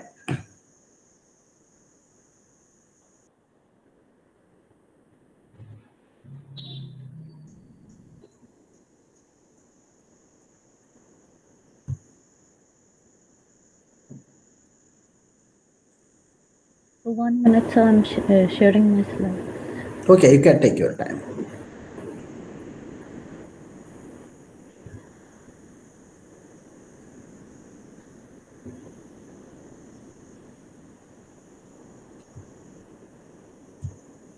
Is it visible?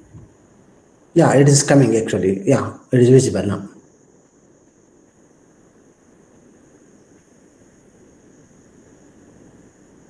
No, again gone.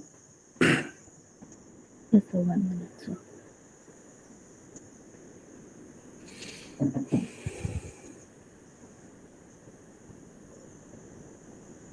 So is it coming?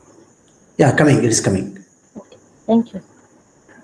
I am Shantanu Karmakar, from a PhD scholar from Indian Agricultural Research Institute, and I am presenting today on partially balanced tea design. So this is the overview of my work.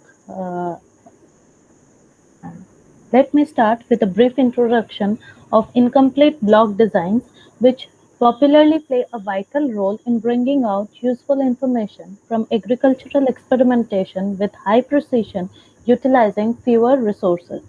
Generalizing these IBDs give rise to an important family of statistical designs called T designs, denoted here as T, V, K, lambda T. These designs are generally constructed using other important designs and structures such as Uden designs, generalized Uden designs, Hadamard matrices, and many more. When T is equal to 2, we call it a 2 design or a balanced incomplete block design. Further, if T is equal to 3, we call it a doubly balanced incomplete block design. Now, when the focus of an experiment lies in grading and selecting treatment subgroups, T designs would be preferred over the conventional ones as they have the additional advantage of T-tuple balance. Uh, for an example, if we take an integrated farming system research, the main concern would be to select the best combination out of a certain set of T component farming systems for a specific agroecological zone. Here, a T-balanced design would do better. But obtaining T-balance may require large number of blocks and replications. So partially balanced T designs and T packing designs are introduced for experimental situations where it is not possible to use T-balanced design. Uh, Now we can define the balanced T designs in a way like an IBD for B treatments is said to be a balanced T design if the experimental material can be divided into B blocks of size K satisfying the condition 1 less than T less than K less than V such that each of the treatments occur in R blocks, any pair of treatments occur together in exactly lambda blocks, and any T subset of distinct treatments appear together in exactly delta blocks. The numbers V, B, R, K, lambda, and delta are the parameters of the balanced T design. Now, if we relax, if we now keeping the first two conditions same as in the balanced T designs and modifying the third conditions as any T subset of distinct treatments occurring together in at most delta blocks, we get T packing designs. Now, a partially balanced T design, besides being incomplete, equireplicate, and proper, satisfies all the conditions of a partially balanced incomplete block design with the following additional conditions to be satisfied that any two treatments that are mutually ith associates occur together in exactly lambda I blocks and any T subset of distinct treatments occurs in delta J blocks. So, the usual linear or additive fixed effect model for block designs can be used as the experimental model for the partially balanced T designs for V treatments given as Yijk is equal to mu plus tau y plus beta j plus epsilon ijk as shown here, where epsilon ijk is the random error component which follows IRD normal 0 comma sigma square, and here I varies from 1 to V where V is the number of treatments and J varies from 1 to B where B is the number of blocks. So for a few of the previous works done are shown here where Trug provided several recursive construction of 3 designs and resolvable 3 designs in 2001. Cameron in 2009 generalized T designs. David in 2017 constructed some resolvable T designs with much emphasis on T greater than equal to 3 and lambda T greater than equal to 1. And Trug in 2017 again gave a recursive construction of simple T designs for arbitrary T. In this study, two series of partially balanced tree designs are constructed using cyclical development of initial blocks. The first series of partially balanced tree designs can be obtained using the following steps. First, we consider V is equal to 4u plus 3 treatments, where u is a positive integer. Now obtain an initial block with all even or odd powers of x as shown here, where x is the primitive element of the Galois field V. Now consider any one initial block from step 1 and develop up to V minus 1 blocks. A group of 2 into 2 u plus 1 blocks will be obtained by cyclical development of the initial block by adding 1 to the preceding block mod V up to V minus 1 blocks. Obtain another group of 2 into 2u plus 1 blocks with complementary treatments of those generated in step 2 and juxtapose this group of blocks after those obtained in step 2, resulting in 4 into 2u plus 1 blocks. The first group of 2 into 2u plus 1 blocks in step 2 will have block size 1 less than the remaining group of 2 into 2u plus 1 blocks. So to make them of equal size, augment an extra treatment to the previous set of 2 into 2u plus 1 blocks. Now the information matrix pertaining to the treatment effects for this class of design is given here, where C0, C1 and C2 are constants as given here, and AB and BV are the association matrices defined here. The treatments follow a group divisible association scheme with V treatments arranged in two sets, S1 and S2, each of size V by 2.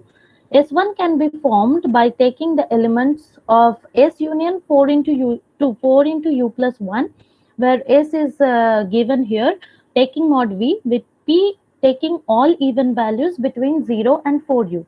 And S2 is the set of the complementary set of S in the Galois field V. Now, treatments in the same set are first associates and the rest are second associates. Now, let us consider an example with U is equal to 2, which give rise to V is equal to 11.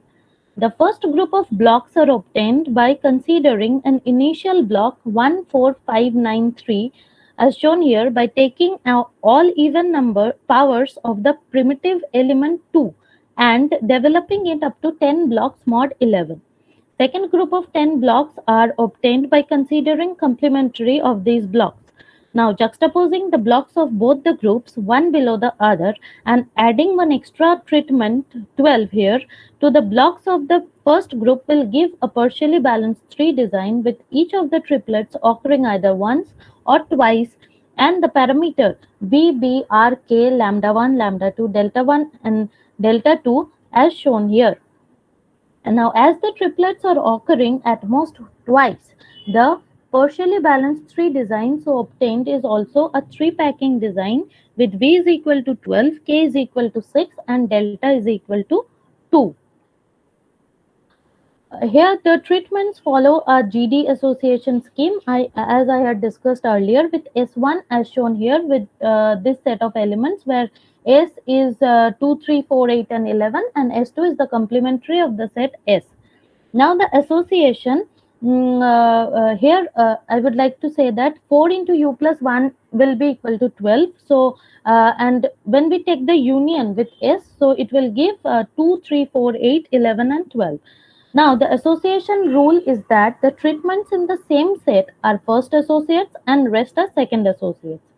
The C matrix of the obtained design is computed using the SAS code as shown here, and the canonical efficiency factor of the final design is 91%, which is quite high. Method of constructing another class of partially balanced T designs for V treatments where V is greater than equal to 5 and it is an odd prime number through cyclic development of initial blocks is described here.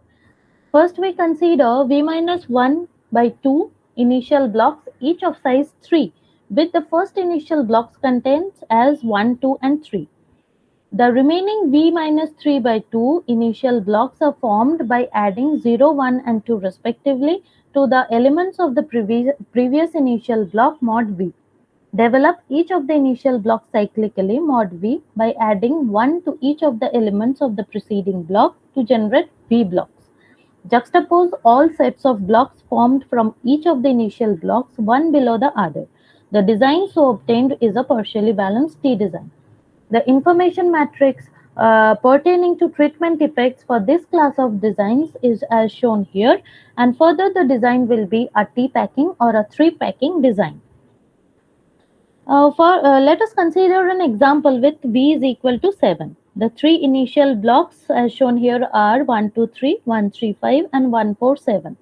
Developing each of them cyclically up to 7 blocks, reducing mod 7 wherever required, and juxtaposing these three sets of 7 blocks each will give rise to a partially balanced 3 design with parameters VB, RK, lambda, delta 1 and delta 2, as shown here.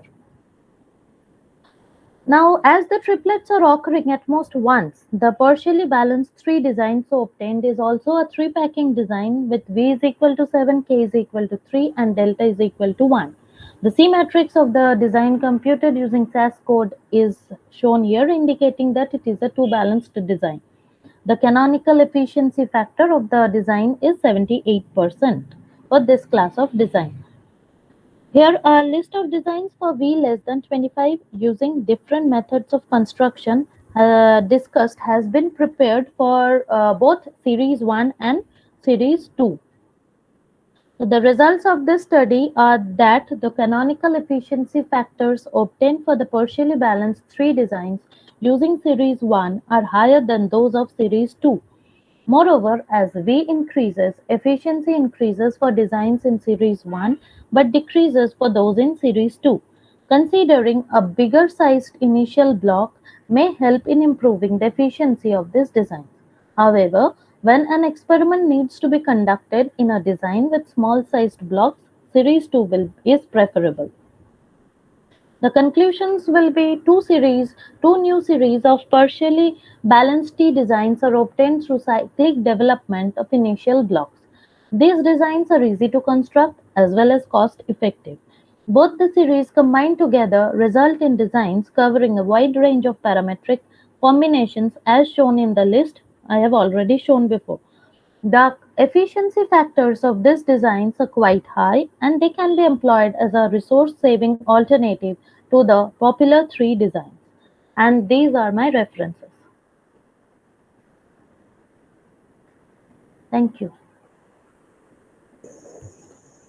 So, any question from the audience?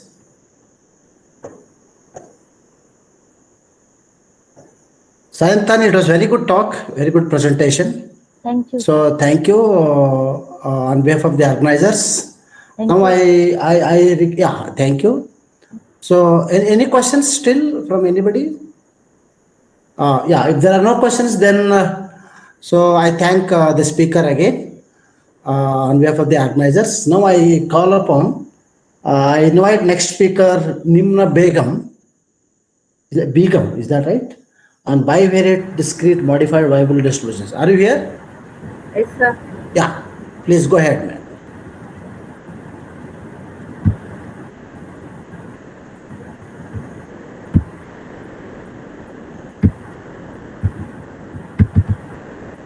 Sir, I couldn't share my screen. What is the problem? There's no option.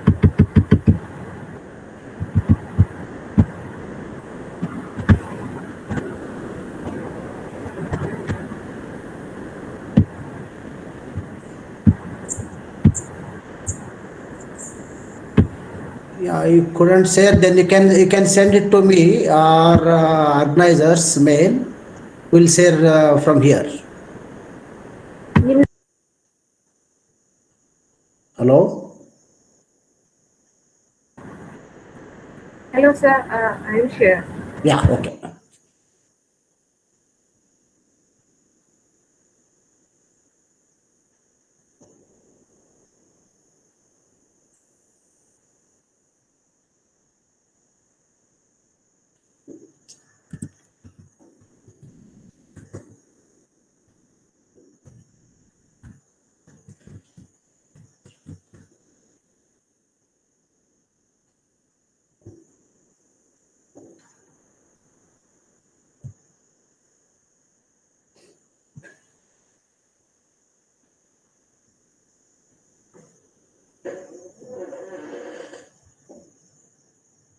Hello, what is happening? Hello? I shared my email. You can send it to me otherwise if you have a problem. I have shared my email in the chat box. You can send it to me if you have a problem. Okay, sir. I will send.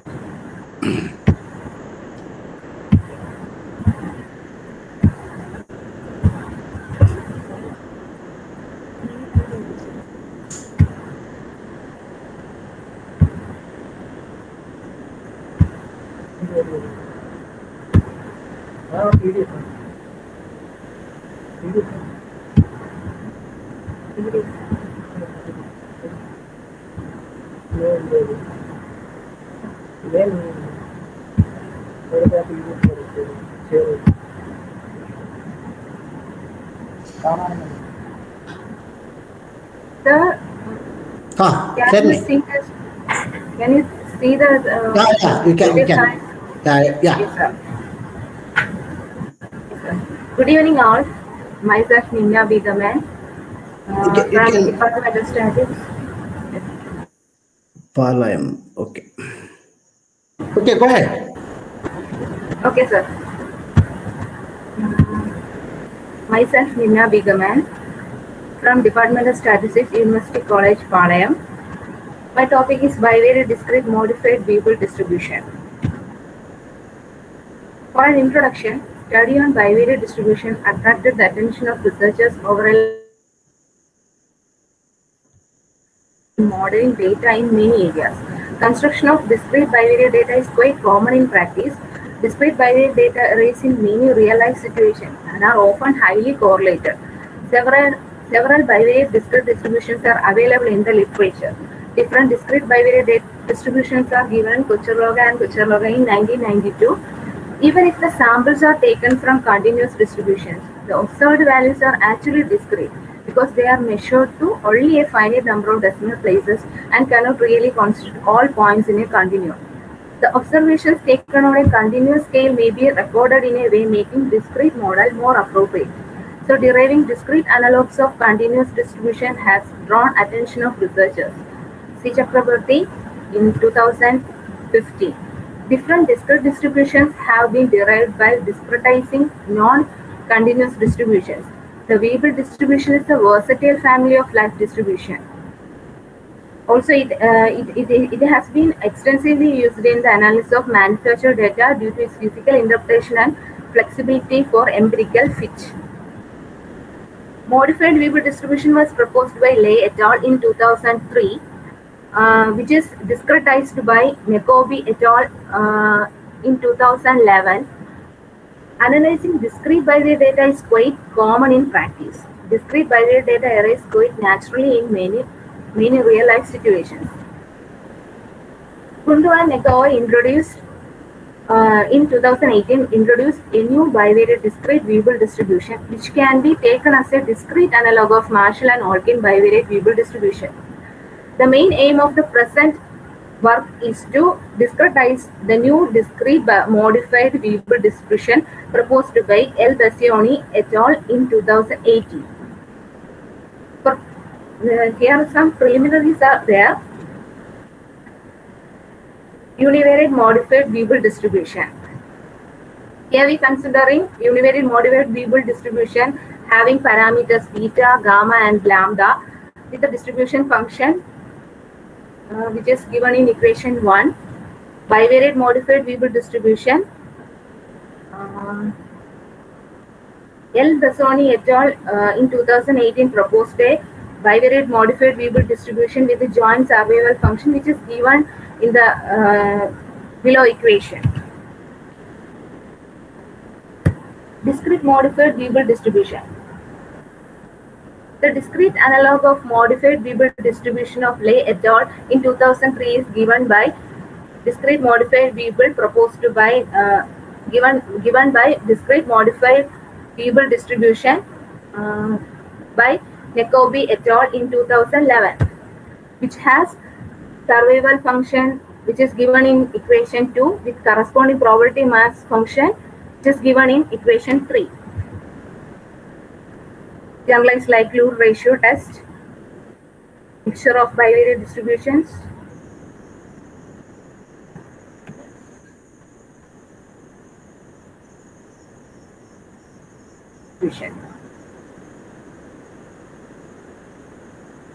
For the construction of bivariate distribution. Three independent discrete modified variable distribution UI, which follows discrete modified variable with the parameters qi, theta, and c. Let x1 is equal to minimum of u1 and u0, x2 equal to minimum of u2, u0, then x1, x2 has a discrete bivariate discrete modified variable distribution with parameters q0, q1, q2, theta, c, where x1, x2 is equal to 0, 1, 2, and the parameters are 0 less than q0 less than 1, 0 less than q1 less than 1, 0 less than q2 less than 1, theta greater than 0, c greater than or equal to 1. If c equal to 1, we get bivariate discrete variable distribution. We derive the joint survival function of the proposed discrete modified variable distribution, which is given in equation 11. The joint probability mass function is given by equation 12, which can be elaborated. We express the joint probability mass function of the bivariate distribution as the probability mass function of the univariate distributions with different parameters. Our new proposed distribution can be applied in a risk model. Suppose the system has two components, component 1 and component 2. First component fails due to two different causes, say cause A and cause C. Second component fails due to two causes, say cause B and cause C. Let the failure time of the components are discrete, say x1 for component 1 and x2 for component 2. If u0, u1 and u2 denote the lifetime of components due to cause C, cause A and cause B respectively, then x1 equal to minimum of u0, u1 and x2 equal to minimum of u0, u2 denote the lifetime of component 1 and component 2 respectively. Therefore, if u1 follows discrete modified variable with the parameters q1 theta c, u2 with the parameters q2 theta c, u0 with parameters q0 theta c, then x1, x2 follows bivariate discrete modified variable distribution with the q0, q1, q2 theta c.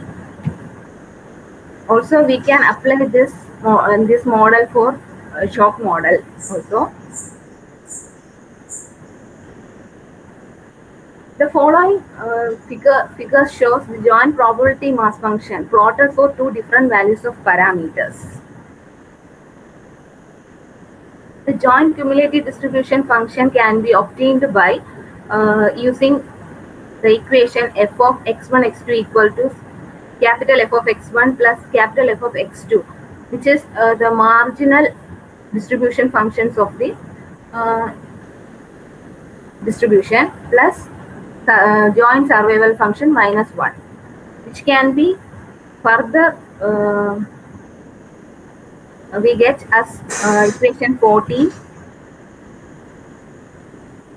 Equation 14.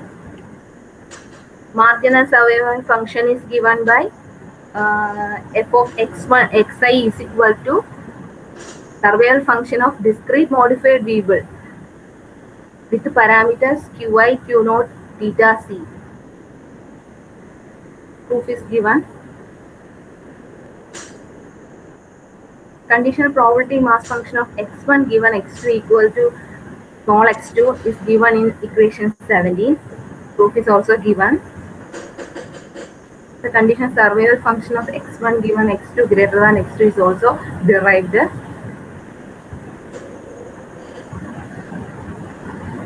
If y1, y2 follows bivariate modified variable with the parameters beta 1, beta 2, beta 3, beta lambda proposed by L. Bassoni et al. In 2018, that x1, x2 follows bivariate discrete modified variable with q0, q1, q2, theta c, where x1 modulus y1 x2 minus y2 and q0 equal to e raised to minus beta 1, q1 e raised to minus beta 2, q2 e raised to minus beta 3, c e raised to lambda distribution can be considered as a discrete analog of the continuous bivariate modified Weibull distribution.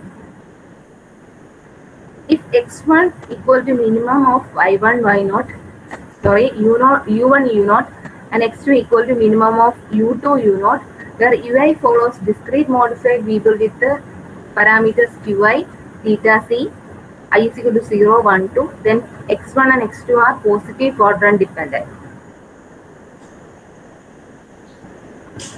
Suppose xi1, xi2 follows bivariate discrete modified Weibull with parameters qi0, qi1, qi2, theta c for I equal to 1, 2, 3, etc. up to n, and they are independently distributed if y1 equal to minimum of x1, x11, x21, etc. xn1, y2 equal to minimum of x12, x22, etc. xn2. Then y1, y2 follows bivariate discrete modified Weibull with parameters product I is equal to 1 to n qi0, product I is equal to 1 to n qi1, product I is equal to 1 to n qi2 theta c. Proof is also given.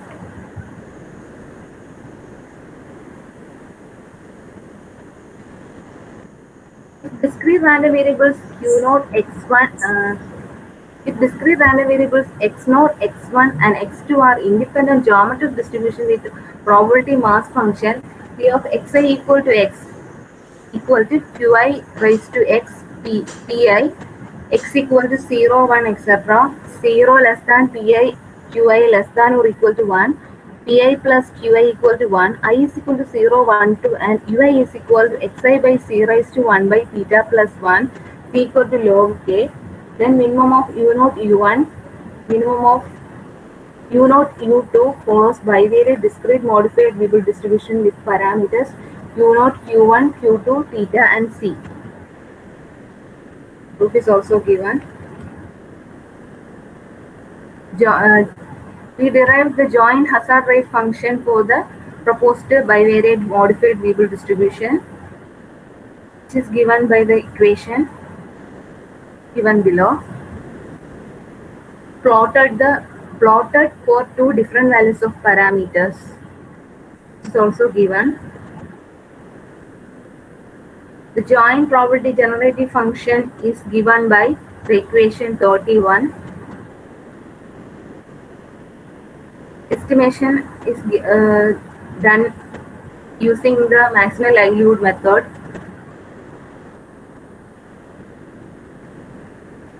Here we consider three cases. X1 less than x2, x1 greater than x2, x1 equal to x2 equal to x. The likelihood function is given by equation 32 and 34. Dou L by dou theta equal to dou L by dou theta is given in equation 35. Dou L by dou C equal to dou L by dou C.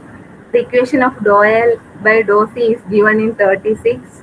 Dou L by dou Q naught is given in equation 37. Dou L by dou Q1 is given in equation 38. Dou L by dou Q2 is given in 39.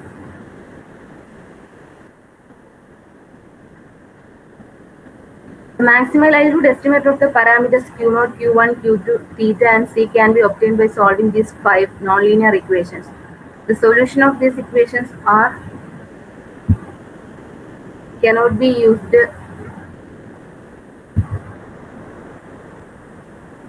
Sorry, sir.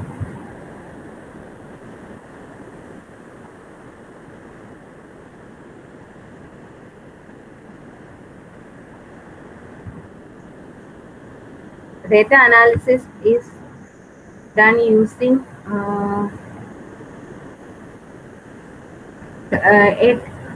Data set is given in table 1 consisting of a football match scored in Italian football match Series A during 1996 to 2011.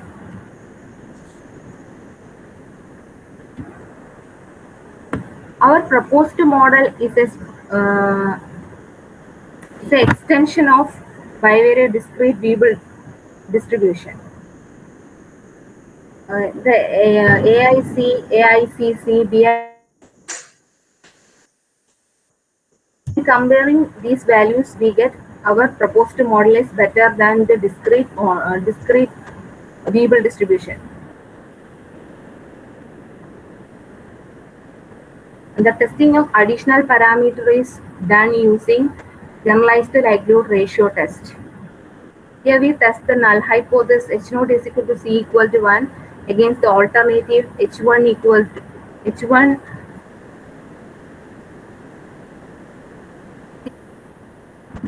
here the restriction is C equal to 1 only. So is the minus 2 log, the test statistics minus 2 log capital lambda follows chi-square with 1 degrees of freedom. Also minus 2 log capital lambda is equal to 360.25. For significance level alpha equal to 0.001, theoretical value is 10.83. So we reject the null hypothesis. That is, the proposed C must be greater than 1. Instead of bivariate discrete modified variable distribution is derived at, and its further properties are. Begum, you have only 1 minute time. Okay, sir. Already have crossed it. Yeah.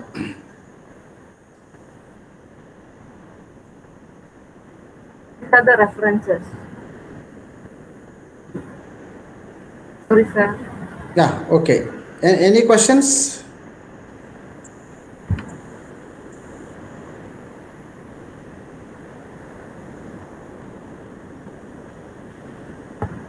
Any questions from the audience? Yeah, if there are no questions, then I thank the speaker. Nimra, I have one question. Yes, sir. So you said that the likelihood equation, I mean, explicit solution for those likelihood equation doesn't exist. I mean, you cannot find.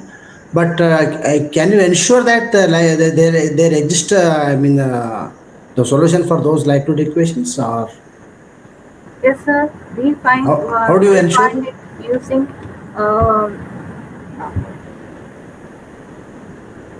using R programs. No, We no, find it. We found it. no, numerically you can find the solution, but can you ensure the existence of the solution? Yes. How do you do that? We didn't do further steps. Okay. So I thank Nimna Begum for her nice presentation. The very interesting topic. Now the next speaker, I think it seems he is not there. Vaibhav, are you there? So Vaibhav is not there. So if not there, then this the I think Professor Satish Kumar, sir.